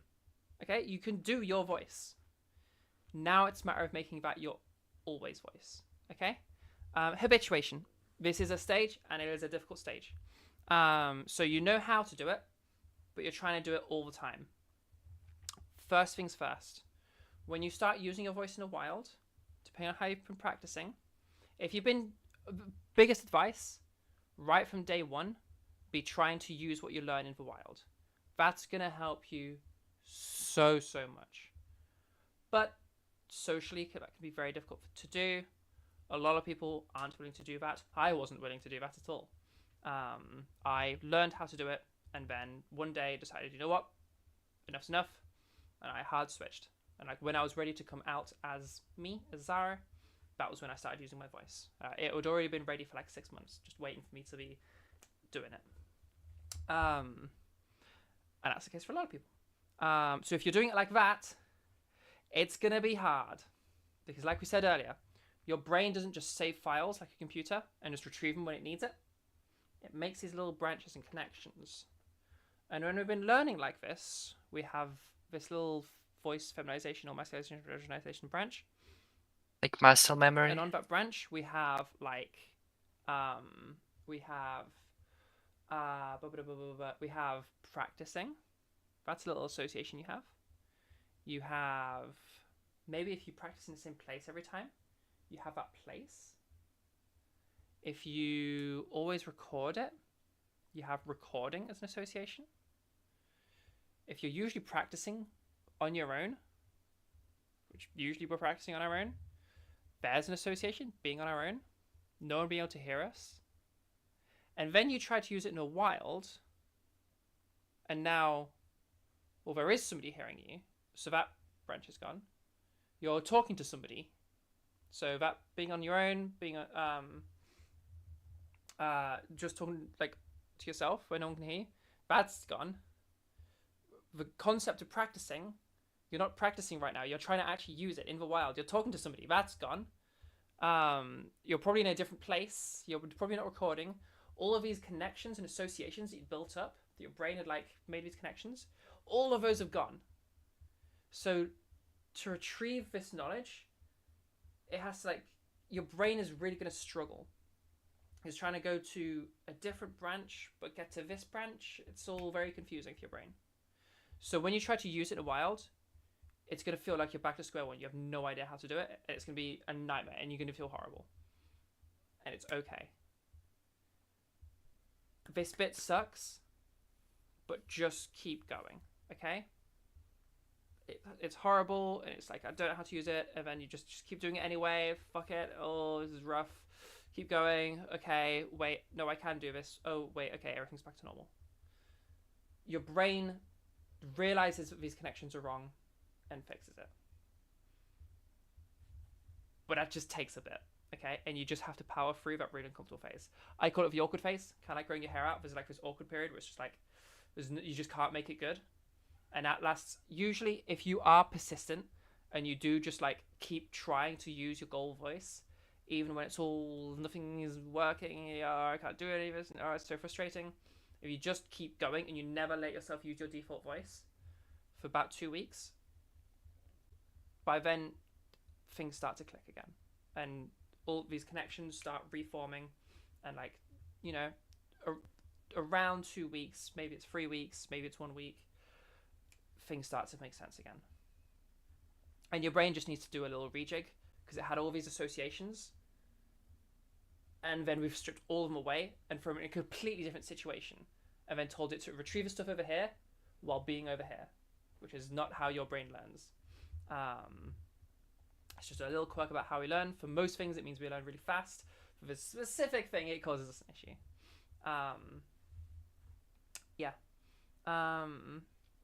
If you keep using it beyond that, it gets easier and easier and easier to a point where you can just choose to do it, and then you just keep choosing to do it, and eventually you won't even be choosing, it will just happen, and you won't even be thinking about it, and then by then it's fully habituated. That just is your voice now, and instead you would have to choose to use your old voice if you wanted to, and this would be your default voice. And then if you keep going from there and you just never ever use your old voice, the answer to your question, Beck, is if you just don't use your old voice ever again, you just stick to your new voice that is now just your voice once you're a few months in, you'll forget how to do your old voice. You just don't ever use your old voice, then everybody's different in terms of how long it takes, but yeah, about 6 plus months, you'll just forget how to do your old voice. Yeah. I'm kind of there-ish, because I took a 6-month break from the workshops, and they were the only situation where I was doing examples of my old voice. And then I came back and I was like, fuck, I lost it. So now I'm having to make a masculine voice because I don't remember my old voice. I don't remember how to do it. So I'm just doing a masculine voice and like reconstructing it, which I'm still working on a little bit because I've just lost a lot of the habits. And I know if you're a masculizer or you know anyone who wants masculizing voice lessons, send them over to me because I never get any freaking masculizers. So I never get to practice my mask voice. Really annoying. But yeah, eventually your old voice, you forget how to use it. Yeah. Any questions? If you want that awkward phase to be way easier, try to find ways when during the practicing, whilst you're learning how to do these things, find some places where some people you can talk to and just have normal conversations with using what you've learned so far, and it will make that awkward phase way less intense. Even if it's just in Discord calls, that's something. Normal conversations, even if you haven't done size yet, you're just doing lightweight. Well, let's go for a lightweight while talking to who you're talking to, because that'll at least get you used to using your voice in the wild. Honestly, no, I'm understanding what you're saying, as in it's not making sense. So we're talking about when you start, like, you've figured out how to do your voice and you know how to do it, and you want to start using it in real life. Usually you'll find that in real life, because you associate, your brain associates, like, knowing how to do your voice with practicing and with everything that is in common with when you practice. It's a different you're in a different situation. Oh, you mean yes, you do understand. Okay, yeah. That's okay. Honestly, no, you're understanding what I'm saying. Yeah, okay. Fair play. Nice. Sick. Cool. No, that's good. Okay, that's cool. What if you barely speak normally? Okay, if you barely speak normally, we talked, I'm not sure if you were here in the beginning of the workshop, Angelic End. You might be a vocal interviewer. If you barely speak normally, I highly recommend try to get some more speech happening. Try to get talking. I know it sucks, but you can run into an issue with, if you just never use your voice, it does start to weaken. You do start to just lose your voice itself, like any voice. What will be helpful for you, if you go back to the start, use the YouTube VOD. Yeah, speak to yourself. That works. That super works.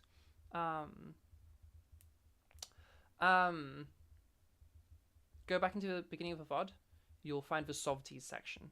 For you, Angelic End, I highly recommend Sovties regularly through the day, just so you can retain your vocal strength, or potentially you might need to build it back up, depending on how long you've been barely speaking, because that might be an issue for you.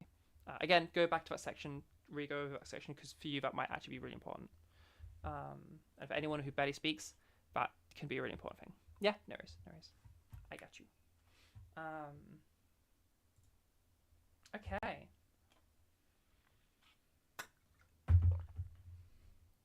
All right. Any questions about anything we've gone over today? Because that's going to be our last little bit. I'm going to wrap up in a sec.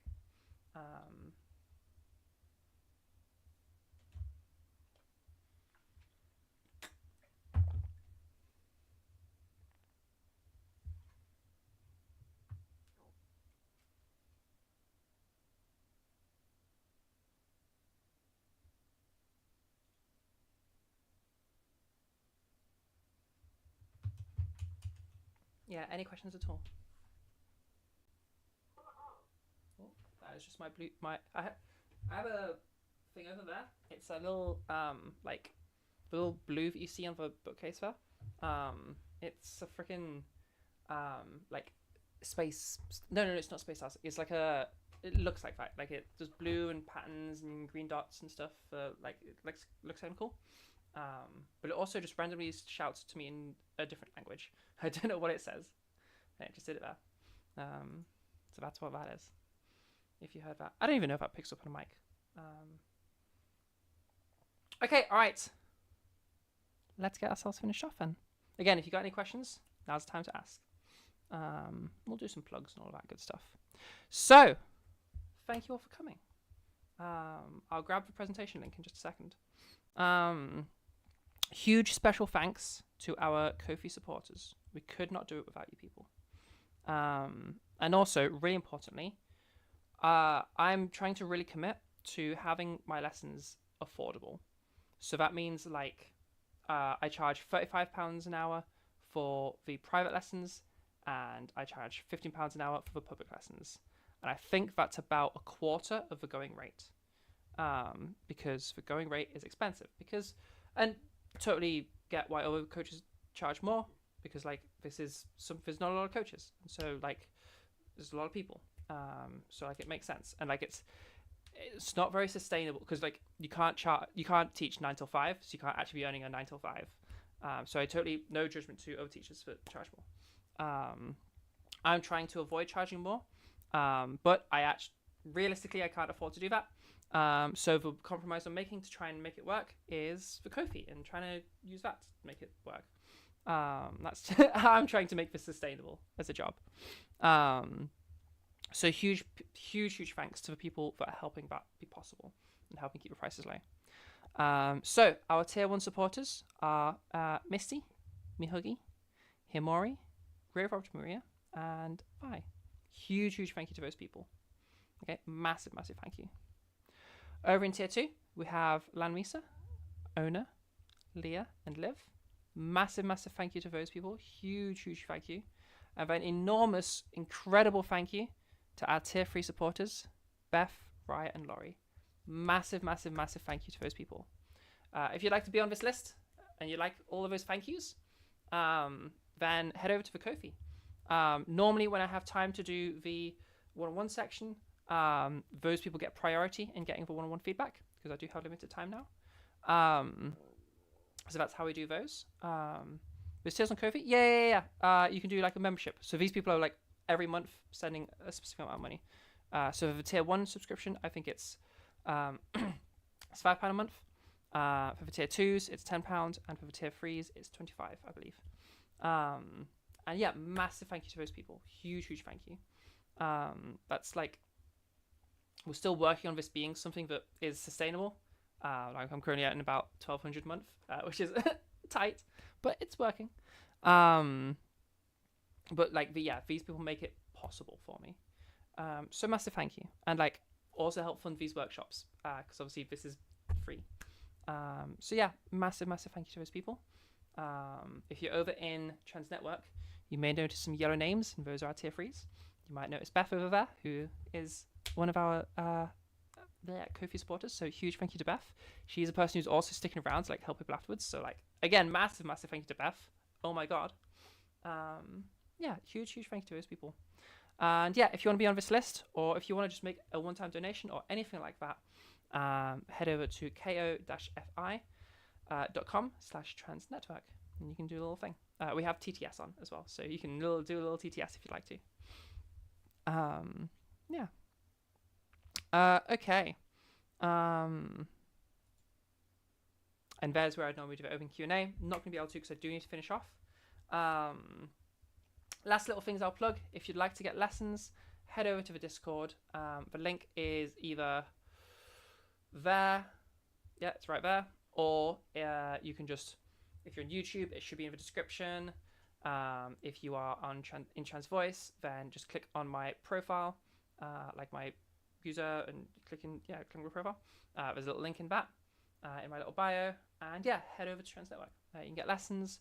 We've got a really cool community where like people are doing and talking and doing stuff all the time, which is really cool. People give like food advice and like photography stuff. We have like a community art channel, which is really cool. That's been really fun. Makeup advice, fashion advice, all sorts of shit over there, as well as like voice discussion. And I try to hang out whenever I can. So yeah, it's a pretty cool place, if I don't mind saying myself. And yeah, it's also where I do my lessons. So if you'd like to get lessons, then head over to there. Nice. Anything else? Oh, the YouTube itself. This entire VOD will be stored on YouTube for Eversies, as well as all of the old VODs. YouTube.com/@trans_network to find that. Remember the @ it's very important for some reason. Or just type in Trans Network into YouTube, it tends to show up. Yeah, look for this logo. That's me. Yeah, I think that covers it. Is there anything I'm supposed to plug that I haven't plugged? Oh, if you're on YouTube and you're watching this in the future, maybe this popped up right in your feed. Me, hello. Thank you for watching. Oh my goodness, and thank you for watching. Like, what's this been, like 5 hours now? 4 Thank you hours? for lessons. It's crazy. For lessons, what was that? Was that a question? Thank you for your you're super workshop. welcome. Yeah, you're super welcome. Yes, thank you so much. You're super welcome, guys. You're super welcome. Yeah, if you've ever been watching for like 4 hours and 20 minutes, crazy. Consider like and subscribe and those things. You subscribe and that will help you see all the stuff regularly whenever it pops up. I think likes are good for the algorithm, so I'd really appreciate those. I think comments are good for the algorithm, so by all means comment. If you actually legit have a question, then comment it. I will check those. If you know, okay,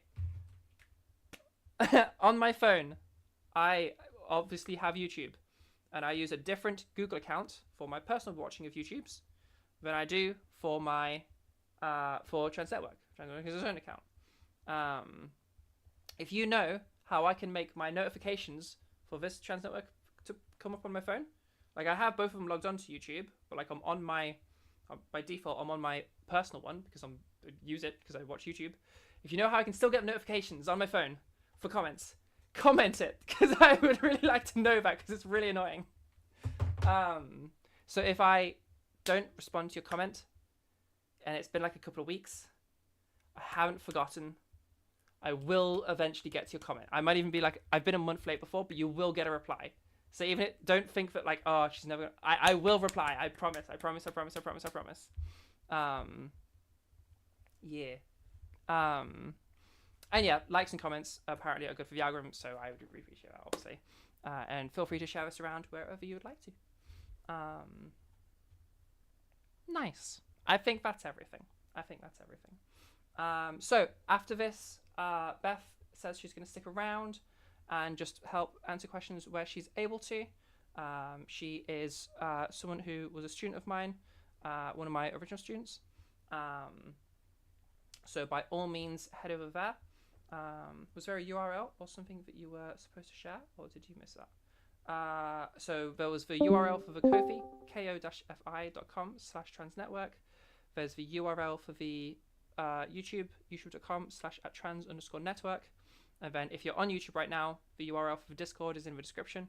If you're in Trans Voice right now, the other stuff that we're on, then the URL for the Discord is in my profile.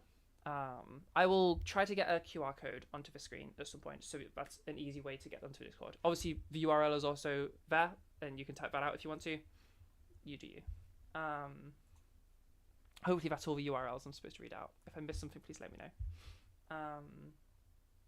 Yeah, if you'd like to get help with your voice, then head over to Trans Network now, the Discord server, because Beth says she's going to stick around and help people. Thank you again, Beth, for doing that. And yeah, I think that's all the stuff. So head over to Trans Network if you want some feedback and some help or have some extra questions. And yeah, auf Wiedersehen. Adieu. Thank you all for coming. All right. Thank you. No worries. No worries, everybody. Adieu to you and you and you and you. Goodbye, everybody. Goodbye, YouTube. I'll see you all next. Oh, wait. Before we stop. Sorry. The next workshop is going to be in Trans Voice. This is not labeled correctly, and I will change that. I promise. Trans Network it is, and for the sake of people knowing in YouTube at all, let me go over to the server events, scrolling up. The next one is in exactly 4 weeks' time. They are always exactly 4 weeks. The next one is Wednesday, 3rd of June. Okay? Same time, 1 p.m. UTC. Okay? I'll see you all there. All right. And if you are in the future way off, just whatever my upload date is to the video you're watching, just go in enough 4 weeks to be what's relevant to you. It's always a 4-week cycle that I'm doing it on. So that's how to figure out when the next workshop is. Okay. All right. Oh, and if you go into my Discord server, there's a server event that will just show you. All right. We'll actually do goodbye now. Goodbye, everybody. Thanks for coming. All right. Bye. Bye. Bye.